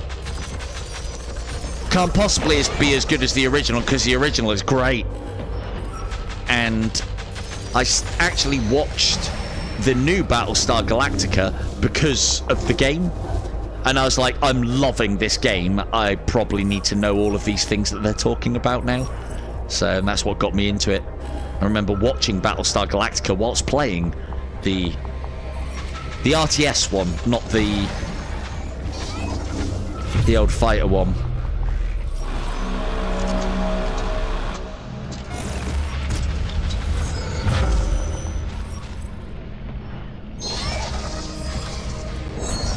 Garak. Yep. Well, we are of one mind with Garak there as well. Captain, and missile. Destroy the core.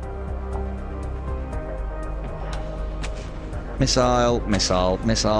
Let's get this over and done with quick before that missile closes in on us. Fuck you, game! Fuck you, Space Dragon! Out! Have we got radiation leak? No. Captain, no. So we haven't got radiation leak. Let's get that out of the way. Do they disappear without radiation leak? Interesting, they don't. The reason why I usually say collect those quickly is because usually you do have radiation leak because you get it from the end boss. But they don't disappear if you don't have radiation leak. Yeah, Garak's so good. Garak makes Garrick makes Deep Space Nine for me. He's such a good character. And Golden Cut, I like Golden Cut as well. I like Cardassians in general. I also like Romulans as well. Not quite bad guys. Definitely not good guys. Armadillos! Brilliant. Are you ready to go through with this? No. It is important that you have to commit to this. I have constructed a schematic for the bomb. It will be fed to Veer through the subway character waves. You aren't listening to me, are you? When you return, you create it. The schematics are where you usually retrieve recollections of my history. Then you return here one last time, and we choose free will over statistical probability. Fuck you, I'm a tips and tricks guy. I go for statistical probability all the time. Have you not heard how I've been playing this game? I am a statistical probability. Our story might be cautionary tale to your sprawling empire. Life has a value of its own. It should be easy enough. I've gotten this far. You need to increase your threat level so that our perceived captor lets me access my data banks to activate the bomb in the fractal data layer. It's all just fucking Trekkie jargon, isn't it? I'll check for the blueprints. Sounds complicated, but my part is clear. Kick butt. Yeah, I'm not that kind of character. Right, fuck off. I've got meta progression to do, and then we'll end it.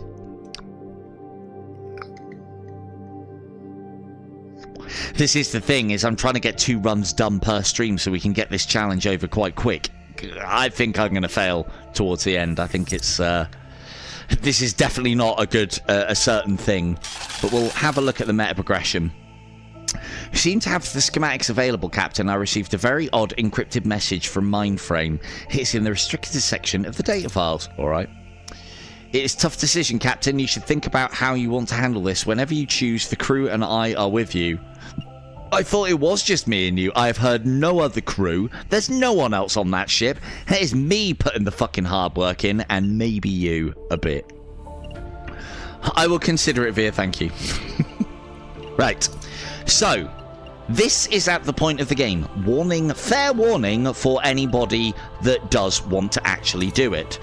The game will warn you that if you go down the logic bomb route, you will fucking terminate your save.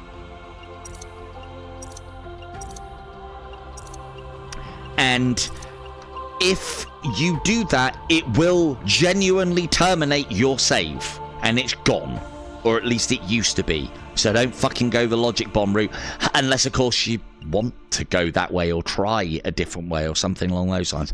I like the fact that the developer wasn't afraid to put that in the game. But also, fucking hell, developer, destroying somebody's save game? Fucking hell. Play Odo, also voiced... Oh, Voromir from Legacy of Kain. Awesome. Yeah, Legacy of Kain game's great. The first, I mean, a lot of the Legacy of Kain games are particularly good, but yeah, Legacy of Kain, the original one, was call your dogs, they can feast on your corpses.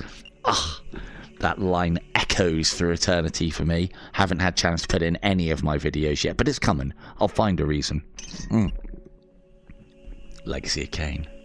Please help me, kind sir. Fucking great. Fucking have that. Give me your blood.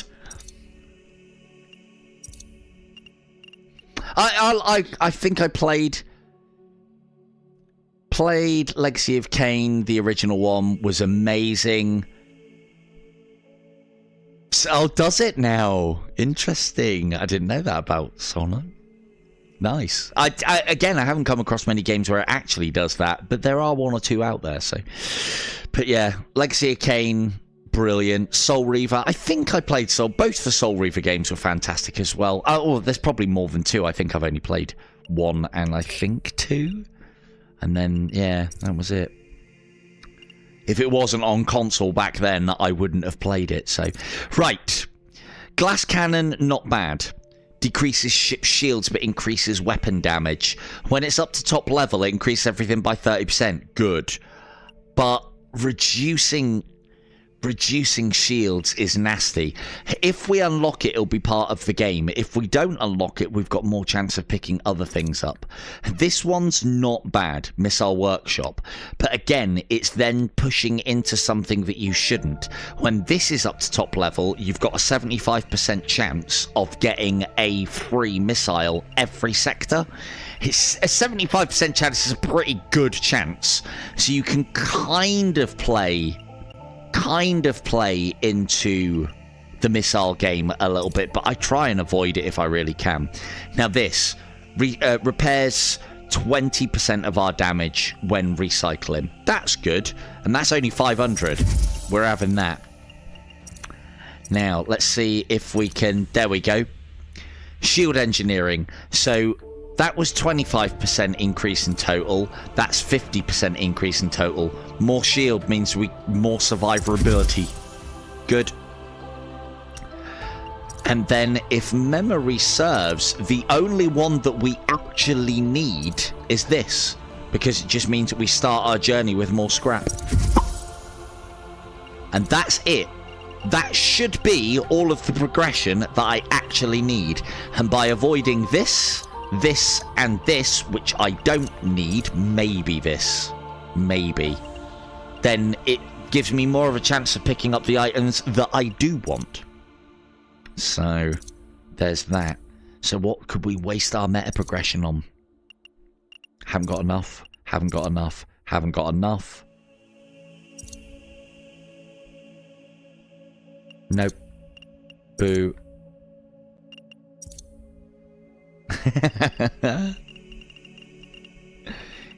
No. So nothing's really on offer for us at the moment. We don't really need anything. I could start pushing into the other ships, but unless they're at full, I'd be doing myself a disservice for this challenge if I play the ships when they're in their weaker forms. So let's start unlocking some cosmetics, shall we? I could go for stronger missiles. That's not bad, but we're a ways away off of that in research. So, and hey, at least now we've got a nice purple ship to play with on our next stream. I'll talk all about what we're going to choose next at the beginning of the next stream, because this one's gone on quite long enough. And on that logic bombshell, we shall indeed end it there. The Deathless run continues. This has been Ghost Signal, a Stellaris game running natively on the Quest 3. I have been Silver Tongue Devil. Good night.